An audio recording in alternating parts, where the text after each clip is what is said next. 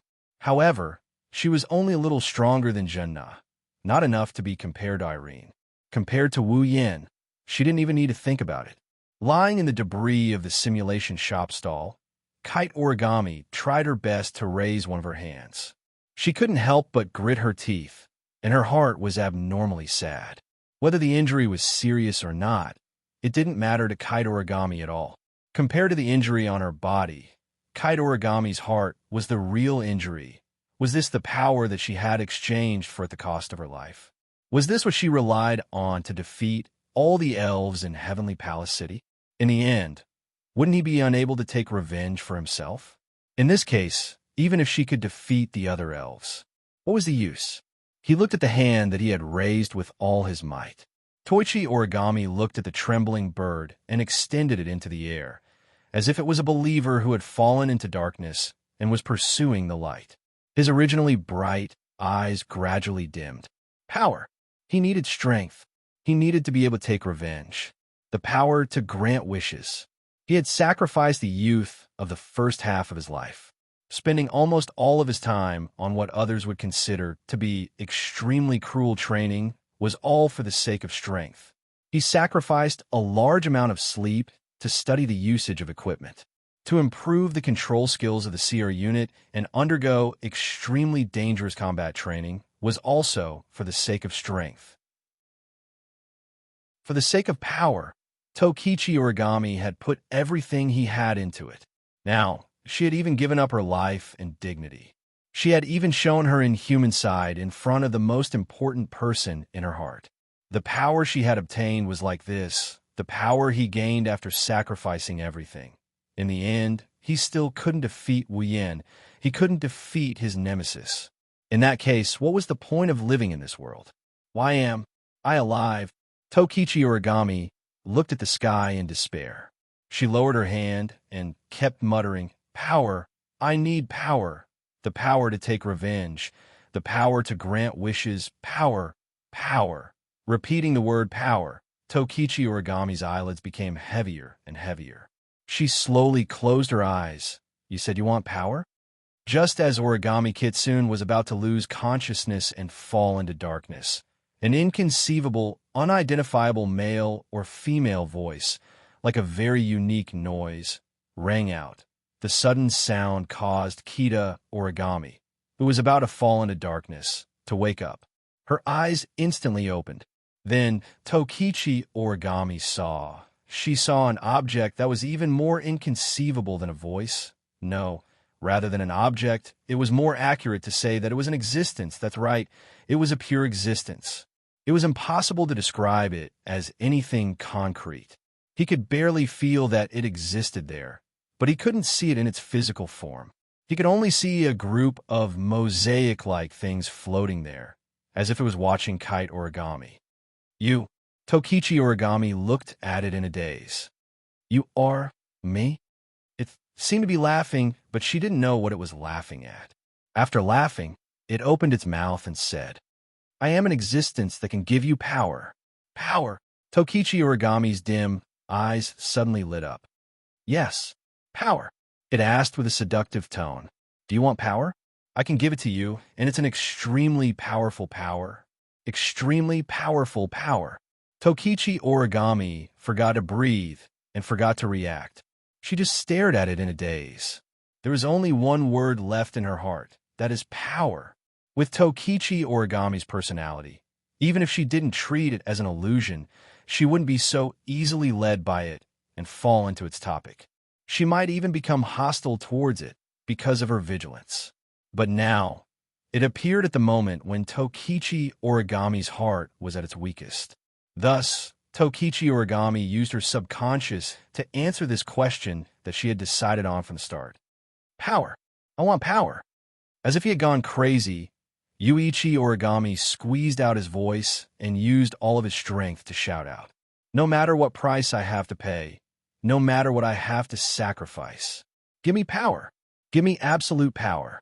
Give me power to surpass everyone, surpass all fairies, surpass the strongest power of Ito Shido." At this moment, Tokichi Origami's shout was definitely enough to create an echo that resounded through the entire Sky Palace Square. But strangely, not only did the shout not create an echo, only then Tokichi Origami heard it. Other than that, this voice couldn't even be transmitted through the air. As for it, it smiled. She couldn't see its expression, she couldn't even see its body shape, but Tokichi Origami could feel it. It was indeed smiling. If you want it, I'll give it to you. It opened its mouth and stretched out its hand towards Kenichi's origami. On top of it, there was a gem that was emitting a dazzling white light like a star. Take it. This is the power you want. The power I want. Tokichi Origami held her breath and stared at the gem in its hand. She couldn't help but ask, "It can give me power?" "Yes. Yes, great power. Yes, yes, the power to defeat Ito Shido. Yes." There was an imperceptible pause in its tone before it answered immediately. "Yes." Tokichi Origami held her breath, and her breathing quickened. She looked at the gem as if she was possessed. She unconsciously raised her hand and extended it towards the gem. As if disdaining Tokichi Origami for being too slow, it also extended its hand towards the gem. The gem was getting closer and closer to Tokichi Origami's hand. Just as Tokichi Origami's hand was about to touch the gem, a black shadow suddenly barged into this world of two people and instantly wrapped around its hand. That black shadow was also a hand. Both Tokichi Origami and it were stunned. They didn't expect this to happen. It was also at this moment that a third person other than Tokichi Origami and it spoke. "I'm clearly here, but you're treating me as if I don't exist. This is the first time I've encountered something like this." As soon as he finished speaking, a torrential flow of magic power abruptly surged. Boom! The vast amount of demonic energy transformed into a violent shockwave that hit it and sent it flying. Instantly, it that was covered in mosaics shot out like a cannonball. It smashed one stall after another and created a deep trench in the ground. It only stopped after smashing into another stall. Then, its head raised its head and looked forward. In the next moment, it saw Wu Yan's cold smile. In Wu Yan's hand, its gem is quietly lying there. It's emitting a gentle white light. Chapter 1241. Tokichi Origami looked at Wu Yan, who suddenly appeared beside her and knocked away to want to give her power. Her pretty face was slightly distorted. However, Wu Yan didn't have the time to pay attention to Tokichi Origami. His eyes were attracted by the incredible existence in front of him. Covered in mosaic, he didn't know if it was a man or a woman, a human or a ghost. It wasn't the first time Wu Yan saw this existence. It wasn't the first time Wu Yan saw its form either. However, this was the first time he saw it face to face. Staring at the existence floating in the air, Wu Yan's eyes gradually rippled. "You're Phantom, aren't you?" Phantom tilted its head. Its strange voice was a little confused, but it quickly became relieved. "Is Phantom referring to me? That's my identification name, right?" "What? Don't you know?" Wu Yan sneered. I heard from Kwang-san that you're quite good at collecting information, right? You don't even know that you've been given such an identification name?" "I really don't know." Phantom's voice didn't fluctuate at all. "I usually don't take the initiative to collect this kind of insignificant information." "Oh? It seems that even if you're moving in the dark, it's not much easier than moving in the open." "At least, I don't have the time to relax," Phantom said word by word in an indiscernible voice. Wu Yan could feel it clearly. Different from the casual conversation, the other party's eyes were also staring at him. Although there was no vigilance in its eyes, it definitely wasn't relaxed either. Come to think of it, if Wu Yan does anything to harm it, Phantom would definitely run away without hesitation, wouldn't she? This was an existence that was destined to live in the dark. In an instant, Wu Yan gave Phantom such a position in his heart. Because of this, he didn't want to force it to stay and ask for some inside information. Before he was sure that he could catch Phantom, Wu Yan didn't dare to act rashly. After all, encountering a Phantom is not an easy thing to do. "I have a question," Phantom suddenly said. "How did you find me?" Hearing this, Wu Yin raised an eyebrow and said with a smile, "You're talking to Tokichi Origami in front of me, and you're asking me how I found you? There's a spirit barrier around me." Phantom ignored Wu Yan's perfunctory answer and explained, "This spirit barrier, not only can it help me hide my appearance and voice, but it can also weaken my presence under my control. Although your strength is very strong, I believe that if you don't pay special attention, you shouldn't be able to discover me, right?" Spirit barrier? Wu Yan didn't answer the question about Phantom. Instead, he focused on the word Phantom. Then, he looked at Phantom with a meaningful gaze. "Since it's a spirit barrier, then you should be an elf, right?" Phantom was silent for a moment before nodding. "I am indeed an elf who has been looking for companions. No, an elf who creates companions." Creating companions. Wu Yan narrowed his eyes. "Why?" "I can't answer this question," Phantom replied. "Although I can't answer your question, I hope you can answer mine. This is so unfair." Wu Yan pursed his lips. He glanced at Tabichi Origami, who was glaring at him, and he continued, "Indeed, I didn't pay special attention to you. I didn't notice your arrival without any hostility or attack. But don't forget, you started talking to Tabichi Origami the moment you showed up." Wu Yan shrugged. "Although I didn't notice your existence, the injured origami kite started a conversation out of nowhere. She must be talking to herself, or she must have a partner. With her personality, I don't think that talking to herself could make her so excited. So you noticed a third party and paid special attention to it. That's how you noticed me, right?"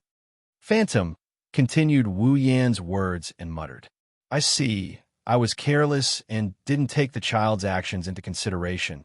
That's the gist of it." Wu Yan leaned to the side and stared at Phantom. "Then, it's time for you to answer my question, right?" "Question?" Phantom repeated Wu Yan's words. "Why did I create elves?" "Actually, I have a lot more questions I want to ask you."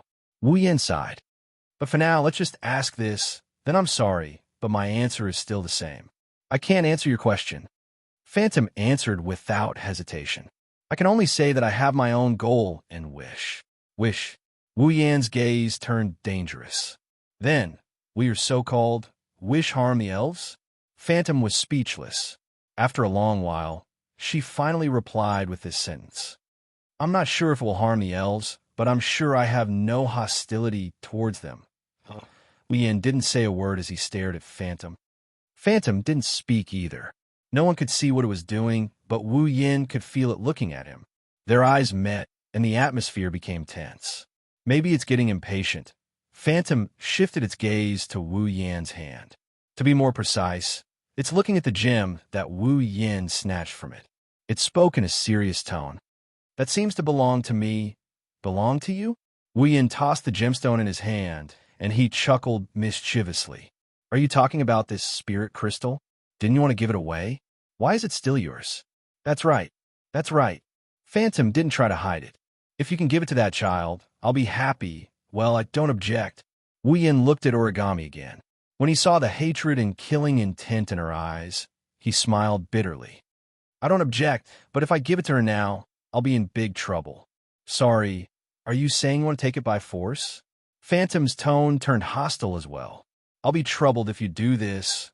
Why didn't you consider my troubles when you wanted to turn Origami into an elf?" Wu Yan didn't look too happy about it.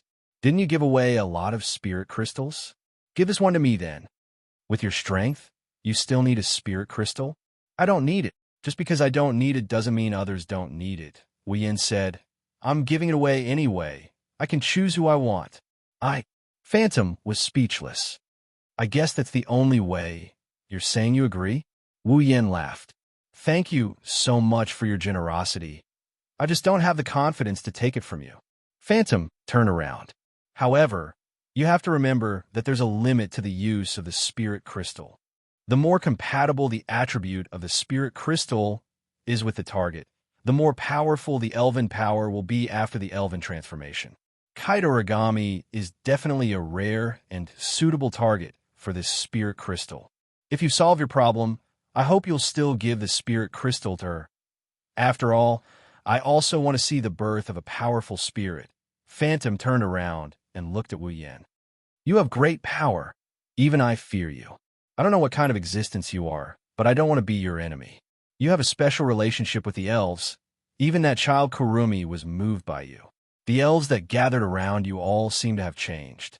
To be honest, I'm very surprised. Of course, I don't know if this change is good or bad, so let me observe for a while. I hope we won't become enemies in the future. Phantom's body started to fade away. When the last sentence was said, Phantom completely disappeared without a trace. Wu Yan watched Phantom disappear in silence. Chapter 1242. Above Heavenly Palace City, Fraxinus. Repair progress is at 80%, estimated to be completed in 3 hours. Memory erasure is in progress, searching for remaining targets. The impact of this incident has been contained within the effective range. Related follow-up missions are in progress. The impact of the incident on Heavenly Palace Square is minimal. There shouldn't be any trouble. Listening to the Ratatosker members in the command room reporting the progress and summary of the work while operating the instruments in their hands, Coterie, who was on the command platform, rubbed her forehead and finally nodded. Finally, the impact has been minimized. There won't be any more trouble. I have to thank Mei Jiao for this. Wu Yan patted Mei Jiao's head and praised her. If Mei Jiao hadn't used the Army Destroyer Singer to control all the witnesses in the Heavenly Palace Square, we probably wouldn't have been able to find her even if we wanted to erase their memories. Moreover, we didn't let any outsiders barge into the Heavenly Palace Square and disperse the crowd. Is that so? Mei Jiao beamed and she hugged Wu Yan's arm. She started talking in a sweet voice. Then, is there a reward? Reward? Reward? Wu Yan scratched his cheek and shrugged. That depends on what reward you want. I'll give a try if I can. Mei Jiao pouted her lips and tapped them with her finger. She looked at Wu Yan expectantly. Seeing Mei Jiao's performance, how could everyone not understand what the reward was? Not to mention the anxious uncles and aunties. Even Yi Jia and Xianxia had guessed what was going on, and they immediately voiced their dissatisfaction. You only used a bit of Reiki, and you want to get my master's lips? My master's reward isn't that cheap. Agreed. Yagia and Xianxia did their best to help. Consider it a reward. Everyone should be treated equally. Everyone should be rewarded. Everyone. The 4 bunnies' little faces flushed red. They hurriedly pulled down the hat on their heads and pretended to be ostriches. Kurumi tilted her head.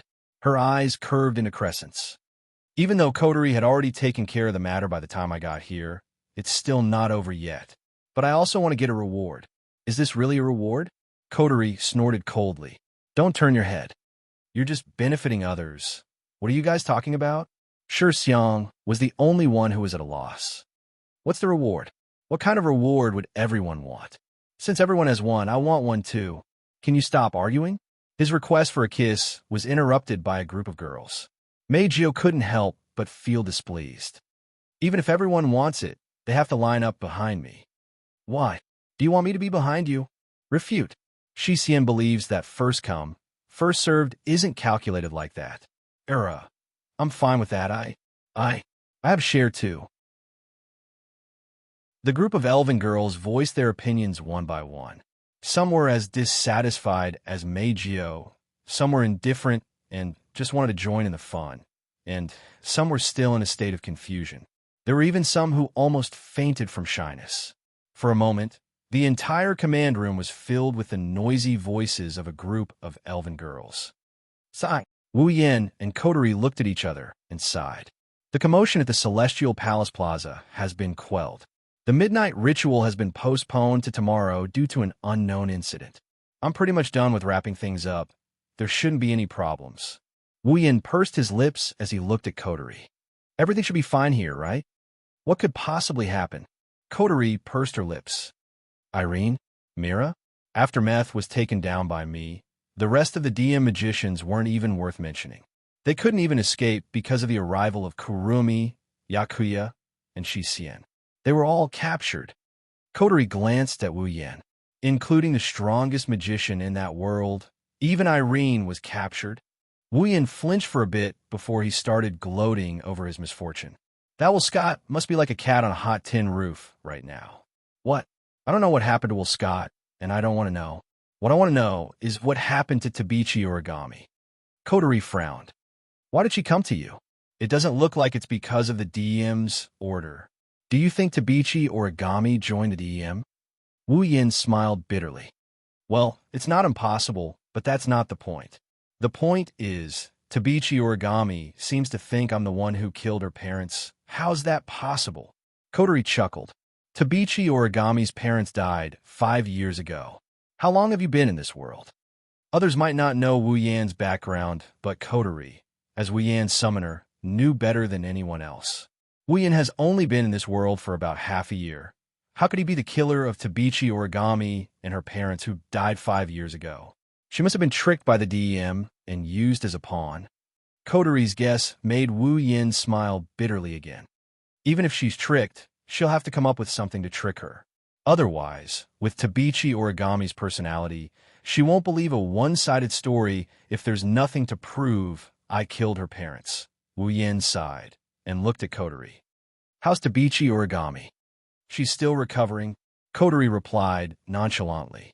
She's been disarmed and imprisoned. If you want to ask her anything, you'll have to wait until she recovers. I see. Wu Yin nodded and he raised one of his hands. On top of it, there was a gem that was emitting a bright white light lying there. This is the spirit crystal you stole from Phantom? Kodori looked at the spirit crystal in Wu Yan's hand with a serious expression. Another new spirit crystal. How many people is that Phantom going to turn into elves? Who knows? Wu Yan shook his head and shook the spirit crystal in his hand. It said it has its own wish. It wants to see the birth of a powerful spirit. I don't know why. Then why did you let it escape? Kodori glared at Wu Yan. Her eyes were filled with anger. If we can capture Phantom, we'll definitely gain a lot. We don't even know what ability it has or how strong it is. Why would we attack it? Wu Yan rolled his eyes at Kodori. Although I didn't sense any danger from Phantom, even I couldn't tell how it disappeared in the end. If I try to catch it, not only will I fail to catch it, I might not even be able to get this bit of information. Wouldn't that be even less worth it? You're right. Kodori's face was filled with disbelief. But it wasn't easy to find a Phantom, but we can't get any useful information. Wouldn't that be a waste of time? Who said so? At least we know Phantom has her own goals, and to achieve that goal, she needs to create strong spirits. Wu Yan narrowed his eyes as he raised the spirit crystal in his hand. This spirit crystal itself is also a reward. Also, Phantom mentioned that the strength of the target's sprite will be determined based on their compatibility with the spirit crystal. This is also a piece of information. Wu Yan looked at Kodori, who still can't get over it. He knocked her on the head with an amused expression. Phantom won't be our enemy for the time being, so let's put it aside for the time being. All right. Kodori nodded helplessly. We'll talk about this spirit crystal later. Now, Tabichi Origami is receiving treatment. I'm going to see Irene. Mira, what about you, Methers? Me? Wu Yan raised an eyebrow and smiled. Of course we're going together. Chapter 1243. This is one of Radatasker's underground facilities in Heavenly Palace City. Similar to the DEM, Radatasker also built a lot of secret facilities in Heavenly Palace City in case of emergency. After all, unlike the gigantic DM, Radatasker only had a single airship, Fraxinus. Once Fraxinus was crippled, they might not even be able to carry out their operations against the elves. Of course, this problem doesn't exist anymore. Fraxinus is now Wu Yan's noble phantasm. Even if it's damaged, it can be quickly repaired. However, the members of Radatasker don't know about this. Thus, the existence of secret facilities is still necessary. For example, this secret facility is now being used to imprison Irene. Actually, if you want to imprison Irene, it's best to imprison her in Fraxinus. Compared to these secret facilities, Fraxinus facilities are undoubtedly much more advanced. However, Irene isn't an ordinary person. She's the strongest magician in the world. She's even stronger than most elves. Placing such a dangerous person in Fraxinus, if something were to happen and Irene managed to escape, then even if Fraxinus was turned into a noble relic, it wouldn't be able to handle the burden of Irene causing a ruckus. Therefore, after defeating Irene, Coterie directly picked her up and transferred her to this facility for interrogation and punishment. After the battle with Coterie, Irene's injuries are very serious, even more serious than Kenichi Origami. However, Irene seems to be used to these injuries. Before Coterie caught her, she already treated her injuries. After she was imprisoned, she was treated again and basically healed. This can be seen from this. Even if Kenichi Origami's strength increased greatly after being treated with magic, she still can't compare to Irene. However, it's not a good thing for her injuries to heal first. At least, Kenichi Origami is injured. That's why Coterie didn't bother her for the time being. Under Coterie's lead, Wu Yin walked down a corridor wider than any other corridor in Fraxinus. After a series of rhythmic footsteps, they arrived at the entrance of a room. This is the place. Coterie stopped at the entrance of the room. She quickly keyed in the password on the identification device beside the door and placed her palm on the scanner. Then, with a light electronic sound, the door slowly slid open and revealed the situation inside. It's a very spacious room. The light in the room was dim, and it felt a little like a small black room. The walls in all directions were made of steel, and there were all kinds of mechanical instruments placed inside. In the middle of the room, there's an isolated space made of solid glass. The isolated space was a place that looked like an ordinary living room with very ordinary furniture. If you didn't look at the glass, it would be an ordinary living room. On the sofa in the living room, an expressionless young girl with cold eyes was sitting there. It's Irene. This woman has been acting like this ever since she was transferred here. Until now, Coterie's tone was filled with displeasure. I wanted to interrogate her. However, with this woman's arrogant personality and her loyalty to Will Scott, I don't think she'll be able to get anything out of her even if we interrogate her. So, I might as well just leave her here. Then why are you here? Wu Yin looked at Coterie curiously. Did you find a way to deal with her? No, Coterie said straightforwardly. Because this woman's identity is a little special, and she has some connections with some people on our side, we can't use any forceful methods to make her spit out information about the DM. But I didn't want to let her go, so I just left her here. Coterie glanced at Wu Yin. I came to her because I have something to tell her. Fine. Wu Yin shrugged. I'll go greet her then. The two of them looked at each other.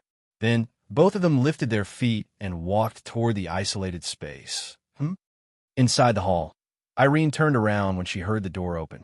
When she saw Wu Yin and Coterie, her purple eyes flickered for a bit before returning to normal. Then, she went back to her original state, and she maintained her silence. Coterie gave Wu Yin a look. Wu Yin didn't know whether to laugh or cry. He rubbed his chin and walked up to Irene with an evil grin. When Wu Yin arrived in front of her, she wanted to maintain her silence. However, Wu Yan's first sentence shattered all her plans. She couldn't keep her silence any longer. Do you want Will Scott to live? Irene raised her head and met with Wu Yan's half-smile. Her eyes trembled, and she suppressed her fear. She pretended to be cold and indifferent as she opened her mouth. What do you mean? Coterie couldn't help but look at Wu Yin in a different light when Irene finally reacted to the outside world. The moment he opened his mouth, he made the other party fall into his own rhythm. He used the other party's weakness to make a sharp statement. There was simply no one who had a more wicked sense of humor than him. Do you need me to be more specific? Wu Yin stared at Irene and raised two fingers. He didn't know Coterie had a bad impression of him. Now you have two choices. He put one of his two fingers together and put the other one in front of Irene. First, you tell me where Will Scott is right now. I can't guarantee that I won't do anything to him. Maybe I'll cripple him, but I definitely won't kill him. Wu Yin ignored Irene's change of expression and raised two fingers again. Two, you don't have to say anything. I'll look for Will Scott myself, but once I find him, you could buy flowers for him to use when you visit his grave. Wu Yin smirked as he looked at Irene. His wine-red eyes were filled with coldness. His stare told Irene that he's not joking around. You have two choices. Which one do you want to choose? You. Irene couldn't help but bite her lips and hatefully speak. Do you want me to betray Irene? Wu Yin turned his back to Irene and said, if I wanted you to betray Will Scott, I would brainwash you instead of wasting my time talking to you. On the island of Homie, your dem had designs on us. I defeated you and destroyed one of your airships. We're even now. In Tiangong City, your dem had designs on Meijio again, so I destroyed the dem's branch company to call it quits. Wu Yin met Irene's gaze and sneered. This time, you went to Coterie and Ratatosker, but I haven't settled the score with you yet. Tell me, what should I do to make this even? In less than a minute, Wu Yan's series of words shattered Irene's cold demeanor. Each and every one of his words pierced deep into Irene's heart. Like sharp arrows, Irene's heart clenched in pain, and she forgot to breathe. Itoka Shido. Clenching her fist, Irene's expression turned ugly. Don't you dare hurt Irene. I'm curious where you got the confidence to make such a declaration. Wu Yan laughed. What do you think Will Scott has? Damn. Magician? Display device? Bandersnatch? Are these things useful? Irene's expression froze. Heh. Wu Yan grinned at Irene's stunned expression. As long as I'm here, your dem will never be able to do anything to us. What's more, you're still in my hands now. If Will Scott has the heart to abandon you, this trump card, then I'll treat you as the prize for offending us this time. It's not impossible for us to settle the score once again. Think about it. Wu Yan walked out of the isolated space, leaving behind a pale Irene and a helpless Coterie. They didn't say anything for a long time.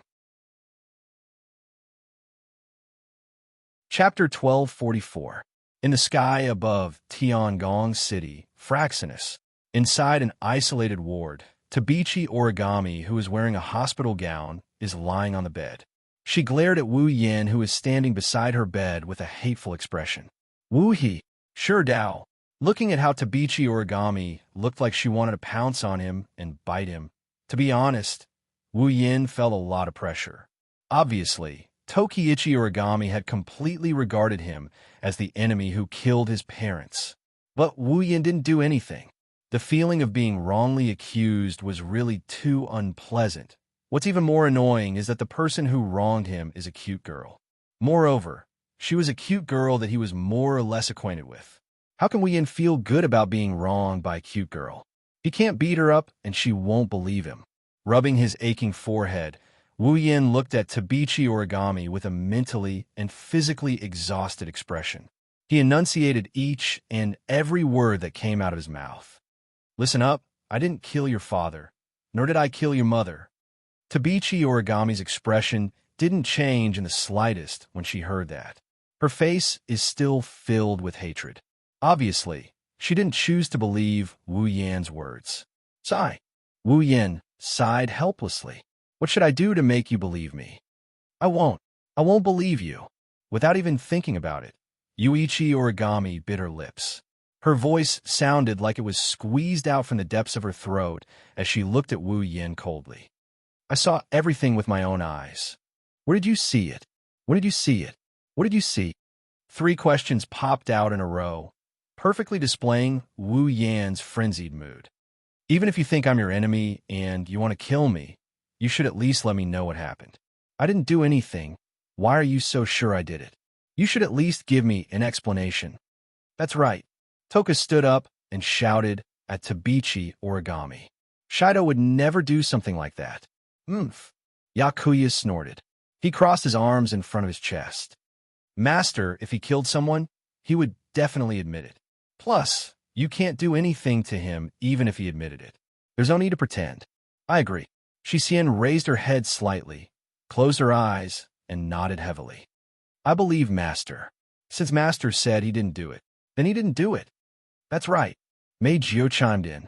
She said helplessly, My dear is so strong. Why would he do anything to a normal couple? Back then, when I accidentally hurt some powerless fans, Dear also lost her temper. She taught me a good lesson. I think so too. Sigue raised his hand weakly. Brother Shido wouldn't do anything to normal people. Kotori and Kurumi didn't say anything, but their eyes told Tabichi Origami that they believe Wu Yan didn't kill her parents. However, Tabichi Origami didn't buy it. Instead, she glared at Kotori, Kurumi, and Toka. Do you want me to believe a bunch of elves? Huh, Kotori sneered. You're still discriminating against me like always. You brought disaster to this world. You have no right to say such things. Tabichi Origami gritted her teeth and glanced at the elven girls. It's because of your existence that so many disasters happen in this world. Only by killing you can peace be restored to this world. There won't be another example like me, where my family was destroyed by you. Toka and Yakuya were furious. They wanted to step forward, but Wu Yin stopped them. He looked at Tabichi Origami. Indeed, when the 10 fragrances appeared, it destroyed many places and caused many disasters. But fortunately, there has never been a case of anyone being injured. The destructive power of the 4 fragrances space quakes from the present realm is very low. It may be able to injure people, but it is not fatal. Yi Juya and Xianxia had the strongest spatial tremors when they appeared, but they were always in the air. They didn't even destroy a single building, let alone humans. Kotori and Meijio were transformed from ordinary humans into elves. Apart from Meijio appearing once, they've been living as ordinary humans for the rest of their lives. Wu Yin looked at Tabichi Origami and took a deep breath. So, I'm sorry, but I will never agree with your theory of destroying other people's families. A warm current flowed through the hearts of Kotori, Toka, Yoshino, Yashioya, Yoshihiro, and Meijio, causing them to involuntarily smile. However, what they got in return was an even colder gaze from Koichi Origami. What about her? Tabichi Origami's eyes narrowed as she looked at Kurumi. Are you going to say she's never harmed anyone? All the elven girls were speechless, unable to say a word. Perhaps, when Kwang-san appeared, she didn't hurt a single person because Heavenly Palace City had taken comprehensive measures to defend against space shocks. But later, she killed more than 10,000 humans with her own hands. How could being known as the evilest elf not have harmed anyone before? The elven girls were speechless. Kurumi didn't retort either. Wu Yin was the only one who opened his mouth to speak. Those people who killed Kurumi aren't bad people who only know how to bully the weak and fear the strong. They're pests in society. Wu Yin said bluntly. It doesn't matter if a person like that dies. Kurumi was stunned by Wu Yan's words. The smile on her face widened. Tabichi Origami opened her eyes and stared at Wu Yan. Her voice was as cold as ice. As expected, I won't believe you. At this point, I don't expect you to believe me. Wu Yin waved his hand as if he had given up. He glanced at Tabichi Origami. However, I want to know why you think that I'm the murderer of your parents. Tabichi Origami didn't speak, nor did she explain. She just continued to stare at Wu Yin, releasing an extremely sharp gaze. Wu Yin smiled bitterly, patted his cheek, and stood up. Since you don't want to say it, then I can only use a more violent method. He walked directly to Tabichi Origami. Before she could react, Wu Yin suddenly stretched out his hand and put on her forehead. Your memory, let me read a little bit. As soon as his voice fell, Wu Yin closed his eyes. A trace of magical power emerged from the hand on Tabichi Origami's forehead, and it operated at an extremely fast speed. Before Tabichi Origami could react and try to break free from Wu Yan's hand, a mysterious small magical formation appeared in Wu Yan's hand with a burst of light. The sudden bright light pierced Tabichi Origami's eyes, and she instinctively closed them, forgetting to struggle. It didn't take long before the light weakened and the surging magical power calmed down. Wu Yin released his hand from Tabichi Origami's forehead and opened his eyes, filled with shock and confusion. What's wrong? Kotori couldn't help but ask. Did you read anything? Yes. Wu Yin nodded and he met Kotori's gaze. His eyes and face were filled with confusion. Tabichi Origami obtained a video from Wolscott. The video inadvertently captured the scene of Tabichi Origami's parents' death. In the video, the person who killed Tabichi Origami's parents is me. The fairy girls held their breaths. Miko hurriedly spoke. Could it be a forgery? Or is there a mistake? A forgery? Wu Yin pondered for a moment, then shook his head. Perhaps, but I can't see any signs of forgery in the video. Don't tell me you also think you killed Tabichi Origami's parents. Kotori frowned. Don't forget, you only appeared in Tiangong City half a year ago. You're right. Wu Yan's face was still filled with confusion. Right at this moment, Kuang-san suddenly spoke. Why don't you see it with your own eyes? Chapter 1245. Why don't we see it with our own eyes? Kurumi's words instantly attracted everyone's attention, including Tokichi Origami, whose face was full of surprise. See it with our own eyes? Wu Yan hesitated and asked Kurumi, You mean, To confirm Wu Yan's guess, Kurumi nodded with a smile. Her voice spread throughout the room.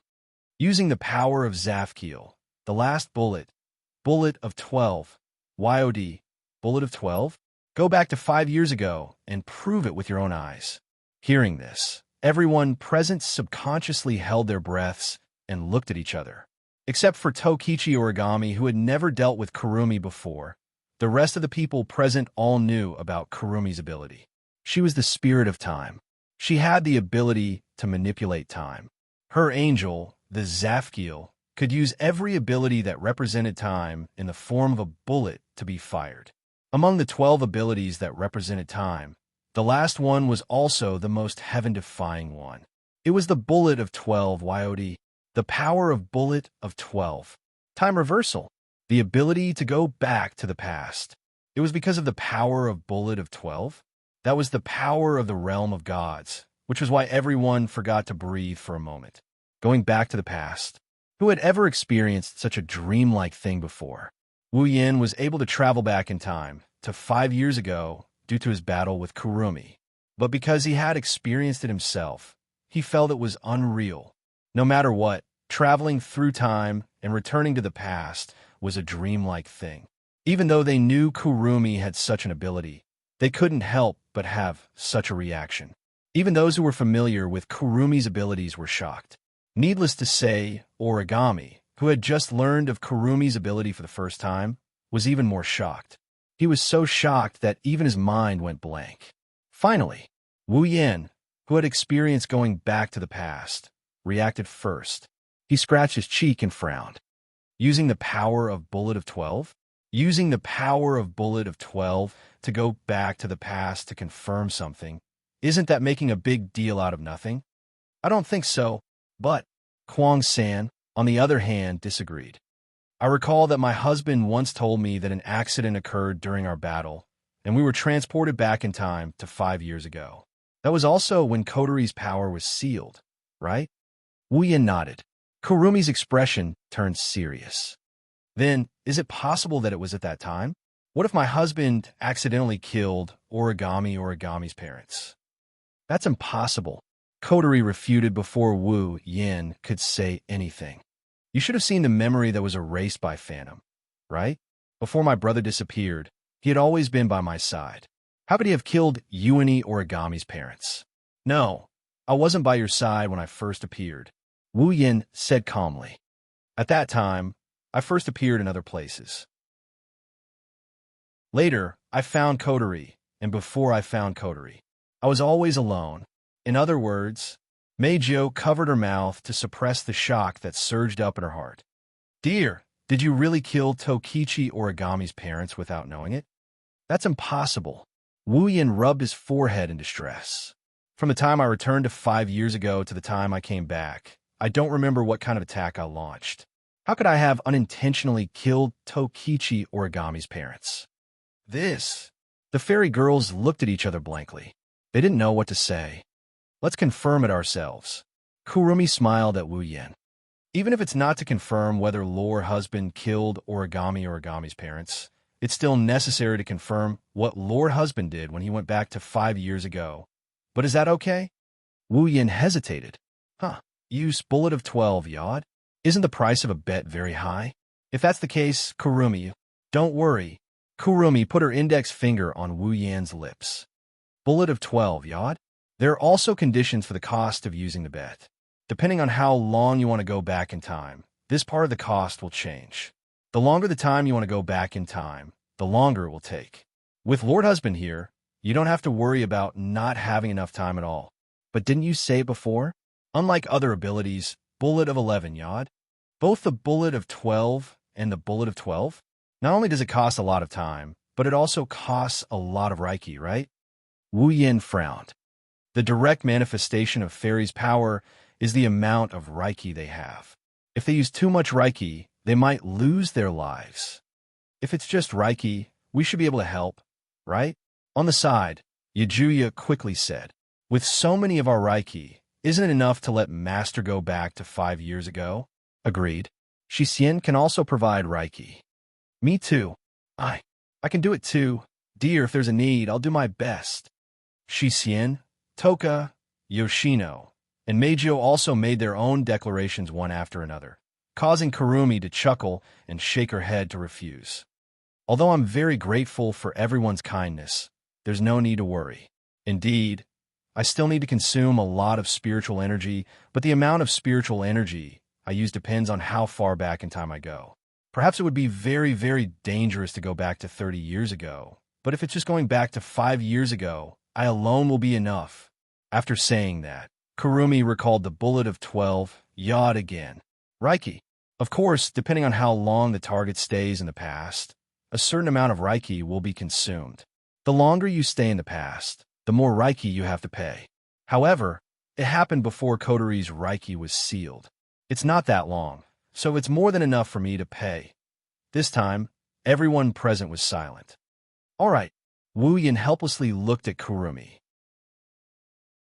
Since it won't affect you, it's fine to verify it.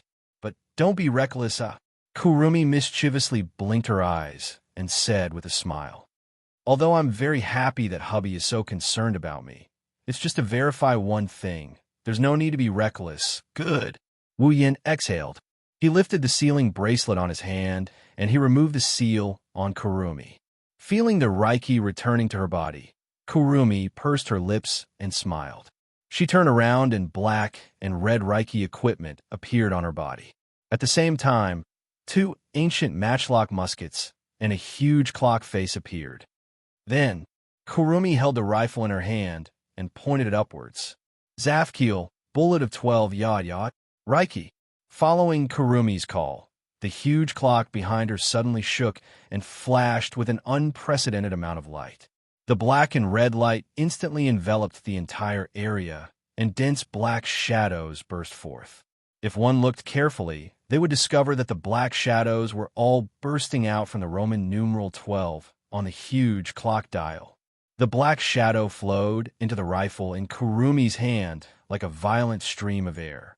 Immediately, the loaded rifle shook violently, and the high concentration of Reiki went berserk. Kurumi. Wu Yin couldn't help but call out. Don't worry. Kurumi raised the corner of her mouth at Wu Yin and revealed a reassuring smile. She aimed her rifle at Wu Yin and pulled the trigger. Bang! A jet black bullet shot out from the muzzle of the rifle, leaving a black trail in the air as it landed on Wu Yan's body. In the next second, the space started to distort. Wu Yan's body started to distort from where the bullet hit. It was as if he fell into a small black hole. As the distortion expanded, Wu Yan's body also started to distort. Finally, it disappeared. Chapter 1246. It wasn't until the distorted figure completely disappeared from this space that the huge clock face also disappeared in the mirage. An indescribable sense of fatigue assaulted Kurumi's mind. Her body tilted and she fell to the ground. Kurumi. When the elven girls recovered from their shock and saw Kurumi on the ground, they all cried out in alarm. Kotori, who was closest to Kurumi, quickly reached out her hand and supported her. Hey, are you okay? Kotori was surprised to see Kurumi gasping for breath in her arms. Her eyes were filled with exhaustion. Didn't you say you could use the Bullet of 12? Won't it make any difference? Yeah. You're not lying to us, are you? That won't do. Didn't Master tell you not to act rashly? Displeased, if Master sees you like this, he will definitely blame himself. If you act rashly, I won't help you if Master scolds you. Kurumi couldn't help but feel a little uncomfortable listening to the different elven girls. She turned her head away and forced a smile. Bullet of 12 foot. It can allow the target to return to the past, but the time of return can only be specified to that day. It can't be used to point back the time. In order to not let Lord Husband miss the exact time, and to allow Lord Husband to have enough time to stay there, I used a little too much spiritual power. Are you okay?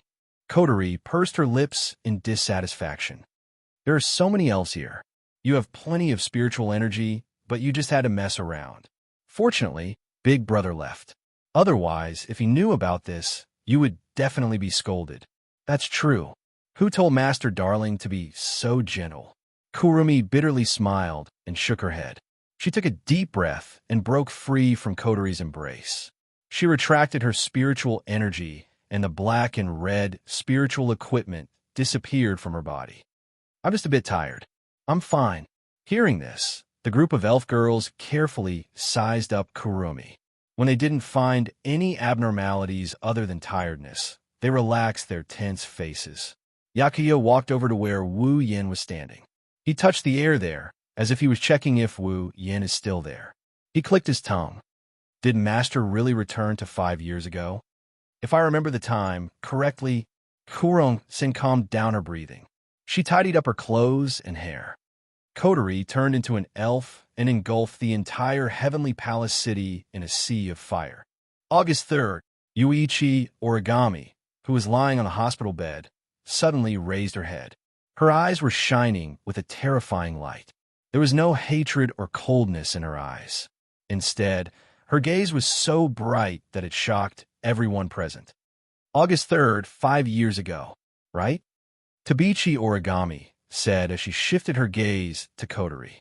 Coterie snorted when she saw Tabichi Origami looking at her. That's right. August 3rd, 5 years ago. Kurumi nodded. She looked at Wu Yin and murmured, That's right. If nothing unexpected happens, hubby will be back soon. Don't worry. Question, can he really come back? Yushin narrowed her eyes and looked at Kurumi. He won't be able to come back, right? No, that's impossible. Kwang Sanmao replied firmly. The amount of spiritual energy required to travel back in time depends on how long it takes to travel back in time. The amount of spiritual energy required to travel back in time is also determined by the amount of spiritual energy that was injected into the bullet. Once the amount of spiritual energy required to travel back in time exceeds the amount of spiritual energy required to travel back in time, hubby won't be able to travel back in time. How long will it take? Meiju looked at Kurumi. Kurumi smiled. I'm not sure if the flow of time is the same as the flow of time here, but I don't think it'll take too long, at most half an hour. I see. At the side, Toka and Yoshino also heaved a sigh of relief. That's good. The elven girls looked at where Wu Yin was standing. They waited for their loved ones to return. At this moment, Origami Kitsune suddenly made a sound. Toka Kurumi, I want to borrow your power. Tokichi Origami's sudden words stunned all the girls present. You. Kurumi looked at Toka Origami in shock. What did you just say? I want to borrow your power. Toka Origami stared at Kurumi. Her eyes glowed with passion. I want to borrow your angelic power that can travel back in time. Hearing Tabita Origami's words that contained a different kind of emotion and the rich light in his eyes, Tabita, Yoshino, Yagoya, Xianxia, and Meiju didn't know how to react. They could only stare blankly at Tabita Origami with their mouths slightly agape. Is this still the cold and emotionless Toka Origami? Coterie and Kurumi glanced at each other as if they had seen through Tabichi Origami's thoughts and looked at her. You want me to use the bullet of 12 on you? Do you want to bet on it? That's right. Toka Origami's eyes rippled. She looked at Kurumi and said, As long as you promise to help me, I could do anything you want. You want to return to 5 years ago, too, right? Kotoni said to Tabichi Origami expressionlessly. You want to change history and save your dead parents, right? The elven girls gasped upon hearing this, and Tabichi Origami clenched her fists tightly. Unconcealable hope and determination appeared on her face, confirming Coterie's words. Change history. Kurumi's expression became slightly absent-minded. The way she looked at Toichi Origami also began to change. Return to the past and change history. She was so similar to herself in the past. Kurumi took a deep breath. Her eyes sharpened. What if I refuse? Yuichi Origami's eyes narrowed as he stared at Kwang-san and said in a deep voice, "Then, no matter what it takes, I will make you agree." Her resolute words reverberated through the area and entered the ears of everyone present. At this moment, all the elven girls present could feel the determination in Kitaichi Origami's heart. Indeed, with Toka Origami's personality, she would do anything to save her parents. As long as she can make Kurumi use the bullet of 12 on her, she would do it without hesitation. Yuichi Origami's mind was very smart, and her personality was very calm. However, once she encountered something related to her parents, she would make extremely reckless moves. When the elves were annihilated, this calm girl would charge into the fray. She would even ignore the orders of her captain and superiors to kill the elves. When encountering her enemy, this usually calm girl would immediately go crazy. She was so crazy that in order to kill her enemy, she would ignore the ordinary people around her and launch an attack. If Toka Origami's classmates saw her like this, they wouldn't be able to recognize her. Who would have thought that the originally calm and composed Origami Kitaichi would act recklessly under certain conditions without considering the consequences? Thinking of this, Kurumi and Kotori had a helpless expression. If it was me in the past, I might not mind helping you. After all, for me now, the cost of using Angel is no longer worth mentioning. The cost of using the bullet of 12 can go back to 5 years ago. Kurumi looked into Toka Origami's eyes. But I still won't agree. Kita Origami's delicate body trembled, and the light in her eyes dimmed at a speed visible to the naked eye. Why? Because my life is no longer mine. Kurumi smiled. Her smile was gentle like never before. Whether it's power or anything else, it belongs to him, my husband. As if in response to Kurumi's call, the space where Wu Yan was standing twisted and a figure was spat out from it. Seeing this figure, the group of elf girls were overjoyed. However, when they saw the expression on the figure's face, the joy on their faces instantly froze. Chapter 1247. Bitterness. Bitterness is written all over his face. Wu Yan appeared in the isolation ward again, this time in front of everyone. Bitterness is written all over his face. This made all the elven girls, and even Tokichi Origami, hold their breaths. Their hearts suddenly tensed up. Could it be that Wu Yan really did something 5 years ago that caused the death of Tabichi Origami's parents? The elven girls' faces changed at this thought. Tabichi Origami's face turned ugly. She looked at Wu Yan with hatred and murderous intent. Come to think of it, once she confirms that Wu Yan is the one who killed her parents, even if her injuries aren't fully healed, Tabichi Origami would fight Wu Yan to the death. Shido, brother, How-sama, master, dear. In contrast with Kitsune Origami, all of the elven maidens were crying out with concern on their faces, but they didn't know what to do after that. Should they ask? How?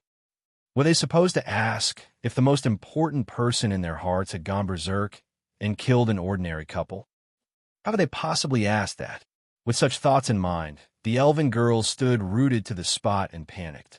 Kotori and Kurumi were the more rational ones and were the first to calm down. They quietly walked towards Wu Yan and stood on his left and right. Are you all right? Even Kotori couldn't help but be cautious at this moment. Her tone was extremely soft as she asked this question. Did it go through bullet of 12? Do you feel any discomfort after using the bullet of 12? If you feel something is wrong, please tell us How-sama. Kurumi also spoke. Her red eyes met Wu Yan's gaze. After all, I've never used the bullet of 12 before. This is the first time I've used it. The ability to reverse time is limited to cognition. If it's used in practice, it's hard to avoid some problems. Yes, sure, Dao, 10 Fragrance said worriedly. Where do you feel uncomfortable?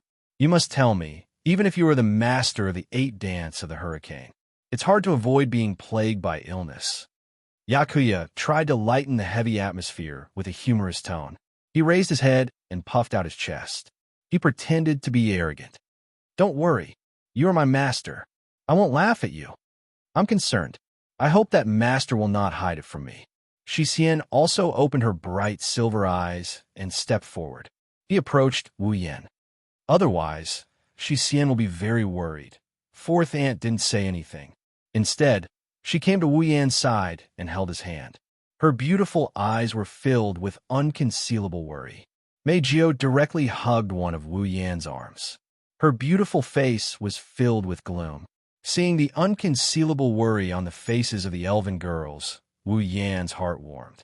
The bitterness on his face faded away and turned into a gentle smile.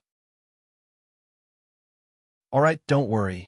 Wu Yan patted Mei Jiao and fourth aunt's head and grinned. I'm fine. Seeing the genuine smile on Wu Yan's face, the elven girls relaxed. Only Tabichi Origami stared at Wu Yan and spoke in a deep voice. What did you do 5 years ago? Following Tabichi Origami's words, the atmosphere became heavy again. The elven girls were nervous. Kotori and Kurumi were no exception. Under everyone's gaze, Wu Yan slowly retracted his smile and sighed. If you want to talk about what I did. Tabichi Origami's eyes narrowed. She bit her lips and her shoulders trembled. She forced herself to speak. Was it you, the one who killed my parents? Everyone's gaze gathered on Wu Yan. Wu Yan turned around and saw Tabichi Origami's expression as if she didn't want to face reality. He closed his eyes. Even if I say no, you won't believe me, right? The elven girl's hearts tightened. Tabichi Origami clenched her fists and opened her eyes wide. Her lips trembled as she asked word by word. In other words, you really did kill my parents? Wu Yan shook his head with a smile. I can only say that the video you saw is real. The suppressed emotions in Kitsune Origami's heart instantly erupted. His expression also changed drastically. His body trembled as he endured the pain that came from his body. He struggled to get up with great difficulty, and a sharp cry of grief sounded from his mouth. Kill! I'll kill you! Wait! Kotori frowned and looked at Wu Yan. The video is real? What about the truth? Hearing this, the group of young ladies also reacted. Wu Yan only said that the video was real. He didn't say that he killed Tabichi Origami's parents. Tabichi Origami, you do have a reason to think that I killed her parents. Wu Yan glanced at Tabichi Origami and said the truth that everyone wanted to hear. But I didn't kill her parents. Hearing this, the girls' eyes lit up and they couldn't help but smile. Only Tabichi Origami was still gnashing her teeth. Her gaze never left Wu Yan for even half a second. Her eyes were filled with indifference. Like you said, I won't believe you. Didn't you go back in time 5 years ago? Then show me the evidence to prove that you're not the one who killed my parents. You want proof, right? Wu Yan nodded. He extended his hand, and a blinding white light enveloped Tabichi Origami. The light started surging around Tabichi Origami. Kyuchi Origami could clearly feel that with the appearance of this white light, her injuries were rapidly recovering at a speed visible to the naked eye. The pain was also gradually disappearing. When the white light dissipated, Kyuchi Origami still felt that her body did not have much strength, but it was no longer a problem for her to move. Kanon healed Koichi Origami's wounds with the help of the Angel of Holiness. Wu Yan turned around after he healed her. If you want to know if I killed your parents, come with me. Wu Yan ignored Kotoichi Origami's reaction. He grabbed Yono's hand, and they walked out of the room. Mei Jiao, who was hugging Wu Yan's arm, followed them. The other girls exchanged glances, and they quickly followed after them. Even Kotoichi Origami hesitated for a bit before she got off the bed and walked out of the room. Under Wu Yan's lead, the 7 elven girls and Tabichi Origami were teleported from Fraxinus to Heavenly Palace City. They arrived at a field full of flowers and plants. Heavenly Palace City is a city that is often damaged by spacequakes, so it's rare to see a field like this. Therefore, this is a well-known place. Today, however, there's no one here. It's probably because of the Tianyang ritual. With Wu Yin in the lead, the 9 of them entered the wilderness. They passed through the beautiful scenery and headed deeper into the wilderness. It didn't take long for them to arrive at a place overgrown with weeds. Wu Yin stopped, and he scanned his surroundings. It should be here. Where's the evidence? Tabichi Origami asked coldly, as if she was prepared to ask this question. Where's the evidence you're talking about? Wu Yin didn't answer Tabichi Origami's question. Instead, he turned his back to everyone and looked at an empty field in front of him. Dense mana swirled around his body and condensed into a pillar of mana. With a wave of his hand, the pillar of mana shot out and smashed into the empty field in front of him. Bang! With a loud explosion, a shockwave as strong as a tsunami blasted out. The shockwave engulfed the entire area in a cloud of dust. Wu Yin didn't care about the shockwave. He raised one of his hands, and mana surged out from his palm. In the next moment, all the girls saw, in front of them, 2 huge blocks of ice flew out of the dust and landed in front of Wu Yin. Ice blocks. The girls looked at each other and walked forward. However, when they saw the full appearance of the ice block, their eyes widened and their faces were filled with shock. What? Tabichi Origami's expression changed drastically. In the end, her eyes were filled with disbelief. Kite Origami muttered absent-mindedly as if he was sleep-talking. Dad, Mom, yes. There are 2 people in the ice blocks. They are Tabichi Origami's parents. How? How? All the girls present were dumbfounded.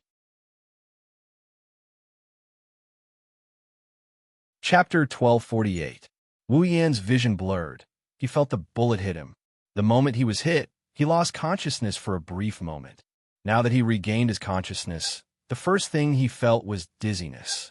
Of course, it's not dizziness. It's more accurate to say that the bullet hit him. When the bullet hit him, Wu Yin felt like his existence was completely broken. There wasn't any pain, nor was there any sense of discomfort. At this moment, there was only a feeling of dizziness and nausea that made even his body spin. That's understandable.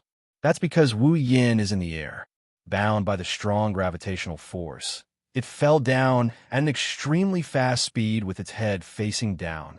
Looking at the sky getting further and further away from him, Wu Yin finally realized what kind of situation he's in. He hurriedly used a flying technique, and his falling body stopped in mid-air before stabilizing. Ugh!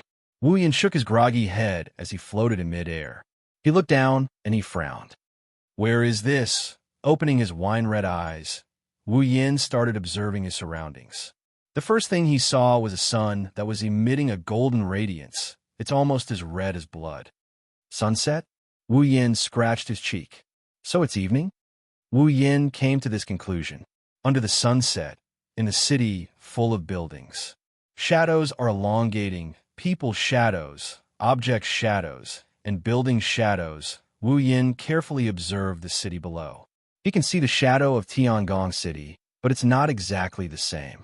Wu Yin narrowed his eyes when he realized this. Looks like I've successfully arrived at August 3rd, 5 years ago. August 3rd, 5 years ago. That's the day Kotori was turned into an elf. It's also the day Tabichi Origami's parents died. I didn't expect this. Wu Yin pursed his lips, and he exclaimed, I've actually returned to 5 years ago. After sighing, he shook his head and got rid of all the distracting thoughts in his mind. He began to recall the first time he came here. He came to this world 5 years ago to prove that he's not the murderer of Tabichi Origami's parents. As Kotori said, 5 years ago, he didn't come to this world at all. He didn't even experience the life-changing transmigration. He was still living the life of an otaku in the world of ordinary people. How could he kill Tabichi Origami's parents? Therefore, when Tabichi Origami accused him of killing her parents, he didn't scoff at it, but he didn't take it to heart either. But Kurumi's words reminded him. Once upon a time, because of an accident, he came to Heavenly Palace City 5 years ago. Could it be him at that time? What if he accidentally killed Tabichi Origami's parents? But that's impossible. Other things aside, when Wu Yin came here, other than using his flying skills, he didn't show any inhuman powers. Even if he killed Tabichi Origami's parents with his own power, he would have to be able to use his own power to do so, right? In Tabichi Origami's memory, it was Wu Yin who attacked and killed Tabichi Origami's parents. The two contradicted each other. Even Wu Yin couldn't figure out what was going on. Otherwise, he wouldn't have asked Kurumi to waste a lot of time and spiritual power to make him come here to prove that he didn't kill Tabichi Origami's parents. Of course, other than that, when Wu Yin returned to this time, he still had a huge doubt that needed to be confirmed. Wu Yin recalled the first time he traveled back in time 5 years ago. He looked in a certain direction, and he turned into a ray of light and flew forward. In that direction, soon, he would welcome his first time traveling through time and space. He only needed to follow him at that time and monitor him all the time. Then he could figure out whether he killed Tabichi Origami's parents or not. Just like himself at that time, he didn't know how long he could stay here, so he had to act as soon as possible. After clarifying his purpose, Wu Yin flew toward his destination at top speed. Then, not long after, a sharp alarm spread from the heavenly palace city below. That was not a spacequake alarm. It was a fire alarm. At the same time as this thought rose in his mind, Wu Yin clearly felt that the temperature in the air seemed to be gradually rising and boiling, and the dusk in front of him seemed to become more and more hot. His gaze moved down slightly, looking at Tiangong City below. Then, as Wu Yin expected, Tiangong City was burning. Buildings were burning. Flames were spreading. There were also the sirens of fire trucks and ambulances, fire alarms, people's screams, messy footsteps, and all the sounds were intertwined, forming a hellish scene in the sea of fire. Looking at the panicked people running crazily on the streets, Wu Yin sighed and turned his head away. With his strength, wanting to extinguish this fire was a simple matter. However, in that case, it would definitely cause irreversible historical changes. At present, Wu Yin didn't have the confidence to be strong enough to do such a thing as changing history as he wanted without causing any impact. Therefore, he could only watch the big fire in Tiangong City. He simply closed his eyes and flew to the place where he arrived in his memory. After a long time, suddenly, a strange feeling appeared in Wu Yan's senses, making him stop abruptly. The magical power on his body rose, and a crude invisibility was used to hide his figure. In the next second, a very familiar figure appeared. It was Wu Yin, who traveled through time and space and came to Tiangong City 5 years ago. Looking at how his previous self went from a face full of panic to forcefully calming down and flying forward, Wu Yin felt curious, and at the same time, he hurriedly followed her. In the past, he was just a half-baked true ancestor who hadn't even reached the 8th level. He didn't have the heaven-defying red jade mode, nor did he have a powerful familiar. Although he wasn't at the 8th level due to the endless martial training and true ancestor bloodline, for the current Wu Yin, he was an existence that could be pinched to death with one hand. Therefore, Wu Yin was very confident in following his previous self, not afraid of being discovered. He carefully observed his previous self's every move to see if he inadvertently did anything. Unfortunately, Wu Yin was disappointed. Well, it wasn't that he was disappointed. His previous self didn't do anything. He just kept flying forward until he reached the center of a burning sea of fire. When he saw the young coterie, he stopped and flew down. At this point, it can be said that the death of Tokichi Origami's parents had nothing to do with Wu Yin. After all, after meeting the young coterie and sealing her spiritual power, his past self would disappear under the gaze of the young coterie and return to the world 5 years later. Just now, his previous self was also under his own surveillance. He didn't do anything unnecessary. It didn't match the image in Tokichi Origami's memory at all. Could it be that the image was fake?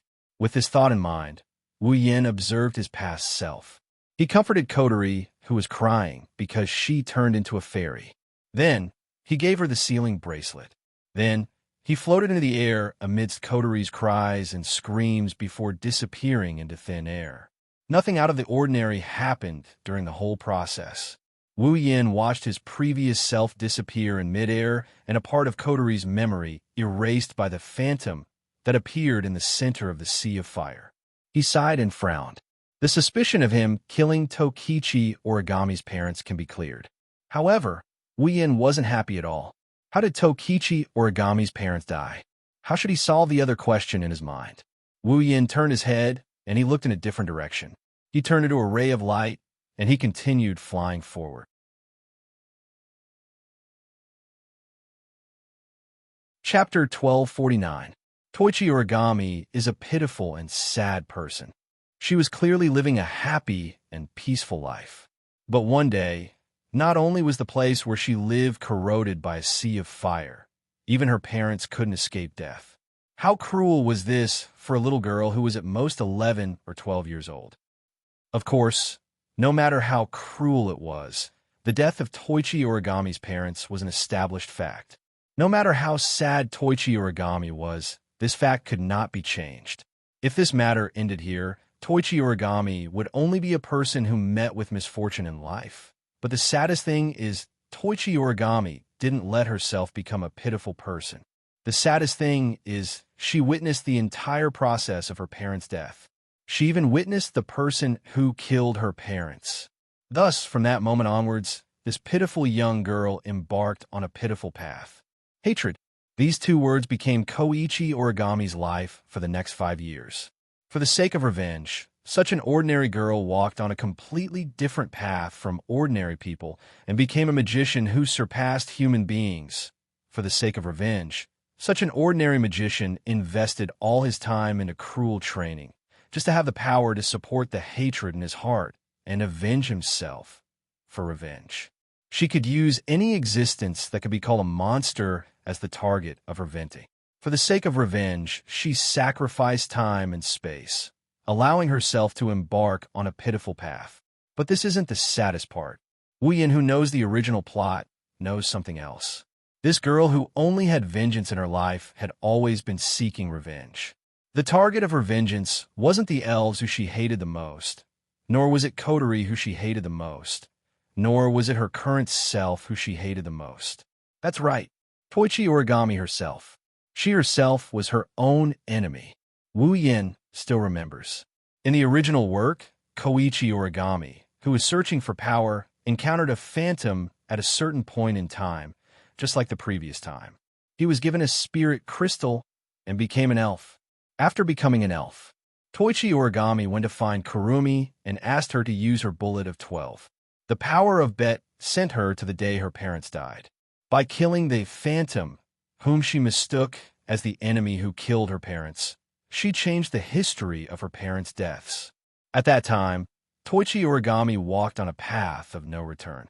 Because after using the bullet of 12, Yod, she returned to 5 years ago. Koichi Origami fought with the phantom of that time. In the end, a stray bullet from his attack accidentally hit his parents from 5 years ago, causing them to die.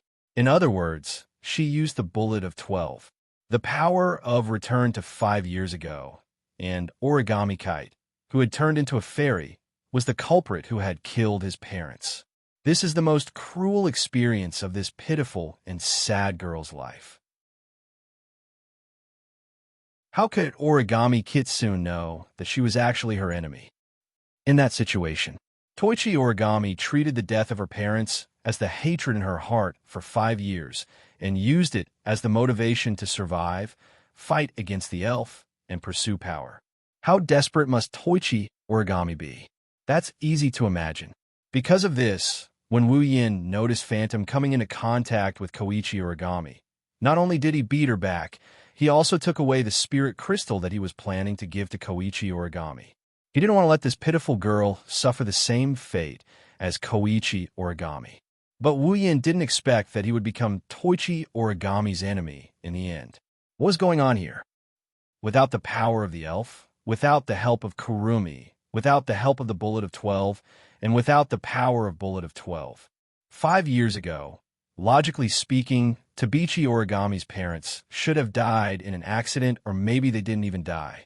Now that things have developed to this point, even Wuyin couldn't wrap his head around it. This is also the two main reasons why Wuyin chose to return to Heavenly Palace City 5 years ago. Firstly, He wanted to confirm if he had accidentally killed Tokichi Origami's parents 5 years ago. Second, to confirm that Toichi Origami didn't go back to 5 years ago, the real cause of her parents' death. Fortunately, before coming, Wu Yin read Toichi Origami's memory and knew where Toichi Origami lived 5 years ago. Otherwise, he really didn't know where to find the truth of the matter.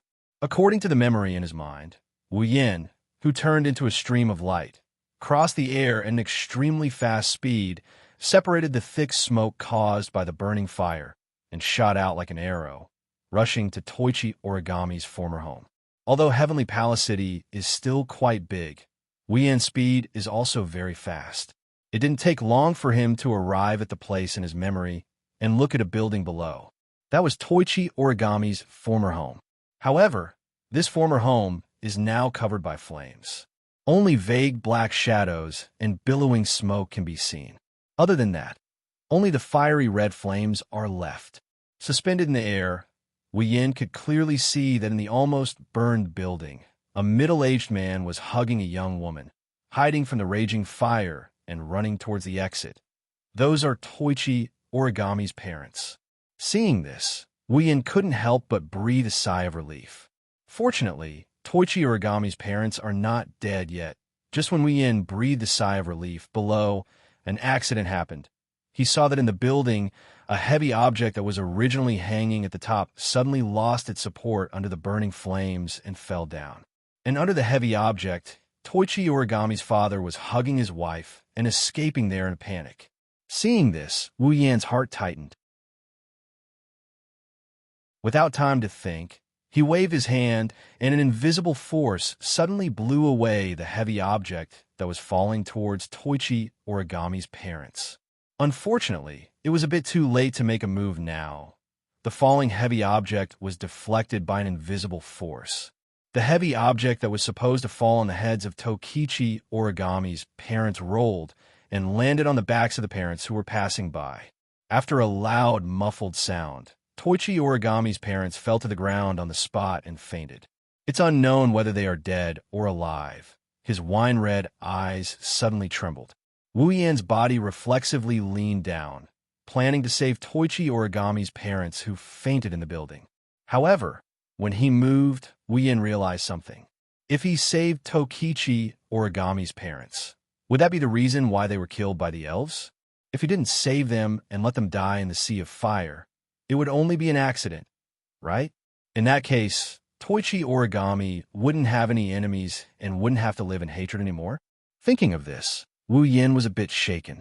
However, it didn't take long for him to shake his head and reject this idea. With how much Koichi Origami valued her parents, if they died in the sea of fire, then Koichi Origami would definitely attribute the hatred of killing her parents to Kotori, the culprit who caused the fire in Heavenly Palace City, and then seek revenge on her. In that case, the problem wouldn't be solved. Why not just save Toichi Origami's parents? If he didn't kill Toichi Origami's parents, the hatred wouldn't exist anymore and everyone would be happy. However, the impact would be too great. At the very least, in the world they live in, Toichi Origami's parents are already dead. That's why Toichi Origami became a magician and joined AST. If he saved Toichi Origami's parents, Toichi Origami might not become a magician and won't join AST. In the worst-case scenario, it might even cause a space-time distortion in the future. The impact of that would be huge. Wu Yin, who is floating in midair, couldn't decide if he should save her or not. Wu Yin, who is floating in midair, couldn't make up his mind. However, time wouldn't wait for him. If this continued, Toichi Origami's parents would die in the sea of fire. He didn't have much time left in this world, so he didn't have time to think. Should he save them or not?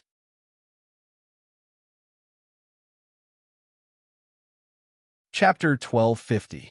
If he saved Kenichi Origami's parents, the future would be changed, and it would have a huge impact on the world 5 years later.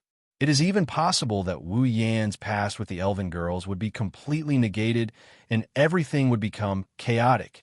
If he didn't save them, Kenichi Origami's parents would die, and Kenichi Origami would be controlled by the curse of hatred and become a pitiful person.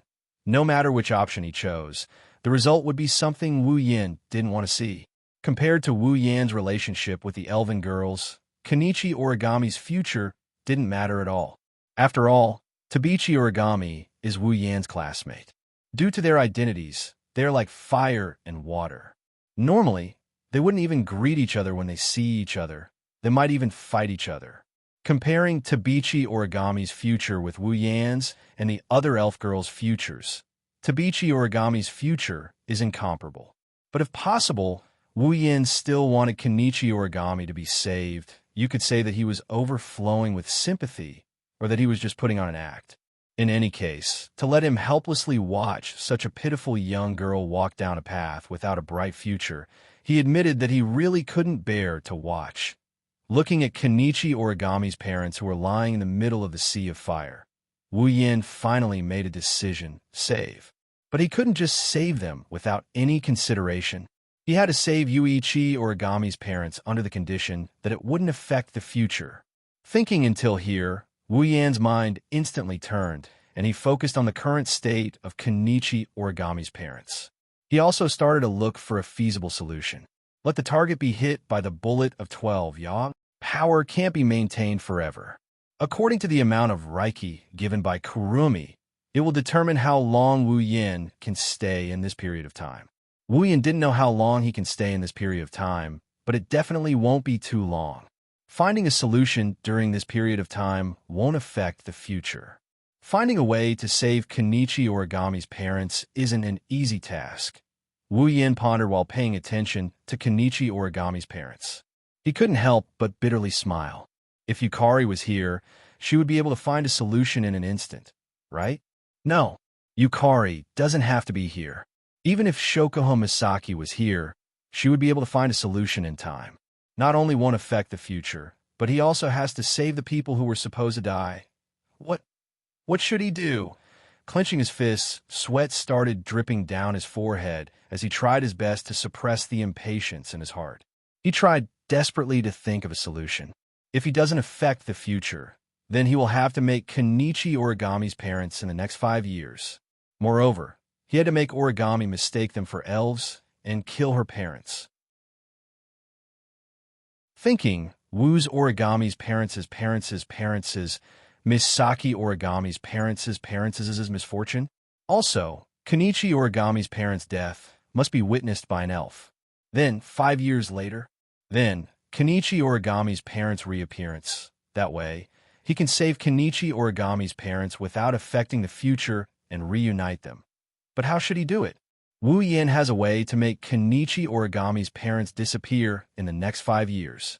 Wu Yan can also think of a way to make Kenichi Origami's parents' death and mistakenly believe that they're no longer in this world. But what should he do if he wanted Tokichi Origami to witness his parents being killed by an elf? Where am I going to find an elf to kill Kenichi Origami's parents? Was he supposed to ask Kotori or Phantom for help? That's just bullshit. The best way to deal with this is to do it himself. But he's not an elf. No. Wait, Wu Yan paused. A bright light flashed through his wine-red eyes. Who said he's not an elf? In this world, wasn't he treated like an elf? Thinking of this, Wu Yan's expression changed drastically. In the end, it turned into a bitter smile. I see. That's how the video came about? Wu Yan sighed with a bitter smile. I really feel like I'm a sucker. Wu Yan took a deep breath and disappeared from the spot. When he reappeared, he was in the building next to Kenichi Origami's parents. He reached out to check the breathing of Tabichi Origami's parents. When he found that they're still breathing weakly, he relaxed his tense expression. Good, they're not dead. A dense light flashed from his hand and shone on Tokichi Origami's parents. Instantly, the injuries caused by the falling heavy objects and the burns caused by the flames on the heavy objects recovered at a speed visible to the naked eye until they were completely healed. After that, Wu Yan retracted the power of the holy angel. He picked up Kenichi Origami's parents and disappeared again. How could this be?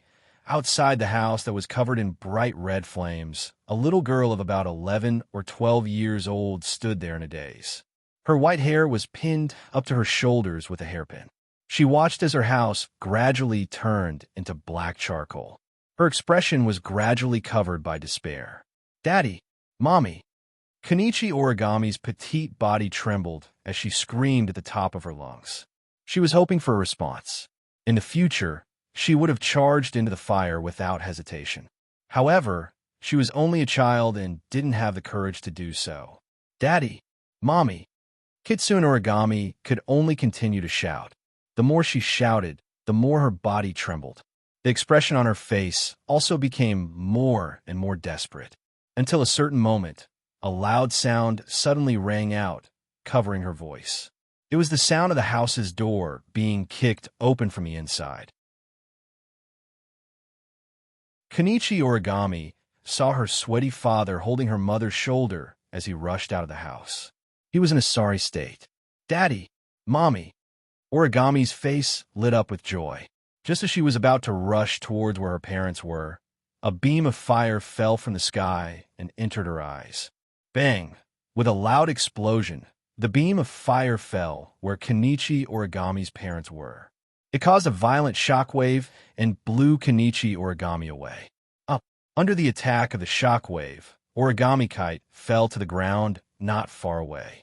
However, the pain that she imagined did not come. This made the young Origami Kite stunned. She subconsciously moved her gaze back to where her parents were originally. However, there was no one there anymore. All that was left was a huge crater. A strong sense of dizziness struck Toichi Origami's mind. It was as if the entire world was twisting. Her vision was shaking. Toichi Origami stared blankly at the hole where her parents were supposed to be standing. There was only one thought left in her mind. How could this be? Keeping a blank expression on her face, Yuichi Origami uncontrollably raised her head and looked at the source of the fire. Then, her pupils violently shrank. In the sky above the burning street, a figure was suspended in the air, looking down disdainfully. On his body, there were streams of fire moving back and forth like pythons. At this moment, Kenichi Origami understood. It's this person. It's this godlike person who killed my parents. Crazed hatred and anger surged into Origami's young heart and mind. Looking at the figure floating in the air, Origami's sorrowful cries filled with despair and darkness resounded through the entire space. Kill you, I will kill you with my own hands, sigh. In the air, Wu Yin just destroyed the illusion of Kenichi Origami's parents with a beam of fire. He heard Kenichi Origami's sad cry and sighed. From this moment onwards, Tokichi Origami will bear the burden of hatred and spend the next 5 years, but that's for the sake of a better reunion 5 years later. I hope that in the future, you'll be able to laugh out loud. Wu Yin looked at Tabichi Origami for a bit before he turned around and disappeared from the spot.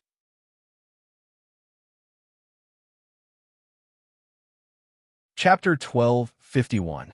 The burning fire was gradually extinguished by the fire trucks and water trucks, turning into thick white smoke that drifted into the sky.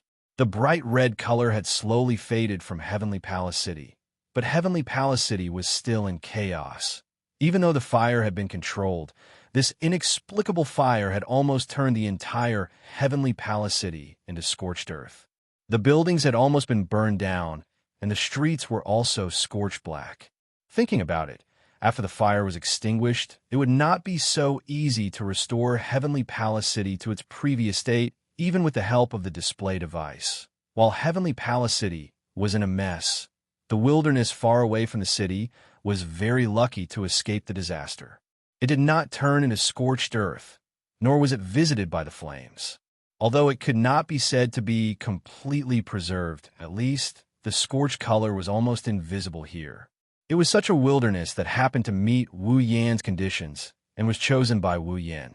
Holding Koichi Origami's parents and using the space transfer technique, Wu Yin came to this wilderness without much time. He chose a remote open space and waved his hand. A stream of magic power suddenly appeared like a giant whip and smashed down. Bang! In the open space, there was a muffled sound. A pit that covered a small area but was quite deep was smashed by the magic power stream, stirring up a burst of thick smoke and gravel. However, before they swept out, a stream of magic power blew the smoke and gravel aside. exposing the pit in front of Wu Yan. Looking at the deep pit in front of him, Wu Yan nodded with satisfaction and turned his head. He cast his gaze on Koichi Origami's parents who were unconscious. He squatted down. I'm really sorry. Next, you have to sleep for 5 years, but this is also for you and your daughter. Please forgive me. He lowered his head slightly. He expressed his apologies. Wu Yan stretched out his hands and placed them on Tokichi Origami's parents, mobilizing the magic power in his body. He activated the ability of one of the familiars sleeping in his blood, Ashnice of the Enchantress. At the next moment, along with the emergence of a majestic mana, a white mist that carried a little bit of cold temperature slowly drifted from Wu Yan's hand and covered Kyuchi Origami's parents. Almost in an instant, in the white mist, the bodies of Toichi Origami's parents were covered in ice at a speed visible to the naked eye. It was getting thicker and thicker. In the end, the two people in the white mist were completely sealed in a pair of ice blocks the size of a small car. Only then did the white mist gradually dissipate. Next, Wu Yan would freeze Yuichi Origami's parents and bury them in the hole in front of him, letting them spend 5 years without anyone knowing. After all, through the bullet of 12 yod.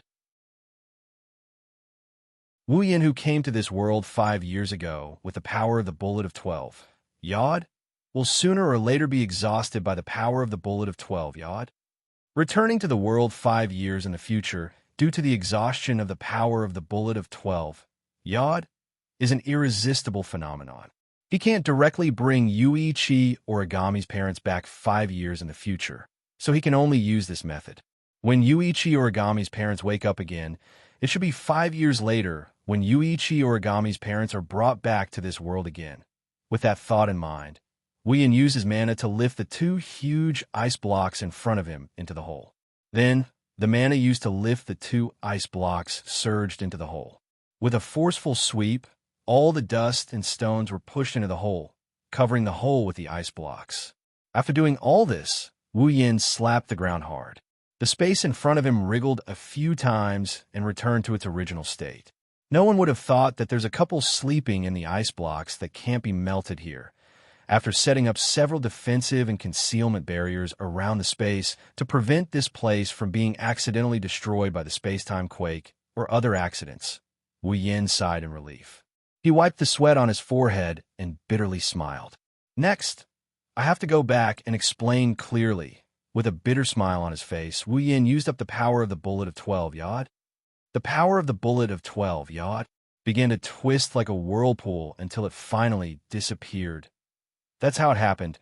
Looking at the 2 ice blocks that are still sparkling and translucent even after 5 years, and the couple sleeping peacefully within them, Wu Yan bitterly smiled and said, "So, that video is indeed true. At that time, I did make a move.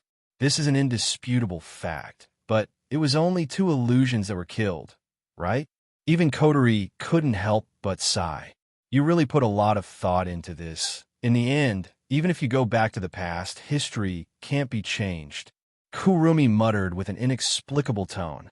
At this time, the established facts are directly determined by the integration of all the things that have happened in the past. Even if you use the ability to go back to the past, it's still just an effort for the established facts now. History, however, will not change. Hearing this, the elven girls who knew about Kurumi's past immediately looked at her worriedly. This also woke up Kurumi, who was immersed in a sorrowful atmosphere. Looking at the elven girls, Kurumi revealed her usual bewitching smile and told them that she was fine. That means Tabichi Origami didn't care about the low temperature of the ice block. She put her hand on the ice block and spoke with a hoarse voice. "My parents can still be alive, right?" "Yes." Looking at Koichi Origami's worried expression, Wu Yan subconsciously lowered his voice and gave her the answer she was waiting for. "Don't worry, your parents aren't dead." "Not dead. Not dead. My parents are not dead." Yuichi Origami murmured absent-mindedly like a broken doll. It was not until a long time later that an uncontrollable excitement appeared on her face. "Not dead. Mom and Dad aren't dead." With an agitated expression, Tabichi Origami grabbed Wu Yan's shoulder with her frozen hand. She lost her usual cool. "Hurry up. Let them out." Wu Yan nodded. He looked at the two ice blocks and waved his hand. The dazzling magic radiance shot out like a meteor and landed on two huge blocks of ice. Under the gaze of everyone present, the ice blocks melted. There wasn't the slightest sound, nor was there the slightest abnormality. The ice that had been maintained for 5 years melted at a speed that wasn't too fast nor too slow. Like evaporating alcohol, it turned into a cold white mist and dissipated into the air.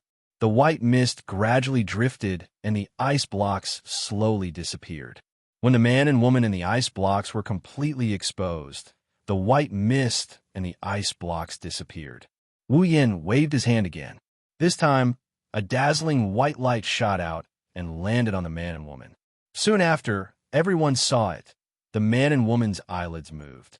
As their eyelids twitched, Yuichi Origami's delicate body also trembled. Without thinking, Yuichi Origami rushed over and hugged her parents' bodies. "Dad, Mom." Under Tabichi Origami's call, her parents' eyelids trembled and finally opened. Tabichi Origami felt like she was in a dream. Ugh! Amidst a groan, Tokichi Origami's parents covered their heads and looked around blankly. Hearing that familiar voice, Tabichi Origami's emotions could no longer be suppressed. "Dad, Mom." While choking with sobs, Yuani threw herself into the arms of her parents. In her eyes, the tears that had completely dried up 5 years ago once again sprouted life force and flowed down once again. In the air, the unrestrained cries of a child reverberated in the air. Everyone heard it, looking at the white-haired girl who threw herself into the arms of her bewildered parents. Wu Yan exchanged glances with the other girls, and they all laughed.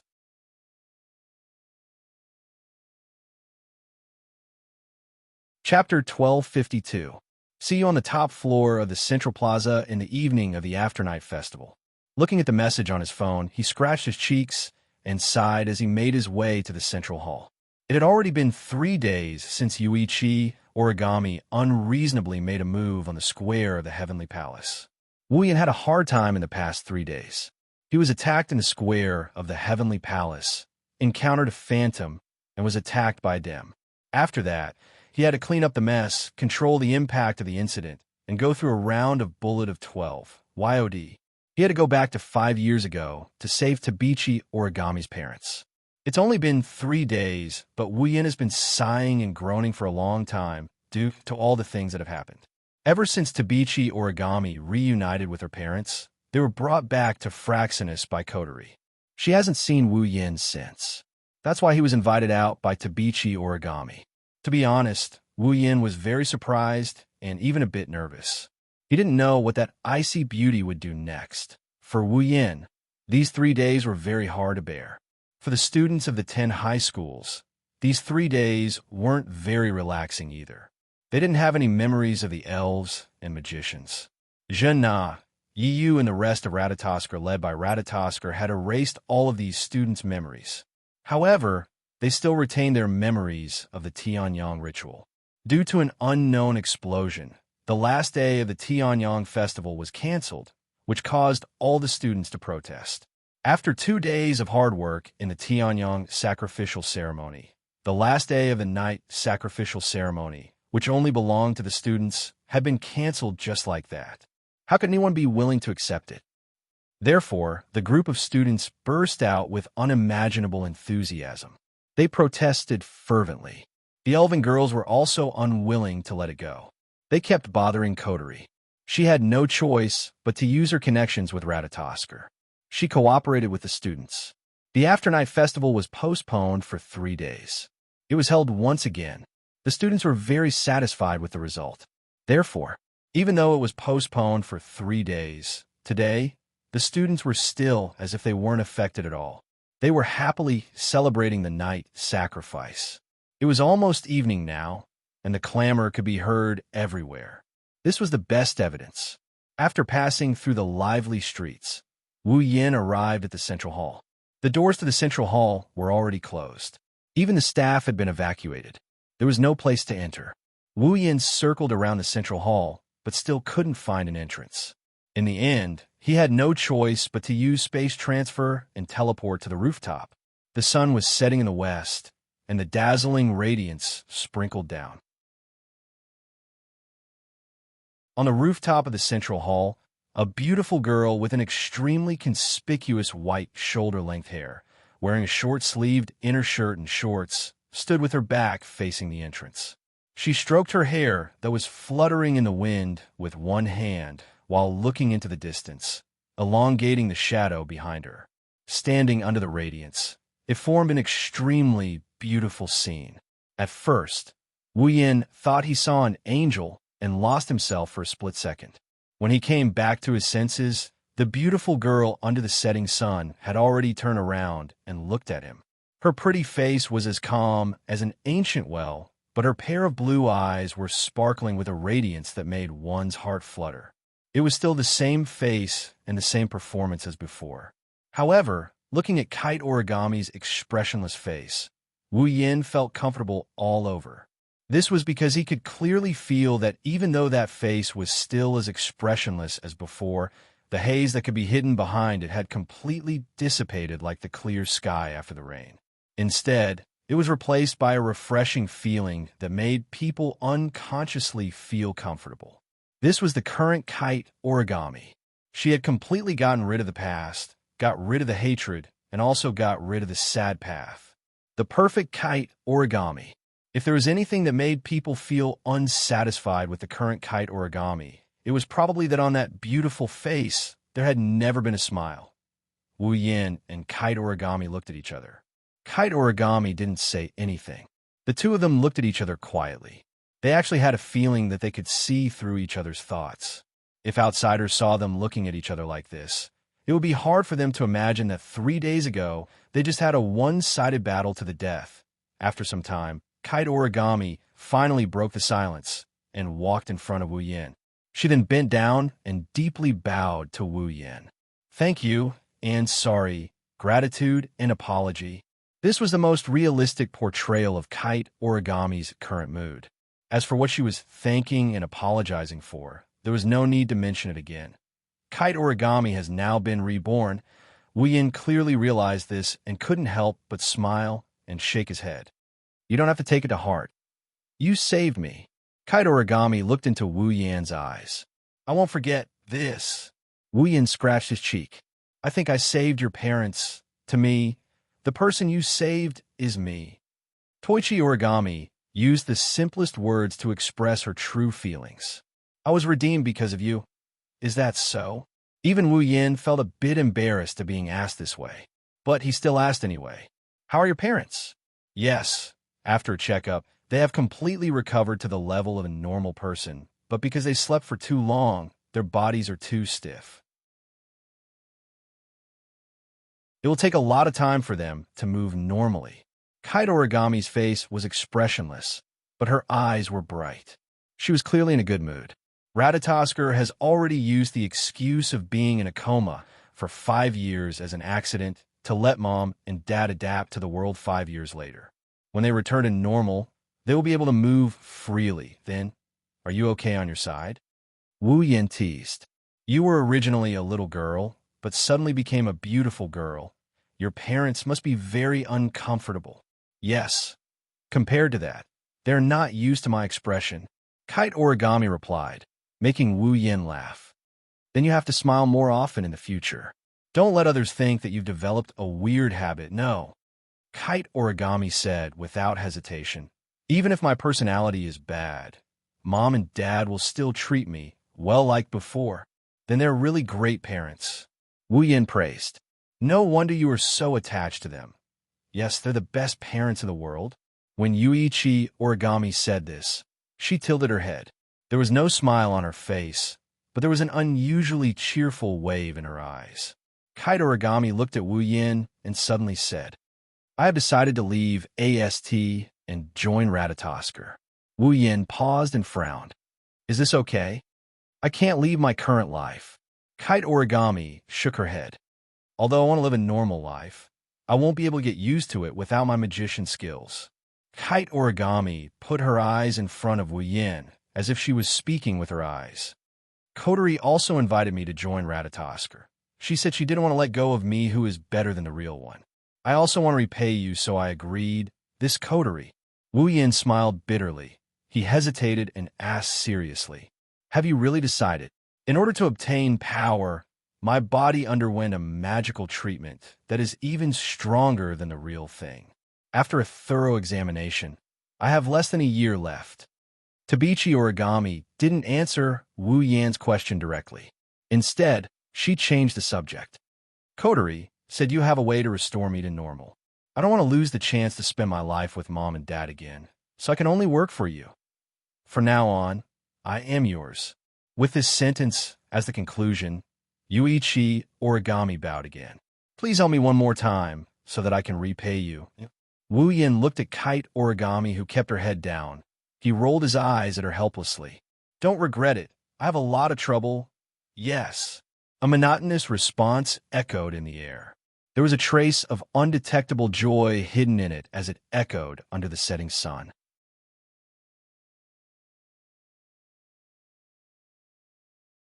Chapter 1253. Lying in his bed, Wu Yin, who just woke up, looked at Tabichi Origami, who is lying on top of him with her hands on both sides of his head. Her face is only 10 centimeters away from him. She is looking at him with her clear and expressionless eyes. She didn't say a word. The wine-red eyes and the blue eyes looked at each other. Both of them had nothing to say to each other. For the next 5 minutes, Wu Yin and Tabichi Origami just stared at each other without saying a word. The atmosphere was so cold that it sent chills down the spines of the onlookers. Of course, the reason why this happened wasn't because the two of them had short-circuited their brains. At least, Wu Yin wasn't. During these 5 minutes of staring at each other in disbelief, his brain was spinning rapidly to think of a problem. What the hell is going on? Well, Wu Yan's brain was indeed short-circuited. He couldn't help it. The scene in front of him was too strange. After a conversation with Yuichi Origami last night, the two of them had buried the hatchet. Since Yuichi Origami was no longer a member of AST, she had completely let go of the hatred in her heart and will no longer hate the elves. The group of elven girls also knew about Yuichi Origami's incident and no longer viewed her as an enemy. But no matter what, Yuichi Origami didn't have a good relationship with them before this. However, the current situation was that the person who had just buried the hatchet and declared that he wanted to repay him not only appeared in this house full of elves today, but also in his own room in such a manner. No matter who it was, they would feel strange, right? No, perhaps I should correct this. Yuichi Origami, the culprit, wouldn't feel strange. Time slowly passed. Another 5 minutes had passed. The two of them were still staring at each other in this manner. The atmosphere in the room was getting stranger and stranger. Finally, Wu Yin couldn't stand this strange situation anymore. His face froze. He spoke. "Can you tell me what's going on?" As if she was waiting for Wu Yin to speak, Tabichi Origami calmly replied the moment Wu Yin finished his sentence. "Get up." "Huh? I'm here to wake you up." "Can I ask why?" "This is Shirji's order." "Shirji?" "Yes. Actually, can you be more specific?" "Around 7 a.m., I came here as instructed and knocked on the door at 6:32:34. Then, after about 3 seconds, Shirori answered my knock and opened the door for me 15 seconds later. Then, wait. I was wrong. I shouldn't have asked that." Wu Yin resisted the urge to flip the table. He took a deep breath and looked at Tabichi Origami's pretty face. He wiped the cold sweat off his forehead. "Then, I'll ask you a question." "No problem. First, why are you in this house?" "Coterie asked me to come here. She said there's something to discuss." "Discuss something?" Wu Yin paused for a second before he recalled something. He frowned. "Is it about the phantom? How can this be discussed in the house?" "It's fine," Yuichi Origami replied concisely. "Coterie said Shirji will find an excuse to run away as soon as I come here. Is that so?" Wu Yin started sweating. He shook his head and returned to the topic at hand. Then, why would Shirji ask you to wake me up? Maybe it's just Wu Yan's imagination. Tabichi Origami's eyebrows twitched for a split second when she heard his question. She didn't reply until a while later. Although I don't know the specific reason, according to my observation, this should be an excuse for Shirori to drive me away when I'm in the process of improving my relationship with her. Don't you understand? Wu Yan's lips twitched as he complained. Then, why did you wake me up in such a way? This is an experiment. What? This is an experiment. Tokichi Origami repeated the question with an expressionless face without the slightest bit of impatience. Then he explained, it's because I've only learned how to use a female identity to intimately awaken a good friend who is also a female in the past.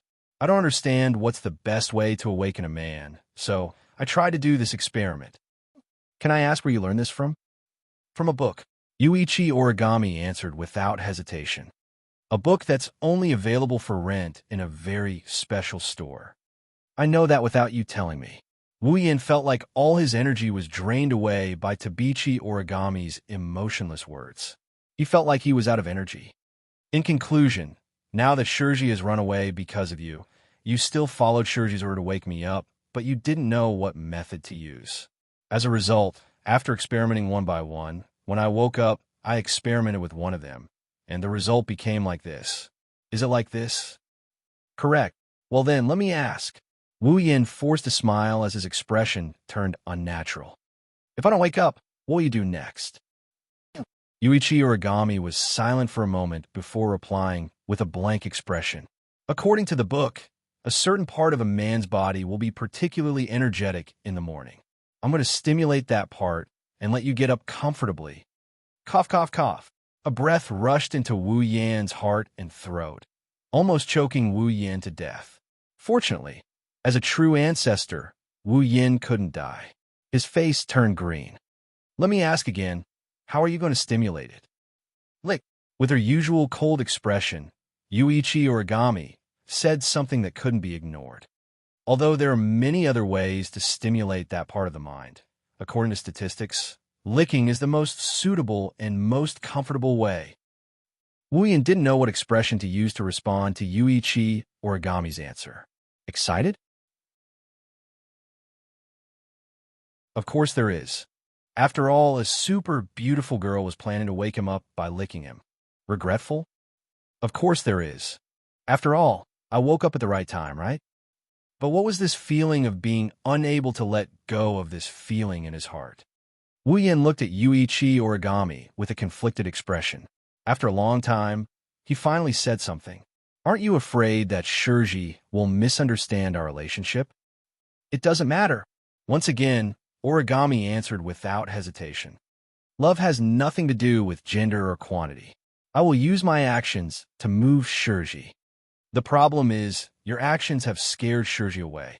Wu Yin reminded her out of kindness. That's because Shirji hasn't gotten over it yet. Yuichi Origami said calmly. And because it's you, I did it. Because it's me? This time, Wu Yan's expression changed. Where did this come from? You are my benefactor. Yuichi Origami remained calm. So it doesn't matter. Because you're my benefactor. So it doesn't matter. Wu Yan's eyebrows twitched, his heart twitched uncontrollably. He felt that it wasn't a good thing to bury the hatchet with Yuichi Origami. If he had a good relationship with such a girl, once they started chatting, his lifespan would decrease. Looking at Wu Yan's pained expression, Tabichi Origami tilted her chin and said this. Don't you like it when someone stimulates your mind in the morning? Hearing Yuichi Origami's blunt words, Wu Yin showed a conflicted expression. He smiled bitterly and answered hesitantly. That depends on the person. In the situation, there are many other factors. In other words, Yuichi Origami interrupted Wu Yin and went straight to the point. You like it? Cough, cough. Wu Yin coughed again. Before he could speak, Origami Kitsune spoke. Since that's the case, let me do some exercises for the next time. After saying that, Yuani folded a piece of paper and got into the quilt. Wait, not even, oh.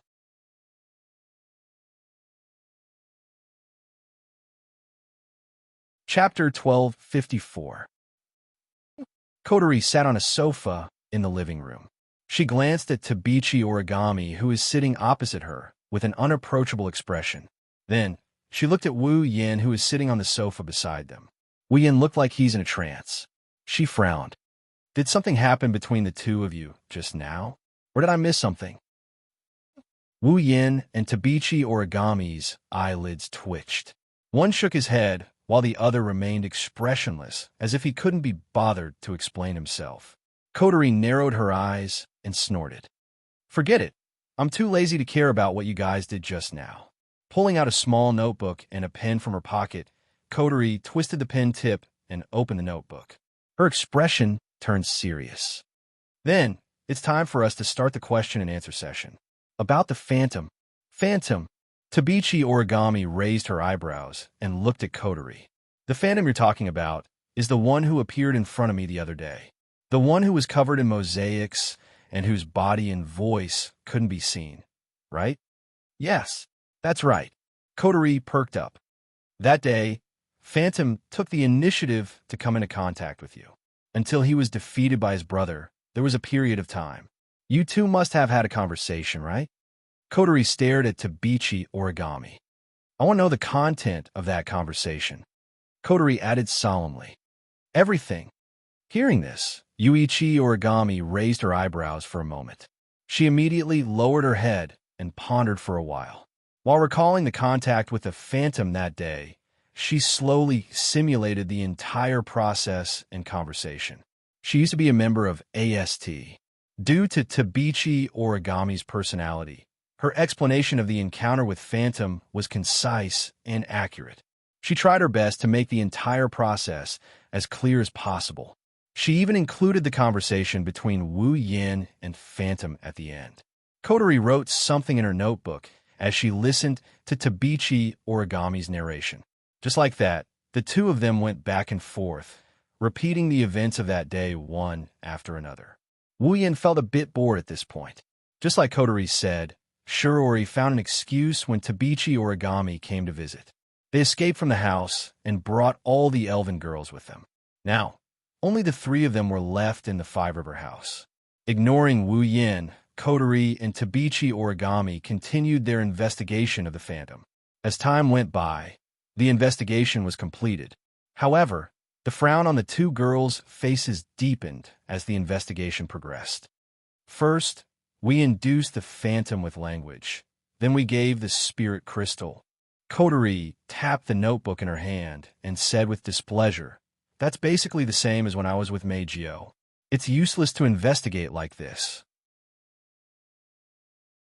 I told you to ignore the Phantom for now, but you just had to look into it."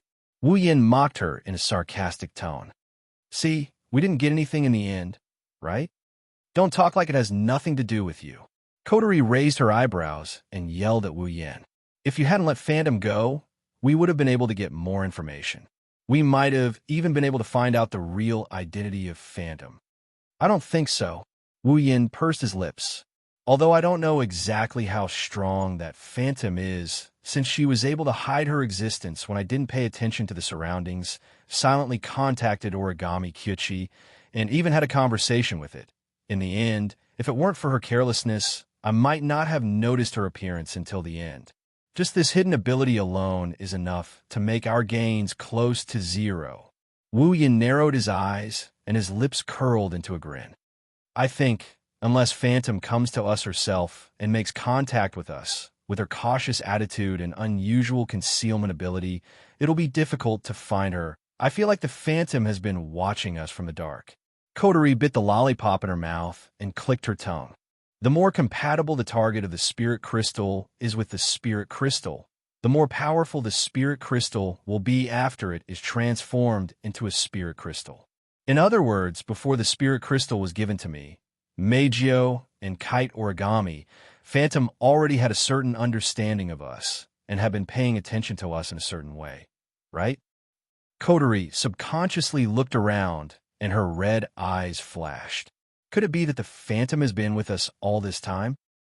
Hearing this, the atmosphere at the scene suddenly became silent. Around us, Wu Yin sighed. "That's not impossible. After all, I wouldn't be able to discover her if I didn't pay special attention to her. In other words, it's possible? Kotori's eyes lit up. She smiled mischievously. Come to think of it, the spirit crystal that Phantom intends to give to Origami-Kwan is in our hands. She's paying attention to us from all around. It's not impossible for her to steal it when we're careless. Speaking of which, we haven't investigated the spirit crystal yet. Kotori looked at Wu Yan. Where's the spirit crystal? Oh, it's with me. Wu Yan stretched his hand out as if he was trying to find something on his body. Before he could put his hand into his pocket, Tabichi Origami opened her hand with a cold voice. In his hand, the spirit crystal that originally belonged to Origami Kitaichi was releasing a bright white light. You! Wu Yan looked at the spirit crystal in Tabichi Origami's hand in shock. When did you take it? This morning. Tabichi Origami said calmly. I found it in your pocket. Pocket? Kotori was stunned. She glared at Wu Yan. You put something so important in your pocket? Wu Yan quickly laughed and shrugged his shoulders. I studied it last night. I was too sleepy, so I just stuffed it in my pocket. You. Kotori glared at Wu Yan and turned away. She looked at Tabichi Origami with a sour expression. Forget about him. He's just a freak. Nothing will happen to him. But how can you casually come into contact with spirit crystals? This is something that will turn you into a fairy the moment you touch it, you know? I guess a little. Kotori's expression darkened, but Tabichi Origami remained expressionless and raised her hand. That's why I didn't touch it. Wu Yan and Kotori were stunned. They noticed there was a layer of green light between Tabichi Origami's hand and the spirit crystal. Is this a domain of will? Kotori's expression improved, but she still rolled her eyes at Tabichi Origami. Even if there's a territory, you can't touch it. What if you accidentally turn into a spirit? Tabichi Origami didn't answer. She looked at the spirit crystal in her hand and glanced at Wu Yan. She seemed to be thinking about something. Beep, beep, beep. Suddenly, an alarm sound came from Kotori's radio. Before Kotori could react, an anxious voice came from the radio. Commander, this is bad. Elaine? Mira? Methers escaped. What did you say? Kotori exclaimed.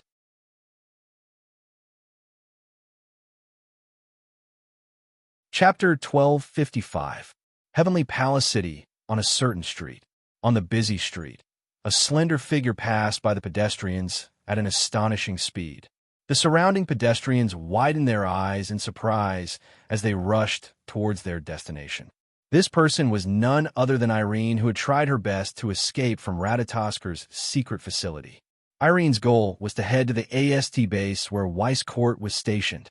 She compressed her Turde Tori and wrapped it around her body. Then, she sprinted towards her destination as fast as she could without the Sierra unit. As she sprinted, she clenched her teeth tightly. Irene must return to the AST base before Ratatasker's pursuers catch up to her. That's the only way to ensure her safety. Otherwise, even if she didn't care about Ratatasker's people, she would be at her wit's end if the few existences she feared were to come looking for her. At the same time, Irene's heart was filled with grievances. As the world's most powerful magician and an invincible existence, Irene had never thought that one day she would actually fall to the point where she would become someone's prisoner and even have to run away from someone's pursuit. But she has no choice. Among the existences that Alice sees as enemies, there are some that she has no choice but to fear. It's Suka Shido, not Suki Minamiya. It's Suka Kotori. The three of them had once defeated her without any injuries. With Irene's strength, there was no way she could resist them. Irene can only endure the aggrieved and humiliated feeling in her heart. She gritted her teeth and rushed towards the AST base. However, with her current speed, she doesn't know if she can reach the AST base before the enemies arrive. That's still an unknown quantity. There's no other way. Irene looked around. She suddenly plunged into a small alley. Then, a burst of bright light flashed in the small alley. The next moment, a ray of light shot into the sky with the sound of an engine. He shot past them and continued to head towards AST's base. His entire body was equipped with a platinum-colored special Sir unit, Pandaragon, and he unleashed his Tertitori that was much more powerful than a few seconds ago. Irene operated the thrusters as fast as she could. She recalled what Wu Yin said to her that day. Now, you have two choices. One, tell me where Will Scott is right now. I can't guarantee that I won't do anything to him. Perhaps I'll cripple him, but I definitely won't kill him. Two, you don't have to say anything. I'll find Will Court myself. Once I find him, you could buy flowers for him to visit his grave. Recalling how that man had said those words in front of her, Irene's eyes flashed with hatred, and her speed increased to another level. I won't. Let you succeed. Heavenly Palace City, AST Garrison Base, in the luxurious room. Will Scott sat on the sofa with his eyes closed. Surprisingly, there was no longer that annoying smile on his face, not even the slightest bit of expression. This was a very unusual thing for Will Court.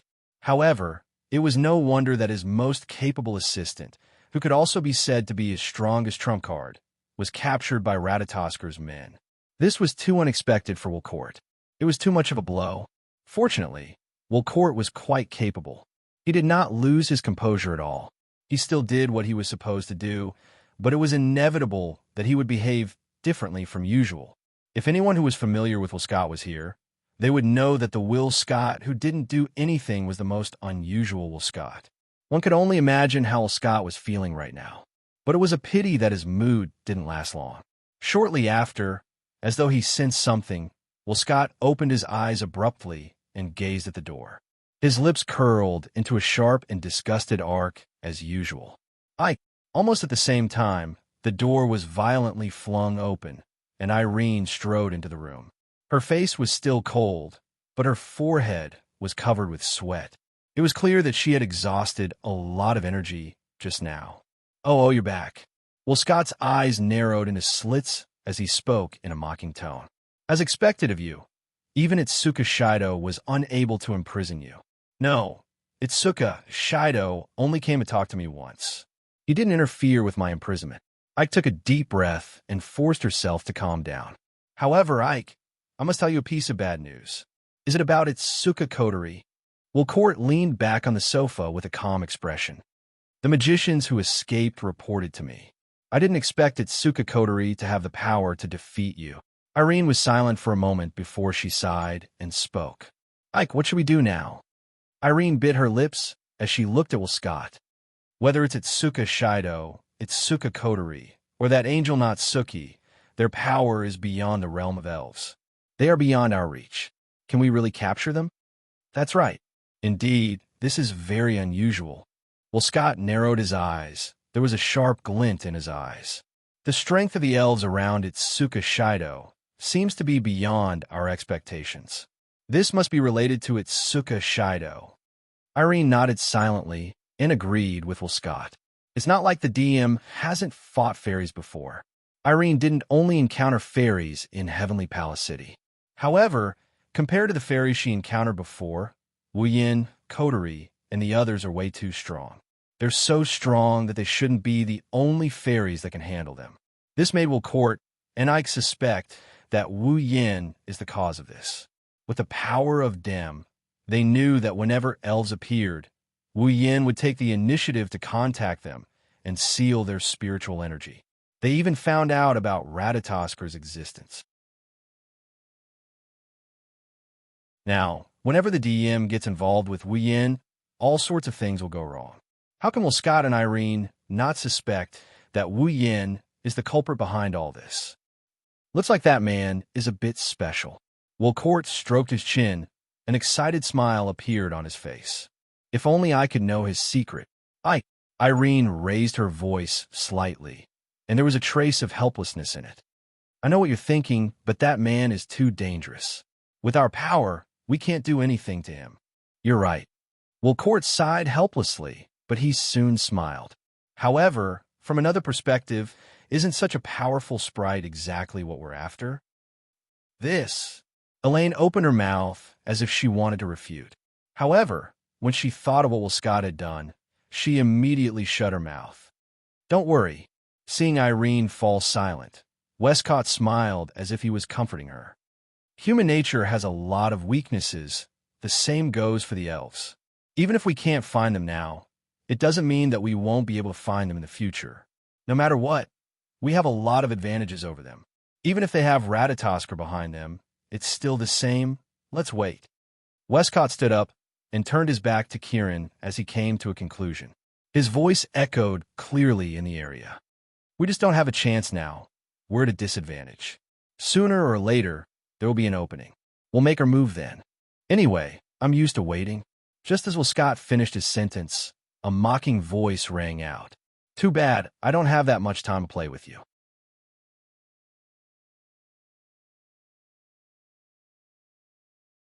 Chapter 12:56. Too bad I don't have that much time to play with you. A nightmarish voice drowned out Scott's words and reverberated in the luxurious room. Hearing this voice, Westcott's eyes turned cold and Irene's pupils shrank. The two of them turned their heads and looked at the source of the voice. Then, their expressions changed. Wuyin was standing at the entrance of the room.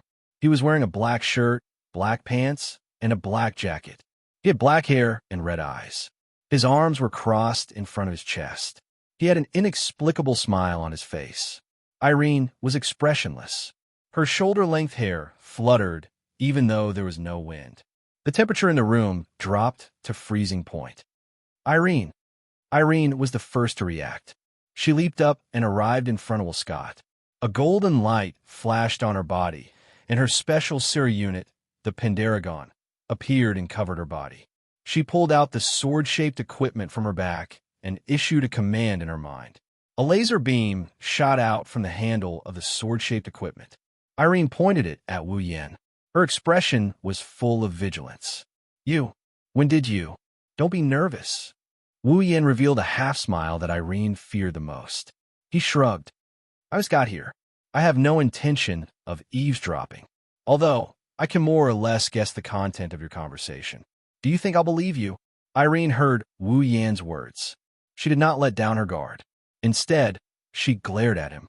If you didn't follow me from the beginning, how would you know? How did you know we were here? Irene's eyes widened as she thought of something. Did you guys arrange for me to escape on purpose? To find Irene, don't think we are as bad-hearted as you damn. Wu Yan looked at Irene with an innocent expression. The corner of his lips slowly curled upwards. Well, anyway, you won't believe me even if I tell you this. Irene impulsively grabbed the laser sword in her hand. She wanted to rush to Wu Yan, but she was stopped by a hand on her shoulder. Calm down. Irene, you are losing your composure. Scott patted Irene's shoulder, and he looked at Tabichi Origami, who was standing beside Wu Yan. He helplessly smiled. I think the reason why Taoist Monarch Scholar is here should be because of Origami Crane, right? Irene was stunned for a moment before she remembered. As a member of AST, not only did Tokichi Origami know that they were in AST's base, but she had also come here to meet Westcott because of the video. Naturally, he would also know where Scott and Irene were. Kite Origami. Irene's expression darkened. Her gaze towards Kite Origami turned dangerous. I didn't expect you to be someone who bites the hand that feeds you. I've gained power. Although it's because of your help, I've also paid the price. You've also used me once. Yuichi Origami replied expressionlessly. From the very beginning, we were never on the same side. Weren't on the same side? Irene stared at Tokichi Origami's cold face. Aren't you from AST? Don't you hate elves the most? Isn't the person next to you the one who killed your parents? No, you're wrong. Yuichi Origami's eyes released a cold light. He's my benefactor. Benefactor? This time, it wasn't just Irene who was stunned. Even Scott was stunned. Benefactor? Isn't he the one who killed her parents? How did he become her benefactor? Looking at Tokichi Origami's beautiful face, whose expression and emotions could not be read at all, Scott and Irene frowned. They couldn't figure it out. It's not their fault. After all, they saw the video of Wu Yin killing Irene's parents.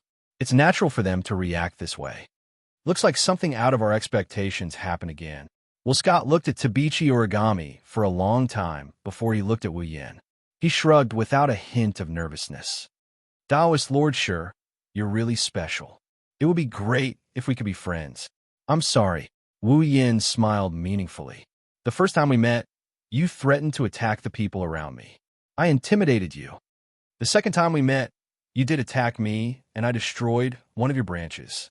The third time we've met, which is now, you've once again attacked the people around me, and I've once again come knocking on your door. The 3 times we met, plus our identities. Wu Yin shook his head and sighed. Do you think it's possible for us to be friends? Of course. Of course. Well, Scott spread out his hands with a friendly smile on his face. As long as you're willing, we can be friends at any time. No matter what you want, I'll satisfy you. Wu Yin couldn't help but laugh when he heard Will Scott's words. Ha ha ha. I didn't expect the executive director of DM to say something like this at a time like this. Should I say as expected of a villain? Or should I call you a pig? Ignoring Irene's angry glare, Wu Yin rubbed his stomach that's starting to hurt from all the laughing. His smiling eyes are like knives cutting through Will Scott and Irene. If you're trying to stall for time so that the people from AST and DM can come and support you, then don't waste your time. The moment I entered this place, I've already set up a barrier around this place. Both Scott and Irene's expressions changed. Wu Yin mocked them. Do you understand now? In other words, even if I kill all of you here, no one will know about it until it's over. Buzz. Irene unleashed her Terde Tori to envelop Will Scott. At the same time, she stomped on the ground and charged towards Wu Yin. Ike, run. Irene controlled her Terde Tori to send Will Scott away while she swung her laser lightsaber towards Wu Yin's neck. Clang. However, the laser lightsaber collided with another laser lightsaber before it could hit Wu Yin's neck. The crisp sound of weapons clashing against each other caused a sonic boom that blew at Irene's blonde hair. It also blew away the cold expression hidden behind her short white hair. Irene's pretty face turned grave as she looked at Toichi Origami, who was holding a laser lightsaber and fighting against her. Toichi Origami was equipped with the sister machine Mordred that was very similar to her Pandaragon in terms of appearance and performance. She would never have thought that at this critical moment, the person she would be facing was actually the controller of her own personal cryo unit. Origami Kitsune. Irene said coldly, "Do you think you're my opponent?" Irene, I don't need to be your opponent. Origami Kitsune raised her head slightly. She gripped her lightsaber and rubbed it against Irene's lightsaber, causing sparks to fly. I just need to achieve my goal. Achieve my goal. Irene frowned and her expression changed. She abruptly turned around and looked behind her. What she saw made her expression change drastically. In the middle of the luxurious room, Wolcott's Terti Tori had disappeared without him noticing, but his body was still floating in midair. It wasn't because Will Scott also had extraordinary strength, but because a hand that was disproportionate to Will Scott's body was tightly gripping his neck and lifting him up into the air. He was struggling with a painful expression. The one who grabbed Will Scott by the neck and watched him struggle in pain is Wu Yin, the one who was supposed to be Irene's target. Ike. Irene couldn't hide the shock in her heart and exclaimed without thinking.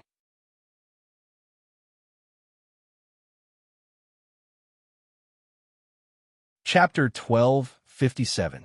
Ike. Seeing that Will Scott had fallen into a dangerous situation, Irene's eyes flickered. The magic generated on the laser lightsaber that was clashing with Tokichi Origami had an extremely short pause based on a user's mental state, directly causing Irene's strength to weaken a little. Ike's eyes flashed with a cold light. In the next moment, Ike felt the Terde Tori surrounding her being touched by another Terde Tori. A sharp light accompanied the touch, causing Ike to realize that she was distracted. She quickly reacted by raising the laser lightsaber in her hand. Clang then, as Irene raised her laser lightsaber. A strong force and a clear clashing sound rang out, once again causing intense sparks to burst forth in this space. Unfortunately, even though Irene reacted in time, she couldn't block Tokichi Origami's full-powered attack. Irene's figure was unavoidably sent flying. Irene clenched her teeth. Her brain immediately issued a command to drive the propulsion jet engine on her back to retreat quickly. But the next moment, Irene seemed to have crashed into an invisible wall. She stopped in her tracks with a muffled thud. The wall that appeared behind Irene and caused her to crash into it was the square-shaped territory. What? Ike's pupils shrunk slightly. Then, they became sharp again. Don't underestimate me.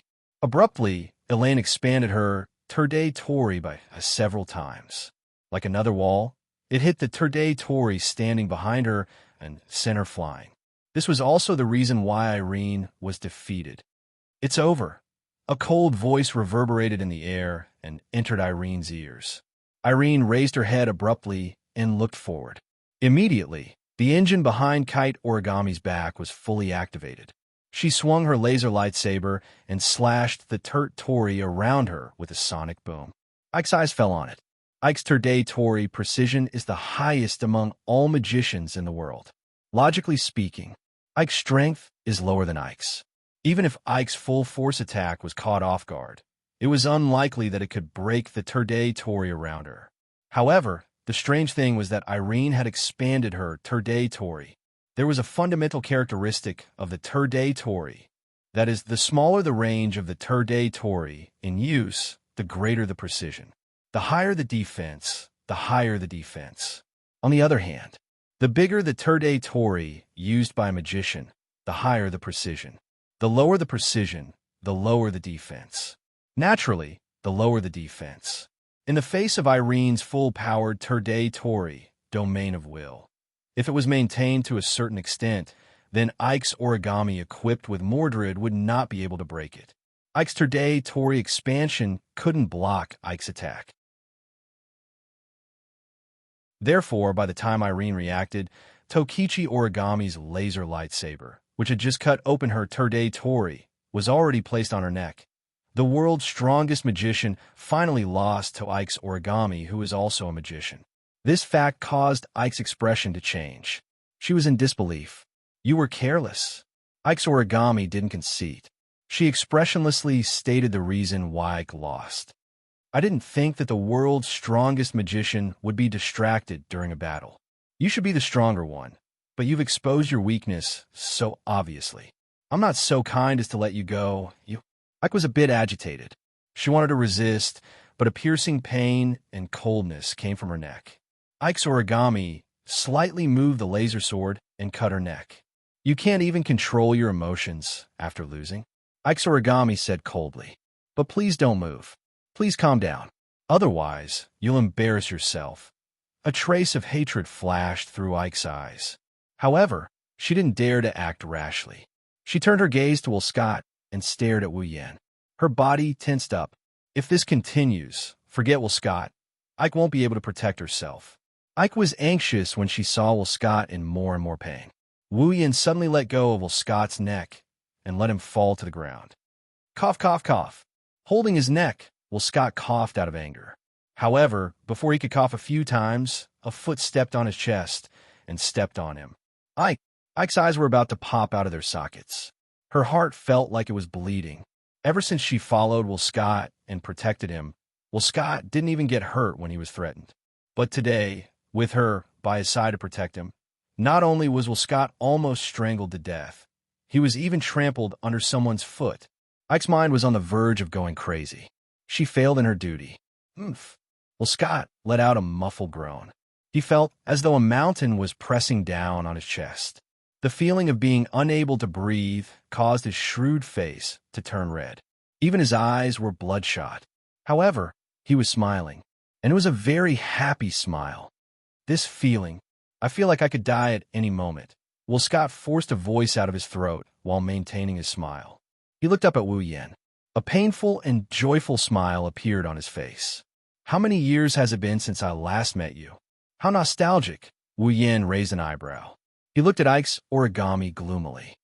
Do I look so harmless that I can make people smile when they're threatened by me? I think it's personal. Toichi Origami stared at Irene in front of him. While holding the laser lightsaber in his hand, he answered without turning his head. The CEO of a DM is someone who can smile in the face of death. There's no doubt about it, I see. Wu Yan rubbed his chin and muttered to himself. Seems like he'll be satisfied if I let him die. That won't do. death is not scary. Tokichi Origami also ignored the two hostages and said indifferently, "At least, if I were in your shoes, I'd rather die." "Is that so?" Wuyan didn't seem to be aware of it, as he increased the pressure on his leg. Looking at Westcott's contorted face, Wu Yin chuckled. It's a cold chuckle. "Then what should I do to vent the anger in my heart?" Westcott opened his mouth as if he wanted to say something, but the force from his chest caused the air in his body to disperse, making him unable to utter a single word. Unable to speak, Scott could only put on a smile on his face once more. His smile was both joyful and mocking. Wu Yin couldn't help but reveal a disgusted expression as he swung his hand downwards with all his might. A stream of magic power whistled through the air like a sharp blade, ruthlessly slicing towards Scott's shoulder. With a clear, tearing sound, Westcott's entire arm below his shoulder was cut off from his shoulder, while blood spurted out like a fountain. The smile on his face froze. The intense pain caused Scott to cry out in agony. Irene's heart-wrenching cries reverberated in the surroundings. She no longer cared about the laser sword on her neck as she charged towards Scott. Bang! However, before Irene could rush out, Tokichi Origami kicked Irene's body forcefully, kicking Irene out. "Ugh!" Ike grunted. Ike's body flew across the air and landed next to Scott, who was hugging his shoulder. Her face was full of pain. Wu Yin looked at Scott, who was lying on the ground with a twisted face. He turned around and walked towards the exit. "It won't be so easy next time."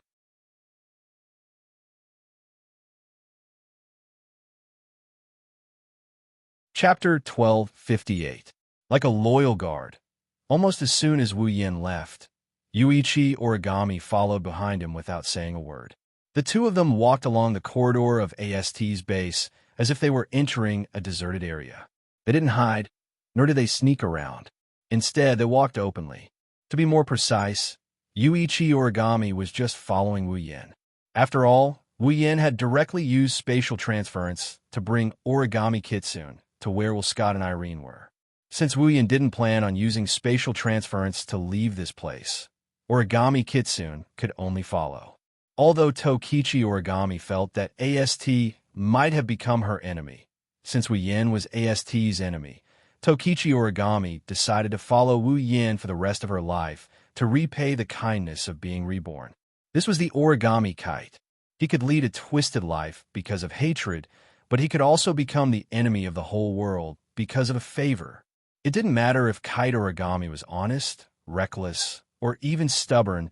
Kite Origami would probably accept it expressionlessly as usual. Who asked her to be such an extreme person? Of course, the current Origami Kite was undoubtedly many times brighter than before. However, there were some things Kite Origami still doesn't understand. Is that okay? Following behind Wu Yin, Yuichi Origami suddenly spoke. "I don't think you're a merciful person who would spare your enemy's life." At first glance, Origami Kite seemed to be mocking Wu Yin, but Wu Yin, who had a good understanding of Origami Kite, understood what Origami Kite meant. Scott and the DM were enemies. There was absolutely no doubt about this. Even Kite Origami could tell that Westcott was a dangerous man. Extremely dangerous. It was not because Scott was strong, but because this person gave Origami a sense of danger from the bottom of her heart. Perhaps, as an enemy, Scott was even more terrifying than Irene. Although Tokichi Origami had no evidence to prove this point, she believed in her own feelings. Similarly, Tokichi Origami didn't think that Wu Yin didn't know how dangerous Scott was. If Westcott is allowed to continue like this, one day, the elves around Wu Yin might actually be captured by Westcott. He would regret it then. It would really be too late. Do you think I don't want to kill him? Wu Yin understood the meaning behind Tokichi Origami's words. He helplessly scratched his face and shrugged. "I can tolerate him once, I can tolerate him twice, but that doesn't mean I can tolerate him 3 times. Just now, I really wanted to kill him, but someone didn't give it to me. Someone doesn't want to give it to me?" Yuichi Origami was stunned for a moment. Just as she was about to ask for the reason, a burst of chaotic footsteps rudely interrupted her and attracted her attention. She was with Wu Yin. She raised her head and looked at the front of the corridor. Immediately, a team of about a dozen girls wearing specialized thread-linked outfits entered Tokichi Origami's site. The leader of the team was Tokichi Origami's former boss, Sunrise Prairie Fire. Tokichi Origami frowned and turned to look at Wu Yin. I think we should retreat as soon as possible. Yeah, we have to retreat first. If we are seen, it will be troublesome. Wu Yin agreed, but his next words stunned Tokichi Origami. So, I will retreat first. See you at the door. Without waiting for Tabichi Origami to react, Wu Yin turned around and disappeared from the spot. Tokichi Origami stared blankly at the direction Wu Yin disappeared. She was silent. A trace of gratitude slowly appeared in her eyes. Of course, Tokichi Origami didn't think Wu Yin wanted to abandon her. Even if he wanted to abandon her, he had to see what kind of enemy he was facing. A group of AST members didn't have the qualifications to make Wu Yin abandon his companions and run away. Besides, Tokichi Origami didn't believe that Wu Yin would do such a thing. Even though Tokichi Origami had only known Wu Yin for a few days, she could see that he was a good person from the smiles on his elves' faces. Now, this thought was further reflected in Tokichi Origami's heart. Tokichi Origami finally understood why Wu Yin didn't use that magical teleportation method to leave AST's base. Wu Yin was waiting for AST's people to arrive. When they arrived in front of Tokichi Origami, they would have a chance to say goodbye. He saw through me. For the first time, Tokichi Origami smiled bitterly. Tokichi Origami didn't regret following Wu Yin, even if she didn't regret it at all. However, in AST, the other elves were also very good to Tokichi Origami, especially Liaozi. She was very concerned about Tokichi Origami. She even worried about Tokichi Origami because she knew about her situation. Under such circumstances, even though Tokichi Origami didn't miss AST, she would still be reluctant to part with them. Wu Yin saw through this. That's why he walked into AST's base openly. When the target appeared, he asked Tokichi Origami to stay. He wanted Tokichi Origami to say goodbye. Looking at Daybreak Prairie and the group of AST members who were walking towards them, Toichi Origami took a deep breath and returned to her usual self. She quietly waited for Daybreak Prairie to arrive. Very quickly, Blazing Sun also noticed Toichi Origami, who was standing in front of him. He instinctively stopped in his tracks and ordered his subordinates to stop as well. Origami? Under the sun, Liaozi tilted his head and frowned. Didn't you receive the distress signal? What are you still doing here? Go to Mr. Wilcourt's room and check on the situation. After saying that, she immediately wanted to rush to Wilcourt's room again. However, Yue Origami's motionless appearance attracted her attention, causing her to frown more and more. She felt that something was wrong in her heart. Origami? Once again, she called out Origami Kitsune's name. This time, her voice was filled with confusion. She stared at Origami Kitsune, who stood there expressionlessly and completely ignored her order. She narrowed her eyes and turned around to look at her subordinates. You guys go first. Yes. Although they were a little confused as to why Daybreak Prairie Fire would give such an order, the members of AST did not hesitate at all. They agreed right away and passed through Kite Origami to rush to Wilcourt's room. What's wrong? As soon as they left, Liaozi spoke in a deep voice. You disobeyed my order in this situation. Don't tell me you're fine? Hearing this, Origami Kitsune first lowered her head and was silent for a moment. When she raised her head again, her words caused Liaozi under the sun to be stunned. I'm leaving AST. What did you say? Under the sun, Liaozi didn't seem to believe the words that entered his ears. He widened his eyes in shock and cried out involuntarily. You're leaving AST. Tokichi Origami changed her simple actions and used slow and firm movements. She nodded heavily and told Liaozi the truth of her words. Liaozi stared blankly at Tokichi Origami. When she came back to her senses, she became anxious. Why? Why do you want to leave AST? Did something happen? A lot of things have happened. Origami Kitaichi shook her head gently. Her short white hair swayed with her movements. Origami Kitaichi looked as if she could disappear from the sight of a blazing sun at any moment. She was full of illusions. I'm here to say goodbye to you. Do you know what you're talking about? Liaozi finally believed what she heard when she saw Tokichi Origami did not seem to be lying. Her expression turned ugly. Clearly, Liaozi under the sun would not agree to Origami leaving AST. Of course, this was because Liaozi cared about Tokichi Origami. Because Daybreak Prairie Fire knew what would happen to Origami Kitsune, who suggested leaving AST.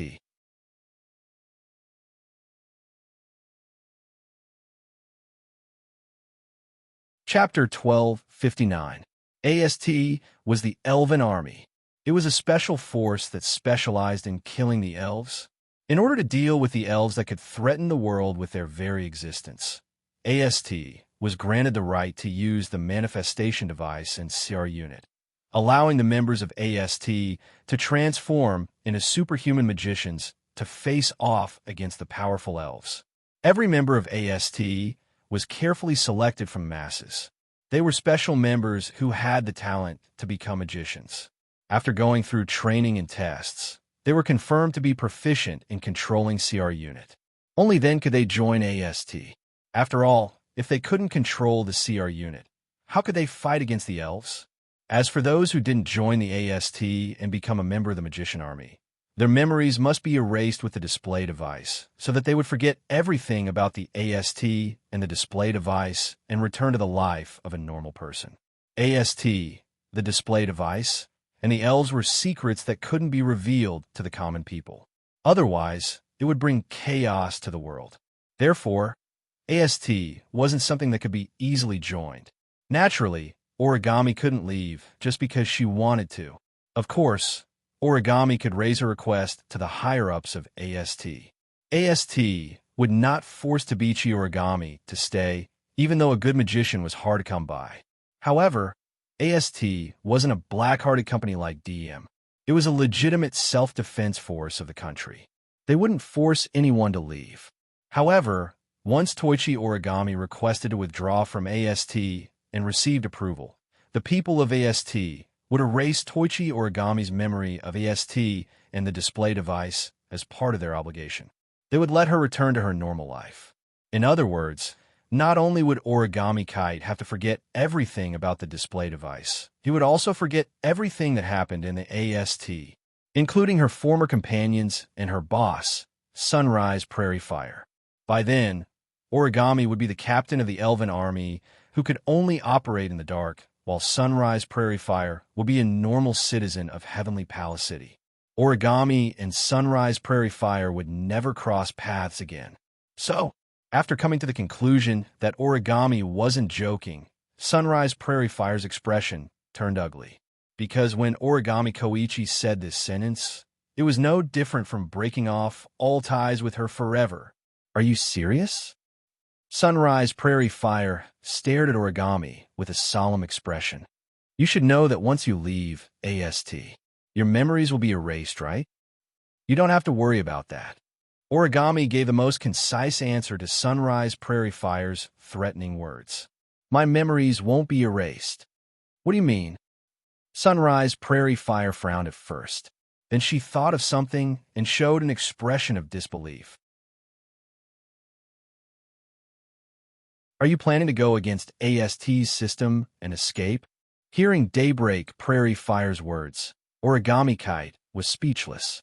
From a certain point of view, Kite Origami was indeed trying to resist the AST system and escape while retaining his memory. After all, there was no way Tokichi Origami would let the people from AST erase his memory without doing anything. Seeing how speechless Tokichi Origami was, Sun Liaozi's anger exploded. Are you crazy? Without even thinking about it, Liaozi under the sun cursed out loud. You'll be wanted by the self-defense force. Do you want to live like a fugitive? You don't have to worry about that. Origami looked at Sunrise Prairie Fire. Someone will help me. It won't affect my life. Someone will help you. Sun Liaozi looked as though he was unable to let go of this matter. I think you're crazy. Did someone instigate you to do this? But you're not a kid who will be tricked. Actually, the real one is also over there. Tokichi Origami said something that made Daybreak Prairie Fire stunned. I'm safe there. Nothing will happen. At this moment, Sun Liaozi's expression became uncertain. Can you be more clear? No matter how clear it is, I can't tell you. Origami shook her head and refused Sunrise Prairie Fire's question. I'm just here to say goodbye. Don't be reckless. Under the sun, Blazing Flame's face was filled with anxiety. Even if you don't want to erase your memory, once you leave AST, you won't have the chance to use the display device and the CR unit anymore. Haven't you always wanted to avenge your parents? Revenge. Toby Origami actually laughed. Although he quickly returned to his expressionless state, Prairie Fire Under the Sun clearly saw this scene and was somewhat frightened. Under the gaze of Liaozi, Kataichi Origami spoke in a dreamlike tone. I don't have any hatred left. How can I avenge them? No hatred. Sunrise Prairie Fire was stunned. I should have died 5 years ago, but in the end, I survived. Toichi Origami closed her eyes as if she was recalling something. Her cold voice echoed in the air. I once thought of committing suicide. I wanted to leave this world with my parents, but I met her. Shiori's figure appeared in her mind, and Tabichi Origami's tone softened. She gave me a glimmer of hope at that time. She also became the final destination of my soul. She allowed me to maintain myself and not fall. She allowed me to continue living. Meeting her can be said to be the luckiest thing in my life. She slowly opened her eyes. At this moment, Yuichi Origami's eyes flashed with a bright color that even Liaozi Under the Sun would be shocked. She had never seen such a color in Yuichi Origami's eyes before. That's the hope for the future. That's the hope for life. This was something that the previous Origami Kite definitely did not have. Originally, I thought that Shirori would be the last light in my life, but God sent her to my side again. Her eyes were filled with an unbelievable radiance. Kyuichi Origami's cold, doll-like face actually showed signs of thawing. If Shirji brings me the longing for life and the extravagant hope to live on, then Shurdao brings me a reborn life and a bright future. I don't want to leave Shirori, and I can't leave Shido. Tabichi Origami's expression became firm. So, in order to stay by their side, I will leave AST. Sunrise Prairie Fire had mixed feelings. She was happy but also depressed. She was happy because Origami was no longer as lifeless as before. She was showing signs of life. She was depressed because from Origami's words and actions, Sunrise Prairie Fire understood that she couldn't stop her. Although I don't know what happened, and it does seem to be a good thing for you. Do you have to leave AST? Under the sun, Liaozi tried to mediate the situation unwillingly. Staying with him shouldn't conflict with staying in AST, right? No. Origami answered without hesitation. AST is an army against the elves. It only exists to kill the elves. I can no longer attack the elves, so it's impossible for me to stay in AST. Can no longer attack fairies. Sun Liaozi was shocked and said in disbelief, the elves are the gods of destruction who bring disaster to the world. They are an existence that will endanger the world. For the safety of the world, shouldn't we stand up? I know. Origami looked straight at Sunrise Prairie Fire. But my position has changed. I won't change it again. Origami, you. Sunrise Prairie Fire's expression changed. Finally, it turned into unwillingness. Is there no room for negotiation? No. Origami didn't answer. She walked past Sunrise Prairie Fire and walked forward.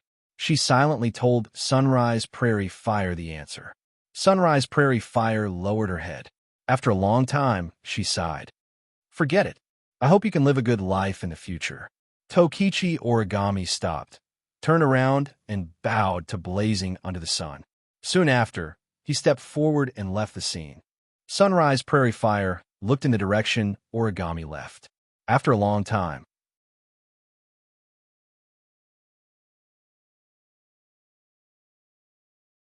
Chapter 1260, Heavenly Palace City, Garrison Base. At the entrance, a figure suddenly appeared without any warning. The coat on his body swayed in an arc as he appeared, and then gently floated down, appearing extremely casual. He glanced at the entrance of AST's base and then looked around. He took out his phone from his pocket. He didn't dial any number, nor did he call anyone. He pressed the call button and put the phone to his ear. He then waited in silence. Not long after, a line was connected to Wu Yan's phone. Along with it came a voice filled with vicissitudes of life. Should I call you Sherdao Kuan? Or should I call you Yin Kuan? I don't have any particular requests. Either way, it's my current status. Wu Yan shrugged and sighed. He then said to the phone in an exasperated tone, "And then? Don't you have anything else to say? You specifically told Coterie to tell me not to kill Will Scott. You even told me not to kill Irene. If you don't have a good reason, I'll lose my temper, Woodman-sama." As for the reason, on the other side of the phone, Woodman let out a long sigh, as if he was pondering. Then he spoke in a mocking tone. "There are rational reasons and emotional reasons. Which one do you want to hear? Upper echelons like you treat hostile forces? How could there be such a sentimental reason?" Wu Yan raised an eyebrow. "Then I'd like to hear. Due to various reasons, Will Scott can't die yet." Woodman answered. "That's the rational reason. I'm asking about emotional reasons." Wu Yan's eyebrows twitched as he rubbed his forehead. "I say, Woodman-sama, you're not purposely making fun of me, are you?" "No, I'm serious." Wu Yan heard Woodman's solemn voice. "You'll know the specific reason in the future. Some of what Will Scott is doing is actually beneficial to us. Is that why you want me to keep him alive? As expected of the leaders of the top forces." Wu Yan pursed his lips. "Then, what about emotional reasons?" Woodman fell silent. A clear breathing sound came from the phone. After a long time, Woodman's voice, which contained an unknown emotion, gradually sounded. "Actually, in the past, we were on the same team." "On the same team? This time?" Wu Yan was stunned. "What do you mean?" "It's not a good habit to be interested in other people's past." Wu Yan Kuan.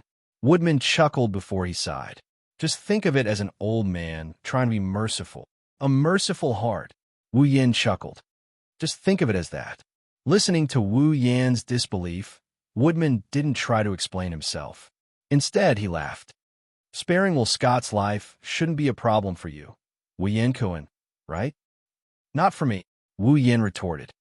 "But don't forget, I still have a group of elves with me, and there are a few among them who aren't strong enough to fight against the Dem. If Will Scott has any evil intentions and seizes the opportunity, they will be in great danger. Do you think I can wait until then to regret it?" "Is that so?" Woodman retorted with a half-smile. "But why do I feel like you've never taken Will Scott seriously, Wu Yan Kuan?" "Oh," Wu Yan snickered in amusement. "Why do you say that? If you think Will Scott is a threat to the elves around you, you won't listen even if I ask Commander Five River to tell you not to kill Will Scott, right?" Woodman spoke Wu Yan's mind in a casual tone. "After all, you made a declaration to us. If you do anything to harm the elves, you'll become our enemy." Wu Yan scratched his cheeks and sighed helplessly. "Should I say that the older the ginger, the wiser?" "It's just a basic deduction," Woodman said calmly. "Of course, I don't know why you don't take Will Scott seriously, Wu Yan Kuan. As you said, Will Scott wouldn't give up on using the elves around you. Those elves aren't like you, Wu Yan Kuan, who can ignore the Dem. So, what makes you so confident, Wu Yan Kuan?" Woodman's voice became curious. "I'm curious. Then, I will use a phrase from you as well." Wu Yan held the phone with his other hand, and he grinned while squinting his eyes. "You'll find out the specifics in the future. As always, he refuses to reveal any information." Woodman said helplessly. "Young man, being too mysterious isn't a good thing." "Well, it's troublesome to explain anyway." Wu Yan shrugged. "I can only say that the elves can't ignore Dem now, but that doesn't mean they can't in the future." "That's right. They can't now, but that doesn't mean they can in the future. With Wu Yan's relationship with the elves, Wu Yan will make them his summons sooner or later. Once they become his summons, their growth will be limitless. The elves will become stronger in battle until they're stronger than Irene and Dem. They'll become so strong that Scott won't be able to do anything to them. The elves' future is limitless. At the end of the day, Scott is just a wall in this world. It's not that hard. If they want to, they can push it down at any time. Even if Wu Yin doesn't make a move, it'll be the same. Perhaps it should be said that with Scott, the dim would not give up on the opportunity to come to them. At that time, they would all become stepping stones for the growth of the elves, providing the elves with the experience to become stronger and becoming complete fertilizers. Unfortunately, Woodman wouldn't understand all of this. Okay, Wu Yan was the one who didn't believe Woodman before, but now it's Woodman's turn to not believe Wu Yan's words. He changed the topic perfunctorily. The display device Wu Yan Kuan asked us to make is almost complete.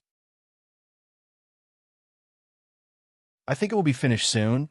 I will come back and nag you again when the time comes. Wu Yan's spirit was lifted. He laughed from the bottom of his heart.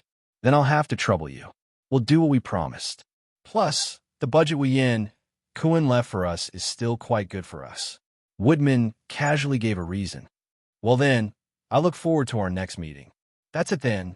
Not wasting any more time on idle chatter, he hung up the phone decisively. Looking at the phone, he curled his lips again. Sure enough, no matter how kind a person is, they'll still have a cunning side to them when they get older. While he was talking to himself, Toby Origami walked out from the entrance of AST's base. Under Wu Yan's gaze, she slowly walked up behind him. Her face was still as cold as ever. However, those who were familiar with Yuichi Origami should be able to sense that Yuichi Origami's frosty expression had become much gentler than before. Wu Yan grinned back at her. Everything's done. Toby Origami nodded faintly and looked at Wu Yan. I won't leave you again. Is that so? Wu Yan was embarrassed and smiled. If you say that, Shurji will definitely misunderstand. It's okay. Toby Origami's expression was normal. If it's you, it's okay. No, I think they're related somehow. Wu Yan glanced at Tabichi Origami and he cautiously asked her, Don't tell me you're going to learn from Mei Jio and eat both men and women? Wu Yan immediately regretted asking, because he clearly saw a flash of light in Tokichi Origami's cold eyes, and the way she looked at him suddenly changed. Looking at Tabichi Origami's eyes, Wu Yan felt a sense of crisis and wanted to retreat. However, Tabichi Origami grabbed him by the collar and pulled him in front of her. You're not allowed to touch Shurji. Huh? You're not allowed to touch Shurji, Toby Origami declared calmly. As compensation, I can let you trample on me. Cold sweat slid down Wu Yan's forehead.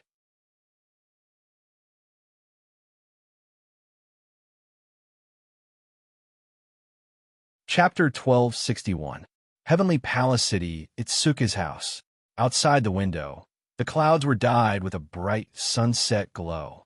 The entire Heavenly Palace City was dyed red by the setting sun.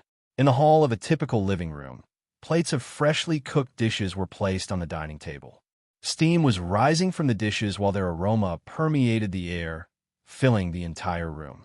At the head of the table, Tokichi Origami, who was wearing a casual and cute shirt and shorts, was standing there. She lowered her head and looked at the delicious dishes on the table that constantly stimulated the tip of her nose. It was as if she couldn't adapt to it. Her beautiful face, which usually didn't have the slightest fluctuation, was now filled with surprise. Of course, Yuichi Origami was not surprised by the smell of the dishes on the table. Just this level alone was not enough to surprise her. What really surprised her was that the people on both sides of the table raised their glasses to her with smiles on their faces and said the same thing in unison. Congratulations! On the left side of the table, Wu Yin, Yagoya, Yuxian, and Mijio stood there. On the right side, Shirori, Kotori, Kurumi, Toka, and Shirori stood there. The people around the table raised their glasses in unison and raised their glasses to Tabichi Origami. Tabichi Origami, who is usually cold, was surprised. See, congratulations? Yuichi Origami's face had a shocked expression that did not match her image. She glanced at everyone around her. Her eyes were filled with confusion. Congratulations? What are they congratulating me for? This is a celebration for you. As though she could see through Toichi Origami's inner thoughts, Kotori, who was by the side, lowered her voice so that Shirori would not notice that she was in commander mode. She explained to Toichi Origami, "It's sister who heard that your parents have been in a vegetative state for 5 years and have just woken up recently. So she took the initiative to help you." Tabichi Origami finally understood what was going on. She put away the shock on her face and returned to her usual expressionless state. He glanced around. She lowered her head and thanked everyone. "Thank you for going through so much trouble for me." Tabichi Origami looked at Shirori. "Thank you too, Shirori. I will remember this." "Well, Origami classmate, you needn't take it to heart. I'm just making the decision as a friend." As if she was trying to explain something, Shirori felt pressured under Tabichi Origami's calm gaze. However, he still smiled. First, he emphasized the word friend, and then shook his head modestly. "Besides, these dishes were all prepared by Shido.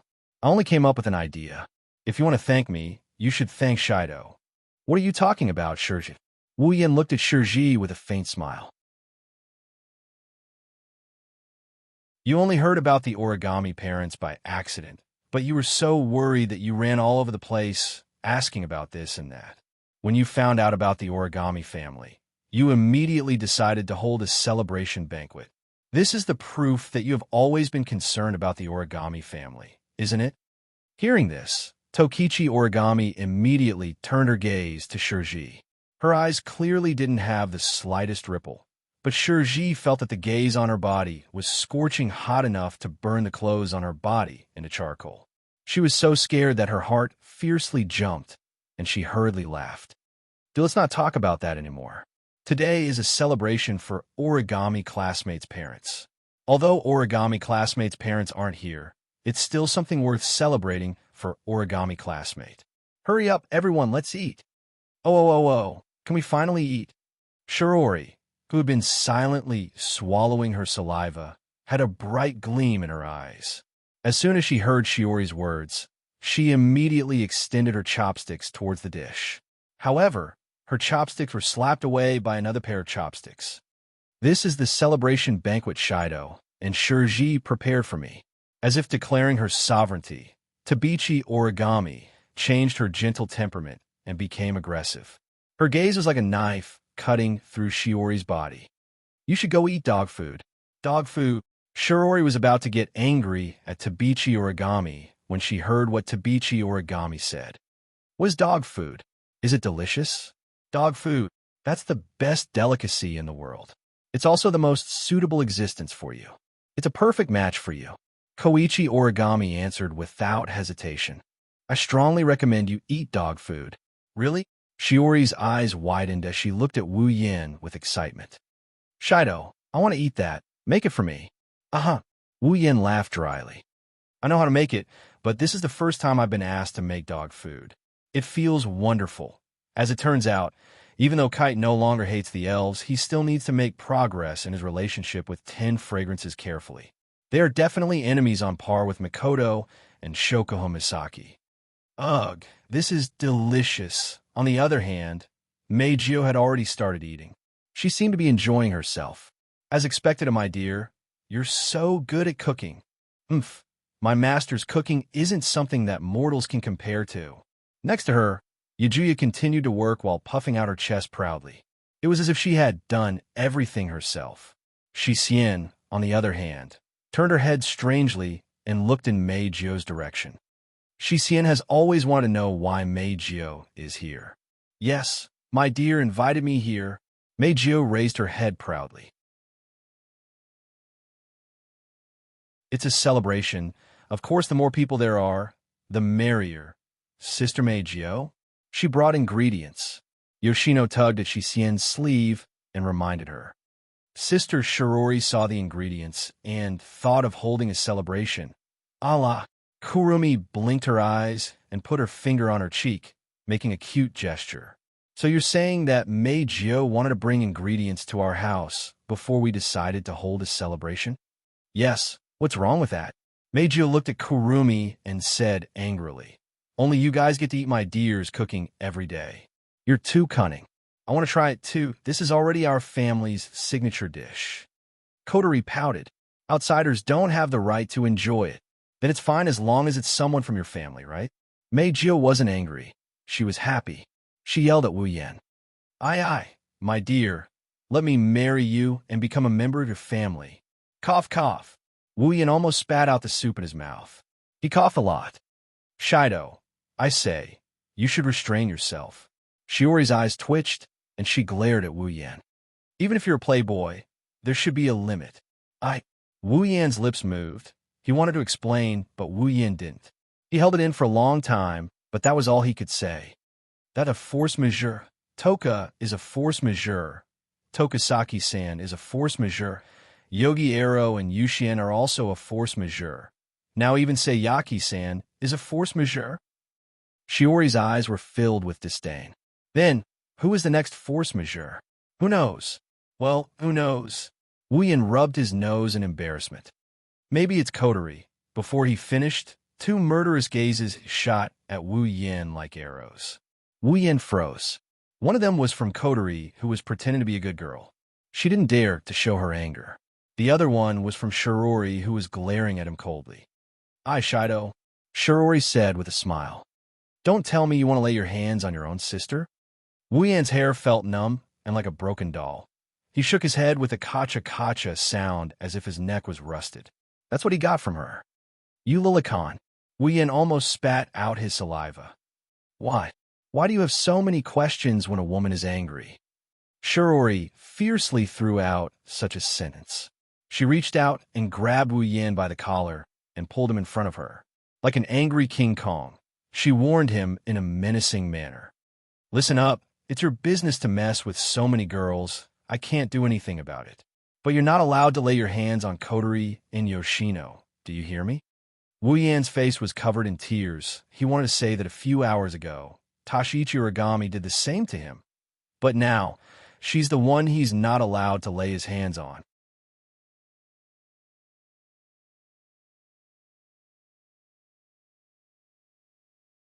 Chapter 1262. In the end, the celebratory banquet ended in a joyous and harmonious atmosphere. Everyone was reluctant to part with the banquet, and it ended satisfactorily. As the main character, although Tabichi Origami looked cold the entire time, she did not bring anyone a sense of oppression. Instead, she was unexpectedly supportive. Of course, Tabichi Origami was just arguing with Tabichi Origami over some trivial matters. She also used the excuse of thanking Shirori to constantly harass her. Even Wu Yan was harassed by her a few times, causing Shirori to frequently cast angry glances at her. After all, before that, Shirori had just warned Wu Yan not to attack Coterie and Yanai. Now, Wu Yan attacked Tabichi Origami, causing Shirori to be angry, but she did not dare to say anything. If Shirori were to find out that one of the two targets she warned Wu Yan not to lay his hands on has already been murdered by a certain wolf. Moreover, that person is Shiori's sister in name, Wu Yan's sister in name. Would she faint on the spot? In addition to the main character of the celebration banquet, Mei Jio, who came to Wu Yan's house as a guest, was also very satisfied because she secretly sneaked into Wu Yan's room and observed everything in Wu Yan's room. As for the members of Wu He's house, except for Shirori, who had been enduring Tabichi Origami's harassment and Tabichi Origami's provocation, the rest of them also spent the entire banquet happily. Or rather, except for Shirori. Tabichi Origami and Tabichi Origami were also enjoying themselves. Who knows, finally, because everyone was having too much fun, they forgot the time. When night completely fell, everyone came back to their senses and realized that it was almost dawn. Fortunately, because of the Tianyang festival, the 10 high schools had a long holiday and did not need to go to class tomorrow. It was not bad to play late. However, Tabichi Origami and Mei Jio used the reason that it's late and it's inconvenient for girls to go home as an excuse and half-forced and half-shamelessly stayed at Wu He's house, preparing to spend the night here. Shirji was also helpless about the two girls' forceful move-in. Originally, she wanted Wu Yan to send Mei Jio and Yuan Origami home, but in the end, she couldn't resist the two girls' hooligan behavior. When the two super beauties acted shamelessly, the lethality was not ordinary. In the end, he could only compromise. However, after compromising, Meijio complained that she wanted to sleep in the same room as Wu Yin, and Tashiichi Origami complained that she wanted to sleep in the same room as Shirori.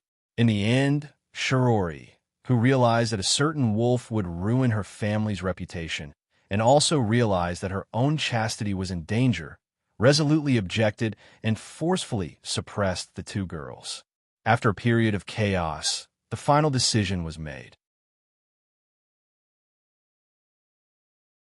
Kotori went to sleep in Shiori's room so that she could make room for Miku and Teruchi to fold paper. He had to make do with it for one night. Thus, the chaos ended with Meijio and Teruchi Origami being extremely dissatisfied. There are 5 rooms in Itsuka's house. Wu Yin, Yabuya, Yuhin, Shirori, Kotori, Mikoto, Toka, Yokoi, Kurumi, and Kurumi will stay in the same room. Kurumi will stay in the same room. Luckily, Shirori and Kotori's parents weren't at home due to work, or else tonight would have ended on a bad note. Overall, the current situation is still a happy ending. At least, from Wu Yan's point of view, Meijio and Teruchi Origami evolved from Yuri to half Yuri. They're so hardcore that both men and women are attracted to them, so they should be able to get along very well. While Yeguya and Yushin went to take a shower, Wu Yin laid on his bed and seriously thought about these things. He couldn't help but feel that he's a bit stupid. Placing one hand on his forehead, Wu Yin stared blankly at the ceiling with his wine-red eyes. His thoughts began to wander. Basically, every night when Wu Yin was alone in the room, he would be in this state. The reason is that Wu Yin is a night owl, a habit he had when he was an otaku. The other reason is because of his physique. As a vampire ancestor, Wu Yin is definitely a nocturnal creature. Although it doesn't affect him during the day, he's always more energetic at night. In addition, he was a night owl. After becoming the true ancestor of vampires, he could not sleep at night almost 300 out of 365 days of the year. As a result, his soul would usually wander off before he went to sleep. Inadvertently, Wu Yin recalled the phone call he had with Woodman during the day. In fact, during the day, Wu Yan's explanation to Woodman that the elves can't ignore the dim now doesn't mean they can't in the future. Although the elves' growth is limitless once they become his summons, and they'll be able to ignore the dim sooner or later, the prerequisite is that they become his summons. Currently, Yeguya, Yushin, and Meijio haven't become his summons yet. For the 3 of them, the dim is still a huge monster. Although he's never mentioned it in front of Yeguya, Yushin, and Meijio, it's undeniable that among all the elven girls around Wu Yin, the 3 of them are the weakest. Even though Yoshino reached the peak of Tier 8 due to the experience gained from Irene, she can't say for sure that she can beat Irene, but if she's alone, she can't do anything to Yoshino. On the other hand, almost all of the girls around Wu Yin are stronger than Yoshino. Even Kinuhara Sai, Frenda, and Takitsubo Riku are stronger than Yoshino because of their experience in the dark. If they can't even beat Yoshino, how can Yeguya, Yushin, and Meijio compare to the Dem?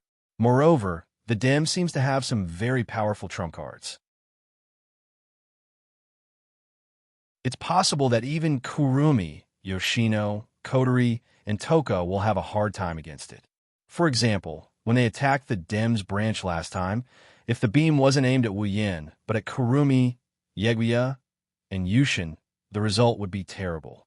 In the end, although the girls' growth is unlimited, they haven't grown to the point where they can ignore the Dem, let alone Yeguya, Yushin, and Meijio who haven't become Wu Yan summons. Thinking about this, Wu Yin, who is lying on the bed, clenched his fists.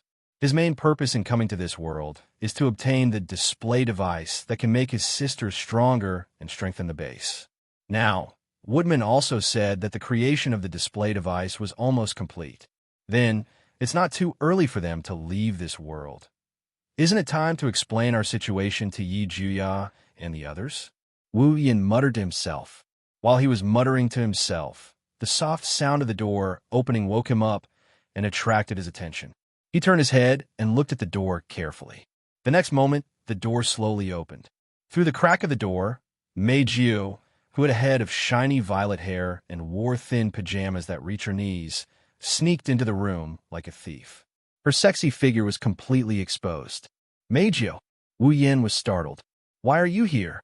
Ah, Meijio didn't expect to be discovered so quickly. She let out a small cry of surprise. After a while, she stuck out her tongue in embarrassment and said coquettishly, I want to sleep in the same room as my darling. Meijio. Wu Yin smiled bitterly. If you sleep in the same room as me, what about Yeguia and Yushin? Mama, why don't I just let Gia-chan and Kishina-chan sleep in my room? Meijio tilted her head, and she gave Wu Yin a pitiful look. Don't you want to sleep with me, darling? That's not it. Wu Yin's bitter smile deepened, and his tone became more earnest. Compared to Yeguia and Yushin, Meijio is more approachable.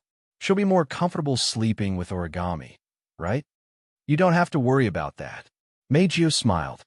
Kenichi doesn't sleep in her room either. Huh? Wu Yin was stunned. Then where is she going to sleep? She's going to sleep with Shirori. Meijio betrayed her teammate without hesitation. We agreed that I'll do the night attack, darling. She'll do the night attack on Shirori. Wu Yin was speechless.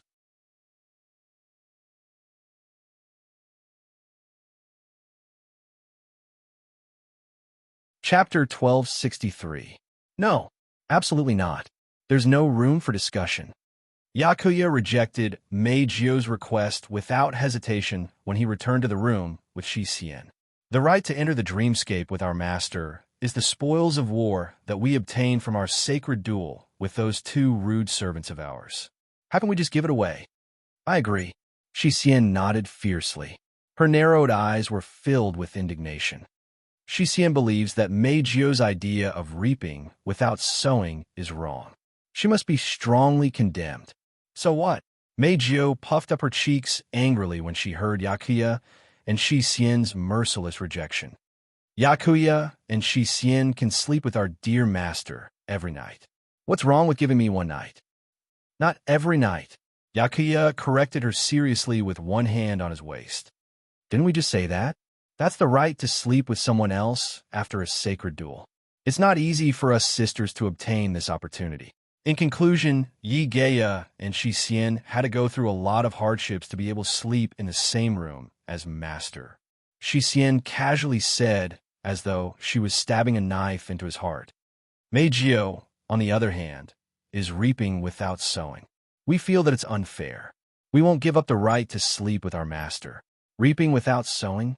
Meijio hesitated for a moment before raising her hand weakly. Then, how about I treat you to a delicious cake tomorrow? Yi Juya and Xian's ears twitched, and the resolute expressions on their faces began to waver. Egg, cake, waver. There wasn't any cake in the banquet earlier. That's not bad. I agree. Actually, if it's just one night, Xian can still tolerate it. Yes. Offering sacrifices to us is also a very necessary thing. I'm looking forward to it. Hey, where's your persistence? Wu Yin couldn't help but complain loudly. A cake is enough for you to compromise? A cake is enough for you to sell me out? I didn't know you could be so shameless. Hearing this, Yi Ju Shi and Xian blushed and turned their heads away awkwardly. Meijio looked at Wu Yin with tears in her eyes and started sobbing. Do you really hate me that much? No, that's not it. Looking at Meijio shrugging her shoulders, Wu Yin couldn't help but panic. I don't mean to dislike you. In fact, I like you very much. You like it? Yi Juya and Xian's ears twitched again. But this time, the expression on his face was more or less filled with jealousy. I like it. Meijio's sobbing suddenly froze. Her cheeks quickly turned red, and she shyly started to fidget. Oh dear, really, there's so many people here, you girls. Wu Yin bitterly laughed, and he sighed. The three elven girls acted like they were putting on a show. Forget it. You guys came at the right time anyway. Since all three of you are here, I have something to tell you. Something. Yi Ju Shi, Xian, and Meijio seemed to feel the change in atmosphere. They looked at each other and then looked at Wu Yin. Is there something you need us to do? Yi Ju sure didn't bother to maintain his arrogant manner. He spoke softly with a normal tone. If there is something difficult you need us to do, we will help you. We will definitely help. Of course. Xianxia stepped forward. Her expressionless face became serious. If it is for Master, Xianxia will do it no matter what it is. It seems like it is something important. Seeing Wu Yan's change in attitude, Mei Jiao felt uneasy, but she still spoke softly. Dear, tell me, Wu Yan found it funny when he saw how serious the three elven girls are. He patted his cheeks, and he gave them a comforting smile. Don't be so nervous. Although it is something important, it is not as scary as you think it is. How about this? After thinking for a bit, Wu Yan extended his hand to the three elf girls. It's a waste of time to explain it directly, and you might not be able to understand it. Come over here and hold my hand. I'll share my memories with you. Share memories. Yi Ju sure, Xianxia and Mei Jiao looked at each other, but they didn't worry too much. Since the target is Wu Yan, he wouldn't do them any harm. That is the only thing they can be sure of. The three of them walked up to Wu Yan and held his hand. In the next moment, a strange wave of mana surged from the hands of the four of them, bringing with it a dazzling light. Seeing the light, Yi Ju sure, Xianxia and Mei Jiao's expressions changed. Then, they slowly became paralyzed and became sluggish. A memory fragment that didn't belong to them flowed into the minds of the three elven girls and gradually became their memories. After an unknown amount of time, the dazzling light gradually dimmed. The eyes of the three elven girls that had lost focus gradually focused. However, the three of them still looked as if their souls had left their bodies. They remained in a state of absent-mindedness and were unable to regain their senses for a very long time. Wu Yan didn't say anything. He quietly looked at the three elf girls and waited for them to recover. What the three of them had to accept was too unreal. The systems matter. The summoning of characters, this was only a matter of one dungeon world. Other than this world, there were many other worlds. Adding all of these together, it wasn't easy to digest. Fortunately, the three of them were elves. They were inconceivable existences. Otherwise, if a normal person didn't have a certain level of trust in Wu Yan, they wouldn't have believed him. But this was something they had to accept. After all, once they become his summoned characters, they will be with him forever. Together forever. Never separate. Life in harmony, never abandon. The bond between Wu Yan and the girls was so tight. It couldn't be any tighter. So, Yi Ju sure, Xianxia and Mei Jiao had to understand the current situation. After a long while, the three elven girls gradually regained their senses. They looked at each other, but didn't say anything. Only the three pairs of beautiful eyes were filled with shock. Is this real or fake? This was the first thought that came to Mei Jiao's mind. This kind of thing, does it really exist? So amazing. Yi Ju sure said in a daze. So Master can do this kind of thing. Shocking, another world. Even Xianxia didn't know how to express her emotions. What a shocking world. No wonder Master is so strong. With such a magical system, Dim can't compare. I know it's hard for you to believe, but this is the truth. Whether it's the dungeon world, the Spalier world, the system, or the summoning of characters. Wu Yan looked at the three elf girls and spoke in a deep voice. Now, you know the situation. Actually, I just want to ask if you're willing to... Do you even need to ask? Before Wu Yan could finish, Yi Ju sure, Xianxia, and Mei Jiao spoke at the same time and interrupted him. You are the master of us Baoist sisters. You were, you are, and you will be. That will never change. Yi Ju sure crossed his arms and looked up. His voice was filled with determination. This kind of thing you don't even need to choose. Agreed. Xianxia tilted her head. The corners of her lips curled up. As long as Yi Ju sure, Master, no matter where it is, Xianxia will go. You promise to protect me forever. Mei Jiao hugged Wu Yan's arm tightly. She looked at Wu Yan's face with a nervous expression. You can't go back on your word. Seeing the three girls choose to follow him without hesitation, Wu Yan felt a burning sensation in his heart. It flowed through his body and warmed him up. A smile that came from the bottom of his heart slowly appeared on his face. You are the ones who have become my summoning characters. You can only stay by my side and share life and death with me.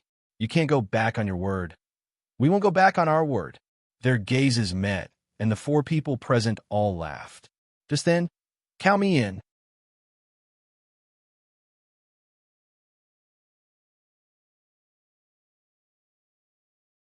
Chapter 1264. Count me in. In the small room, a cold voice shattered the warmth in the room.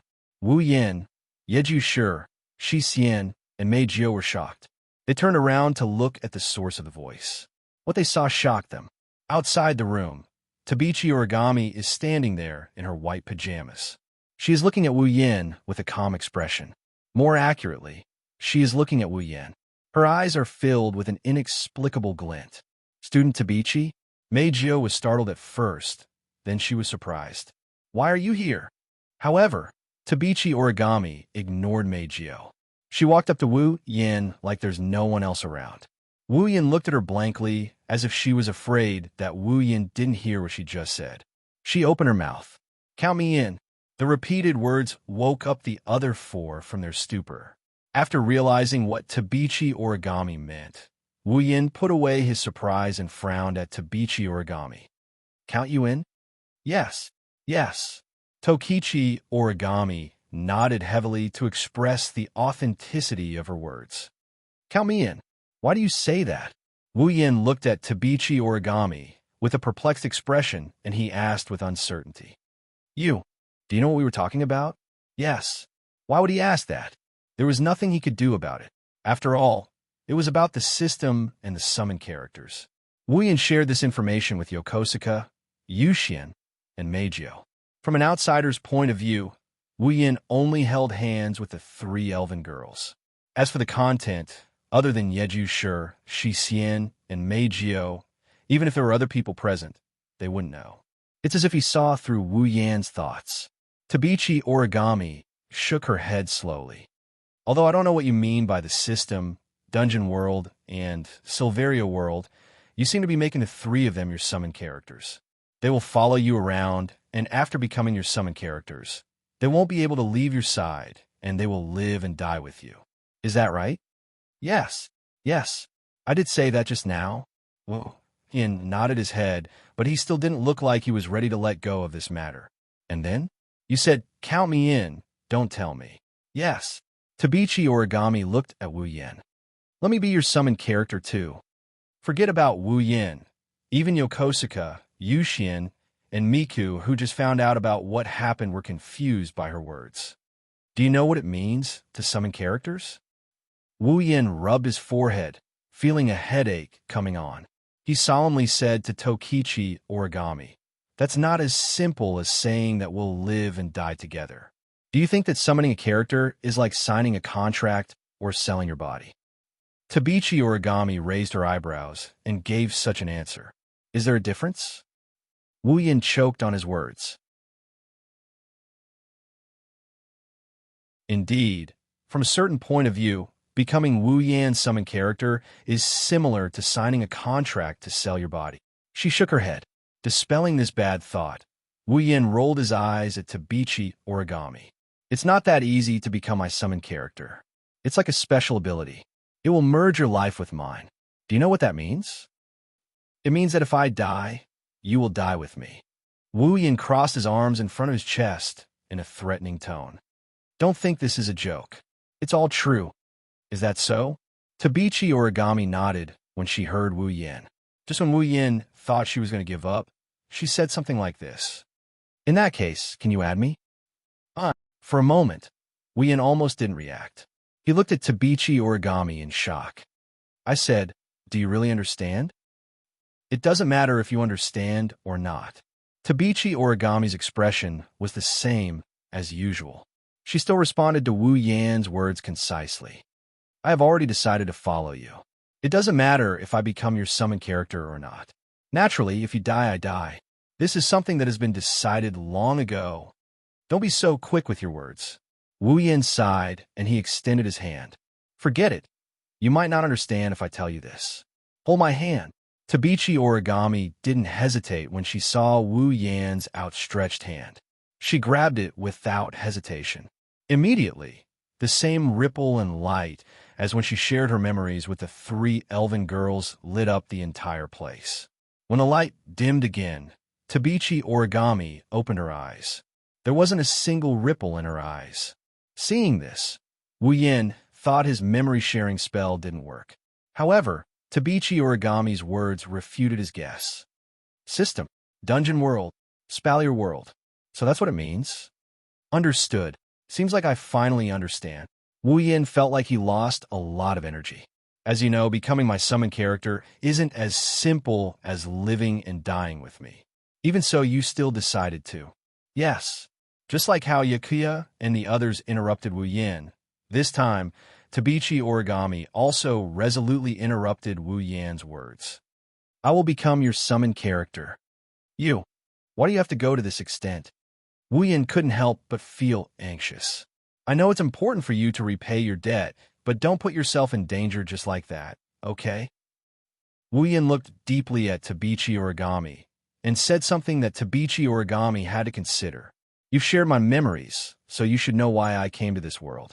You should also know that the creation of the manifestation device is about to be completed, and I'm about to leave this world with the elves.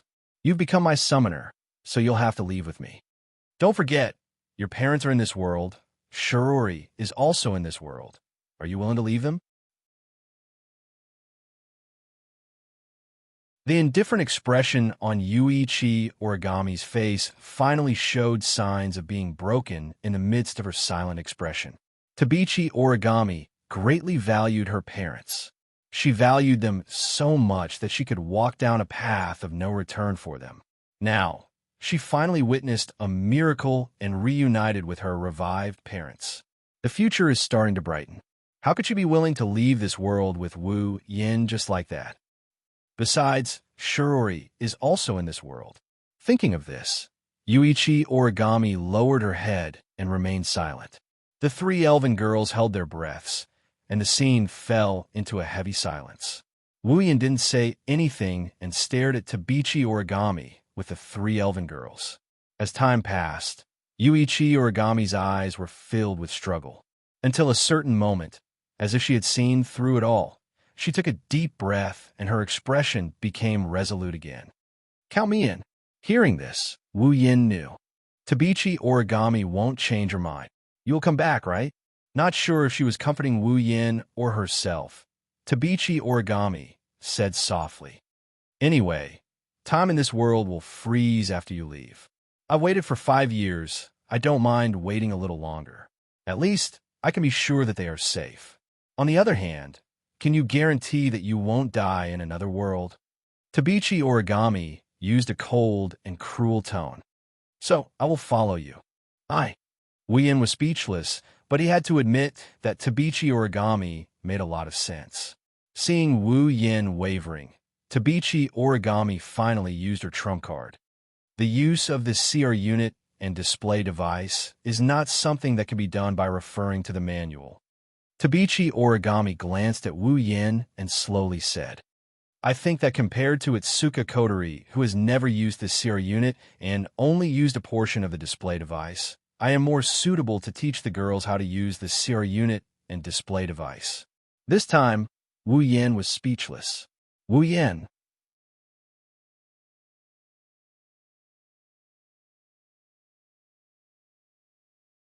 Chapter 1265.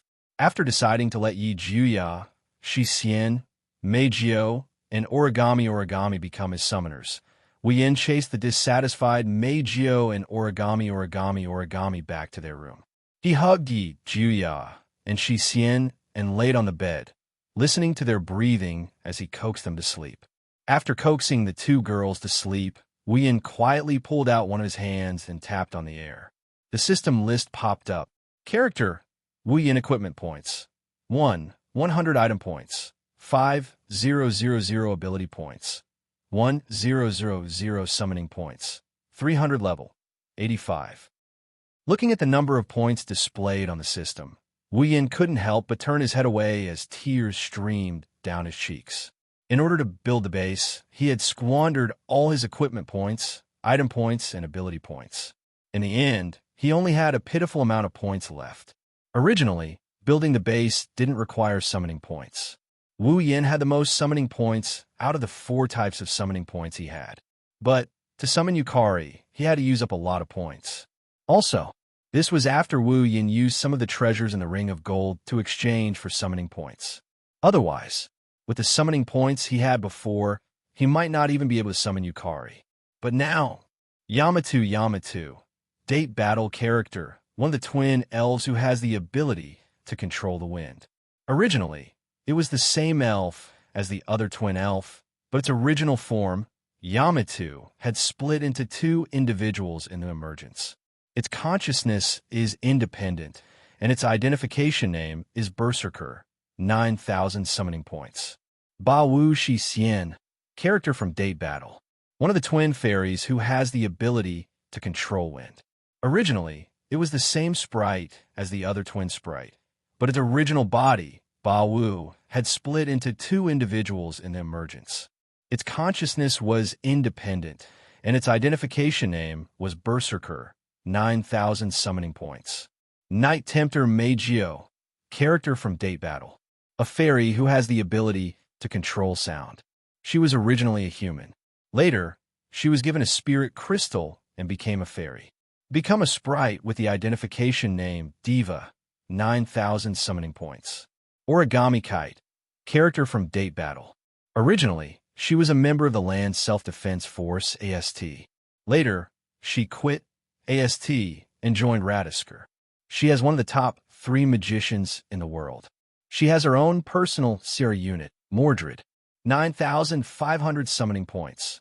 If he wanted to summon all 4 new summoning points, he would have to spend 36,500 summoning points. Wu Yin only has a meager 300 summoning points left. So poor. It couldn't be any more shabby. Summoning points. Even the other 3 points were extremely shabby. Ugh. Wu Yin put away the system list, and he facepalmed. He was conflicted. Even though he already knew that his remaining points are very pitiful, he didn't really care about it. After all, the current him had the ability, equipment, and tools. He also had a whole group of people to summon, and each of them was a beautiful woman. The number of points he had didn't affect him much. But now, when he really needed them, how could such a poor summoning points be of any use? Of course, there were still a lot of treasures in the Ring of Gold. If he turned them all into the system, he could get a lot of summoning points. But Wu Yin had always treated the treasures in the Ring of Gold as emergency items. When he summoned Yukari, he couldn't summon her without the treasures in the Ring of Gold. Therefore, even though he knew he wasn't that poor yet, if he kept relying on the treasures in the Ring of Gold like this, it would be troublesome if he really needed to use the points in the Ring of Gold. Was it time for him to earn some points? Wu Yin muttered, "System, I seem to be short of summoning points. Say, when are you going to give me a sudden mission?" In the end, Wu Yin's mumbling attracted the system's obedient response. User, the current dungeon world cannot detect a sudden mission. If user is short of summoning points, user is advised to enter the next dungeon world to complete the mission. All right. When he heard the system's response, Wu Yin was stunned. When he came back to his senses, he slapped his thigh, forgetting that he was still holding Yi Juya's thigh. With this slap, there was a crisp sound and a soft sensation in the air and in the hand at the same time, accompanied by Yakuya's small cry of pain. Wu Yin was startled. He looked at Yi Juya, who was frowning in dissatisfaction. It seemed like he was about to wake up. He quickly patted Yi Juya's back.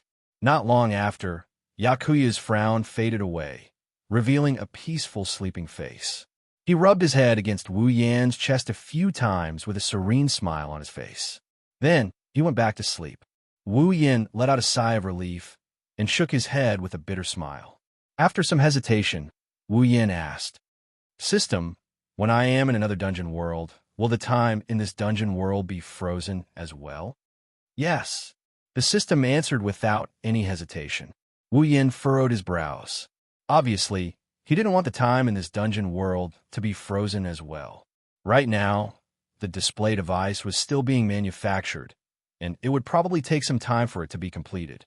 Since Scott's arm had been chopped off by himself, he could only return to the DEM's headquarters and use the highest performance display device to reattach his severed arm. In other words, during this period of time, staying in Tiangong City could be considered as having nothing to do. If possible, Wu Yin wanted to do dungeon missions to earn points while maintaining the flow of time in this dungeon world. When he returned, the display device would be completed. That would be the best situation. However, completing a dungeon mission was not something that could be completed in a short period of time. Come to think of it, by the time the display device was completed, Scott would have recovered, and the possibility of him being in another dungeon world would be extremely high. If that was the case, Wu Yin didn't want to leave the girls here alone. System. Thinking of this, Wu Yin asked tentatively, "Can you maintain the flow of time in this dungeon world, but not too fast, so that I have enough time to complete the dungeon mission in the other dungeon world?" When this question was asked, it seemed like even the system didn't expect it. In any case, Wu Yin didn't wait for the system to answer directly. After a while, the mechanical voice of the system gradually echoed in Wu Yan's mind. In the system's rules, there is no denial of the user's suggestion. After the system's own judgment, the user's suggestion is feasible. The system will adjust the relevant rules. The contents of the adjustment are as follows. If the user is in the main world or dungeon world, and the user has a summoned character in another dungeon world, the flow of time in that dungeon world will be unfrozen. The specific flow of time will be based on the flow of time in the main world and the dungeon world the user is in. It will be 1%. Hearing this, Wu Yin scratched his cheek. In other words, if I go to another dungeon world and the user has a summoned character in that dungeon world, the flow of time in that dungeon world will be the same as the main world. It will be 101, right? Yes. If the user goes to another dungeon world and spends 100 days in that dungeon world, the difference between the dungeon world and the main world will only be 1 day. That's not bad. At this moment, Wu Yin felt satisfied and relaxed. Since he could go to another dungeon world to earn points and slow down the flow of time between this dungeon world and the main world, it was not a bad choice. If that's the case, when he returns, the display device should be almost complete. After making up his mind, Wu Yin kissed Xianxia and Xianxia on the forehead and closed his eyes. I'll say goodbye to the girls tomorrow and go to the other dungeon world.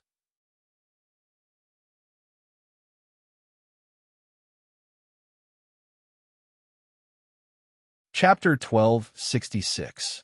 Going to another dungeon world? The next day, at the dining table, Wu Yin told the girls about the decision he made last night while Shirori went to the kitchen to prepare breakfast. The girls couldn't help but gasp in surprise. "Why are you all so loud?"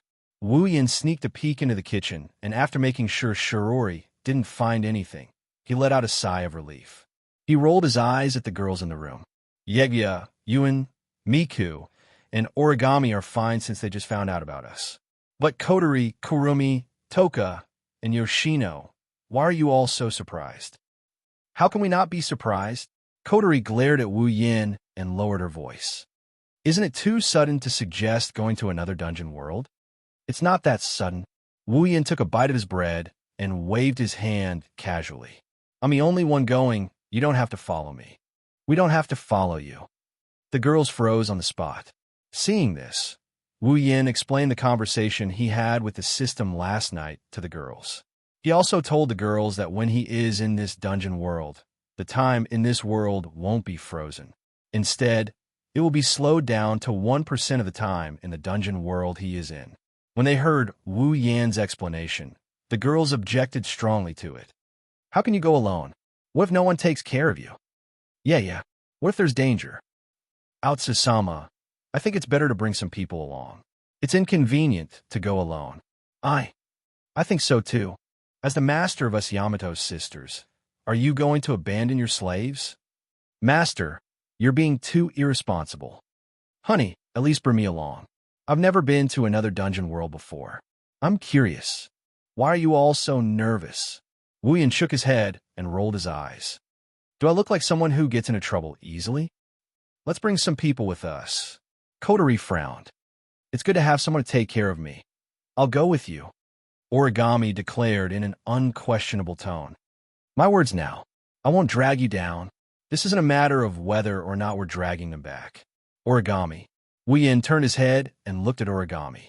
Don't forget that you'll have to leave this world with us after the display device is completed. He didn't know when he would come back again. Therefore, I think you should at least spend some time with your parents while I'm away. Okay. Origami's unquestionable expression instantly collapsed, and she fell silent. Seeing that Origami had tacitly agreed, the other 3 rookies by the side hurriedly spoke out. Then let us, the Bawu sisters, follow you to the other world. I agree. Yi Juya and Shi Xian don't have parents in this world, so they don't need to accompany them. I don't have any special events recently, so I don't need to meet my fans. Going to the other world to sing seems like a good idea. What's wrong with the 2 of them? Is there a need to be so worried? Wu Yin heard Yi Juya, Shi Xian, and Miku's words and the worry in their eyes. He knocked on their heads. I didn't ask you to come with me, but that doesn't mean I'm going alone. Did you forget that I have Natsuki, Kanon, Nagisa, and Agurola with me? The other girls recalled that Natsuki, Kanon, Nagisa, and Agurola had been staying inside Wu Yan's body all this time. With Natsuki and the others, there's no need to worry, right? Wu Yan smiled at the girls. Besides, I need someone to watch over me. I'll be more at ease if you all stay here together. Wu Yan took out a gem that emitted a soft white light and handed it to Origami. Origami, this is for you. This is... Origami raised an eyebrow when she saw the gem in Wu Yan's hand. Spirit crystal? This was originally yours. Wu Yan looked at Origami. It doesn't matter if you want to use it or not. The decision is in your hands. You can keep it in case you need it. Origami fell silent. After a while, she nodded. She opened up a small tori and wrapped the spirit crystal in it before putting it away. Since husband has made up his mind, I won't say anything else. With Natsuki around, you should be able to rest assured. Kurumi looked at Wu Yin helplessly. But please be careful, don't worry. Wu Yin smiled. The time ratio is 100:1. I spent 3 months in the other world and only 1 day here. Perhaps, by the time I return, it won't even be a day here. Indeed, the group of girls' expressions also relaxed. I will take care of the display. Kotori didn't throw a tantrum. She gave Wu Yin a promise. I'll take care of it too. With Toka, Kurumi, and Origami here, I'm sure nothing will go wrong. Okay. Wu Yin looked at the girls and nodded with a smile. Before leaving, the girls prepared a lot of things for Wu Yin. There was plenty of food and water. Kotori even prepared some display device for Wu Yin in case he needs it.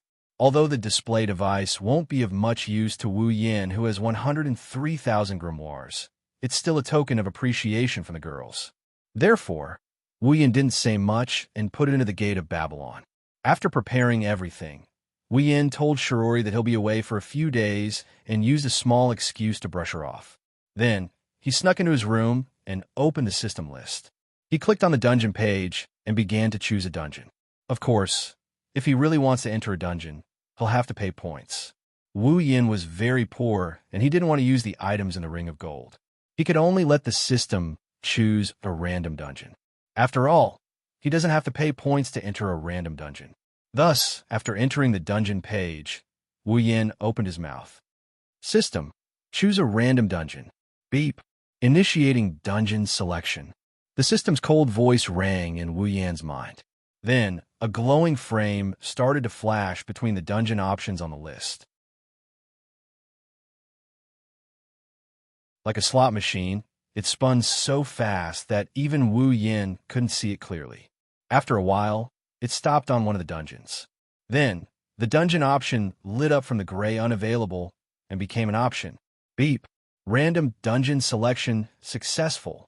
Dungeon World Starry Dragon Knight selected. Enter? Starry Dragon Knight? Wu Yin stared blankly at the options shown on the list. Wu Yin stared blankly at the system. Starry Dragon Knight? Which dungeon is this? Haven't you seen the original dungeon? Wu Yin felt a headache coming on when he thought of this. If possible, he'd rather choose a dungeon that he's familiar with. That way, not only would the dungeon missions be easier, he'd be able to act boldly because of his understanding of the world. As for Star Dragon Knight, Wu Yin didn't even see the original dungeon. Wu Yin rubbed his nose, and he mumbled in an embarrassed manner. System, can you do another random selection? The user can choose a random dungeon world. If the user doesn't enter and complete the dungeon mission, the user can't make another random selection. The system's cold voice sounded. If the user isn't satisfied with the random selection, the user can spend a small amount of points to cancel the random selection and make another random selection. Wu Yan's eyebrows twitched. How many points do I need? Equipment points, item points, ability points, and summoning points are 10,000 points each. This world it is, Wu Yin said decisively. He didn't want to give himself time and chance to regret. He pressed the Starry Dragon Knight option. The scene in front of him blurred slightly. Wu Yan's figure disappeared from the room.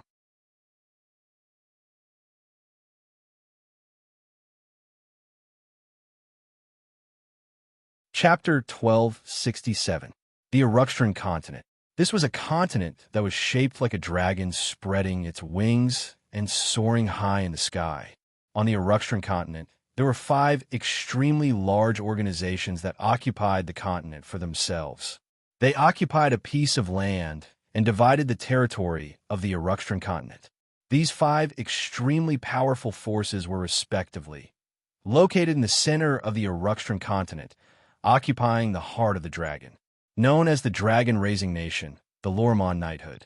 Located in the south of the Lormon Knighthood, occupying the body of the dragon, known as the suzerain of the Lormon Knighthood, the Sheplon Kingdom. Located in the north of the Lormon Knighthood, occupying the jaw of the dragon, known as the Siphoros Empire, the Arcanum Empire. Located in the southeast of the Eruxtran Continent, occupying the tail of the dragon, there used to be all kinds of independent countries of different sizes. Later, 7 large cities and 16 other small cities united to form the alliance of Rovlock industrial and commercial cities. Located in the northeast of the Eruxtran Continent, the Ailu Peninsula, including the Ailu Peninsula occupying the wing of the dragon. These were the 5 great powers of the Eruxtran Continent. They were colossal powers that occupied 5 different parts of the dragon-shaped continent. Of course, they occupied 5 different parts of the Eruxtran Continent. However, the relationship between the 5 great powers was very complicated. There were high and low statuses, strong and weak powers. In the eyes of others, they were colossal powers. However, in their own eyes, in their own hearts, there were some discrepancies. For example, the Lormon Knighthood was a large nation that occupied the heart of the continent. However, it was suppressed by the suzerain Sheplon Kingdom. Obviously, the Lormon Knighthood was in a weak state. However, the Lormon Knighthood was a very special nation in the Eruxtran Continent, because this nation that was still weak had the beautiful title of the Dragon-Raising Nation. Unfortunately, whether it was the Lormon Knighthood, the suzerain Sheplon Kingdom, or the other 3 great powers, today they were destined to not be peaceful. Star Essence. This was a very special energy in this world. It was similar to the energy of Qi. It was also a necessary element for the life forms living on this planet to maintain their lives. On this planet, apart from humans, there was another very special race. Dragons. A real Western dragon. However, in this world, the dragons that lived on this planet, although they had the power to be called a disaster like in the legends, their situation, but it wasn't very good. The reason was because of the star essence. This world's planet had a tendency to view creatures with powerful magic as harmful and eliminated them. It could be said that this was a self-cleansing effect by the planet. But what was unable to be erased was the dragons with powerful magic. Became an obsolete race abandoned by the planet. Therefore, the dragons could not accept star essence. They couldn't obtain the star essence that life forms relied on to sustain their lives. If you want to survive on this planet, you must have star essence as a supplement. If you are unable to obtain star essence as a gift from the planet, you will not be able to escape the fate of extinction. Under such circumstances, a special contract known as the Abayan Secret Agreement was created. Due to the planet's tendency to view creatures with mana as a threat, humans who did not possess any mana were instead the most welcomed life forms on the planet. They were born with abundant star essence, which was why the dragons had signed the secret pact of Abayan with the humans. The dragons were facing extinction, but the humans coveted the dragons' power. Therefore, the two sides signed the contract. The dragon used the contract to leave a mark known as the star engraving on the human's body. From a special route formed by the star engraving, the dragon would replenish the star essence on the contracted human's body. In return, the dragons will listen to the humans' orders and give their powerful magic to the humans. With the help of the star carving, the dragons that signed the contract with the humans survived, and the humans gained the right to order the dragons. This is the most special existence in this world. Although not everyone can sign a contract with a dragon and become a person who can order the dragons, it is undeniable that this world is a world where humans and dragons live together. All of this is due to the star essence given by the planet. The dragons receive the star essence from their masters. The humans, as the masters, provide the star essence. This had always been the connection between humans and dragons on the continent of Aluxtran. But today, the star essence of the entire world went berserk. That's right, berserk. Only those who possess the star engraving and can see the star essence's dragon summoning could see it clearly. The world is changing. People, dragons, flowers, trees, earth, oceans. On the bodies of these beings, there was an almost endless amount of star essence that could not be seen by the naked eye. They silently rose from every living being, every piece of land, and every part of the sea. Like a swarm of bees, they madly gathered together and surged into the air, forming an extremely terrifying vortex that emitted an astonishing amount of energy. In every corner of the world, people, things, and things that could sense the changes of the star essences were all terrified. They looked at the star essences that rose from their bodies, and then looked at the star essences that were continuously gathering in the air.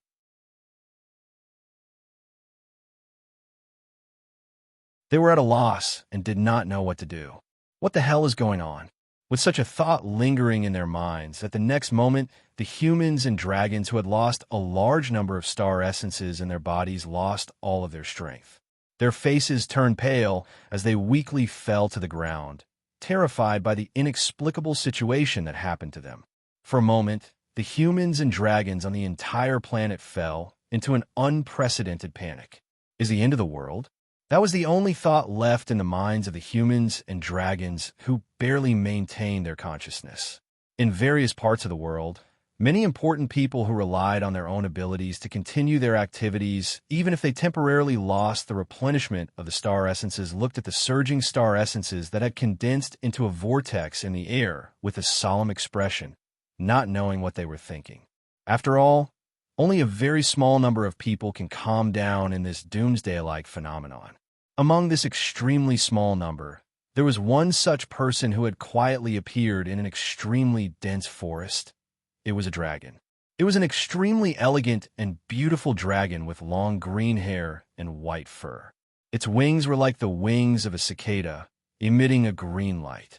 This huge dragon raised its head and stared at the whirlpool of star essence in the sky that covered the entire world.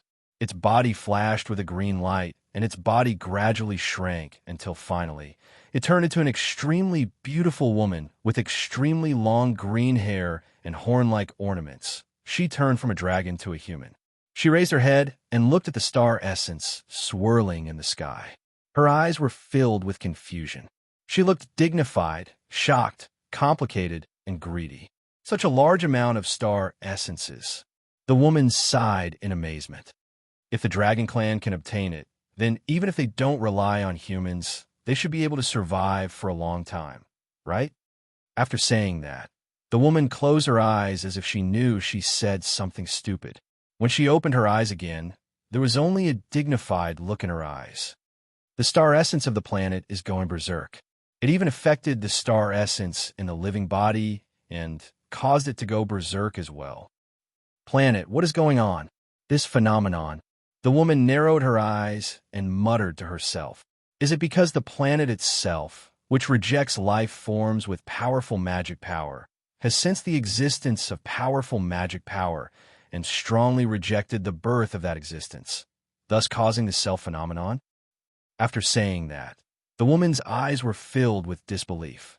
If that's really the case, then just how powerful is this existence to be able to cause the planet itself to automatically reject its birth? The planet has a tendency to view creatures with powerful magic as harmful. It has a tendency to reject them. However, that is at most a function of the planet itself. Like a natural phenomenon, it is a setting of the world. But now, this natural phenomenon was like a chemical reaction caused by a certain existence, producing an extremely powerful change. This is the truth behind the star essence going berserk. Wuyan, who didn't know about this, finally ushered in the most unwelcome journey in history. Moreover, the one that rejected him was the planet itself.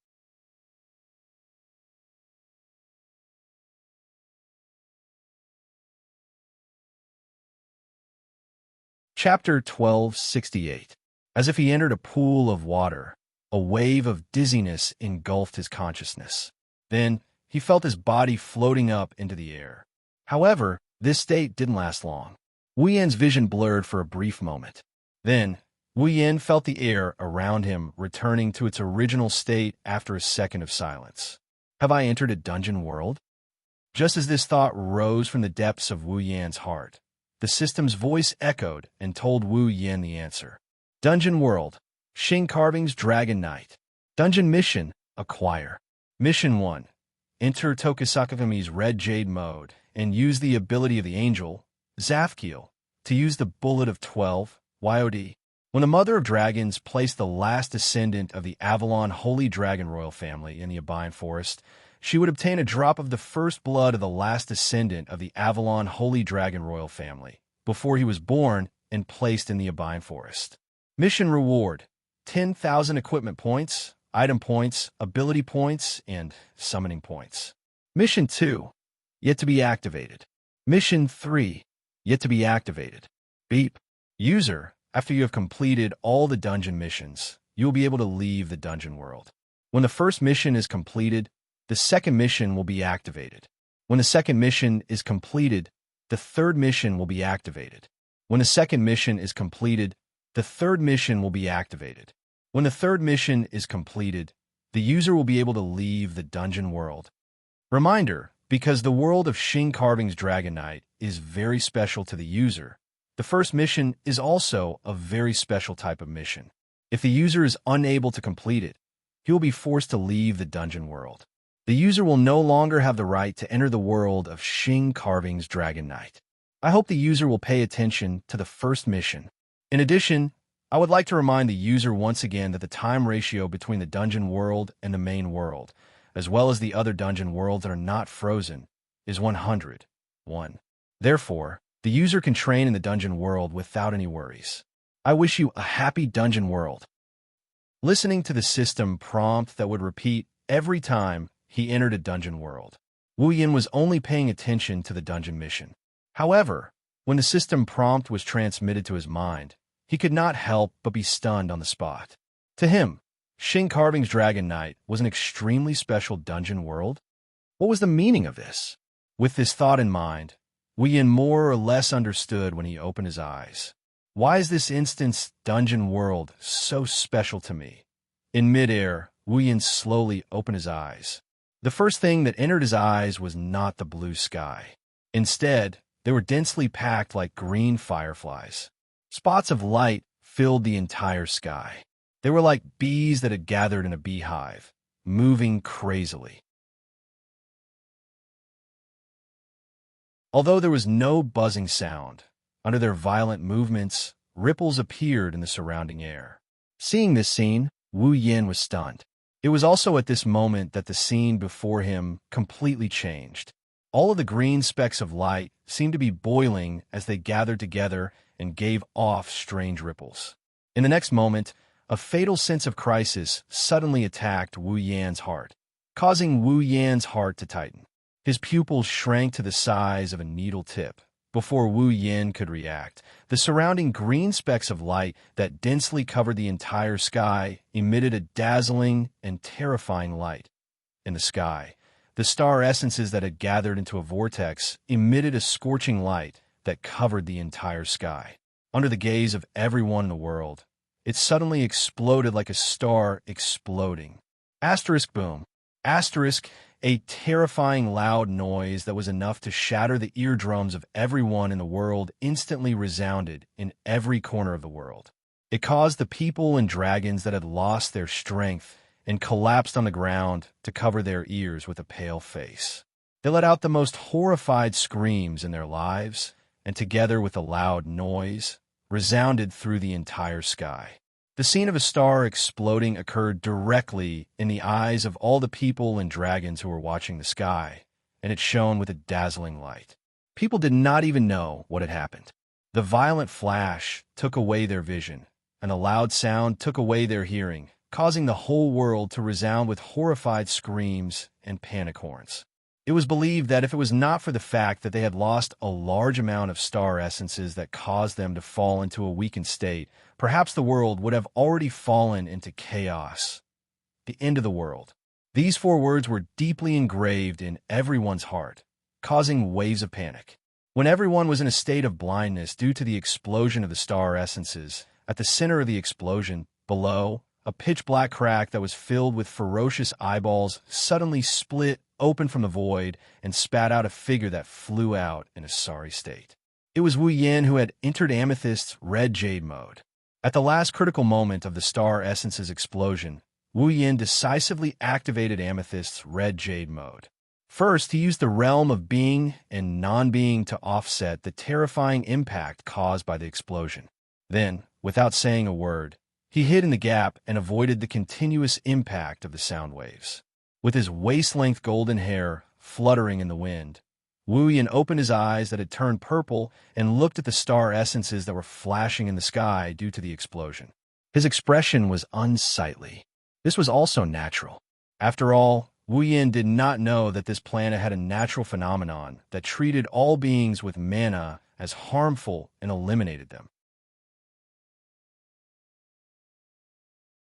Originally, this phenomenon would at most not give star essences to beings with mana and let them die on their own. However, due to Wu Yan's body that benefited from the body of a true ancestor and the strongest mana cultivation method, as well as the super powerful mana that had been strengthened and purified by the magical pool water, the planet's tendency to eliminate beings with mana seemed to have been stimulated, causing the star essences to go berserk. This was something that had never happened before in this world. Something that had never happened before. In the planet's past history, there were many beings with powerful mana, but no matter how powerful they were, even if an entire race was added together, they had never caused such a phenomenon on the planet. One of the reasons is that they were born in this world.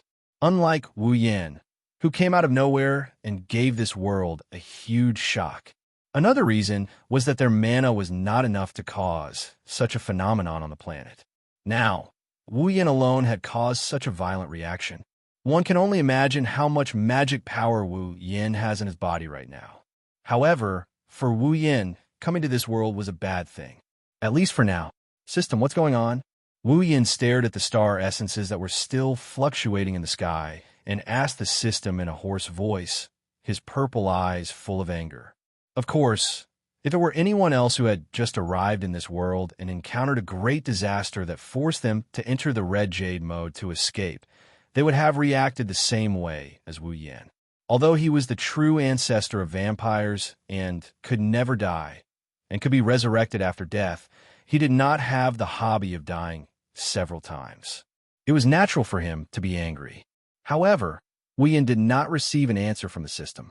It was not that the system did not answer Wu Yan's question, but that a vortex of star essences no less dense than the one before had surrounded Wu Yan.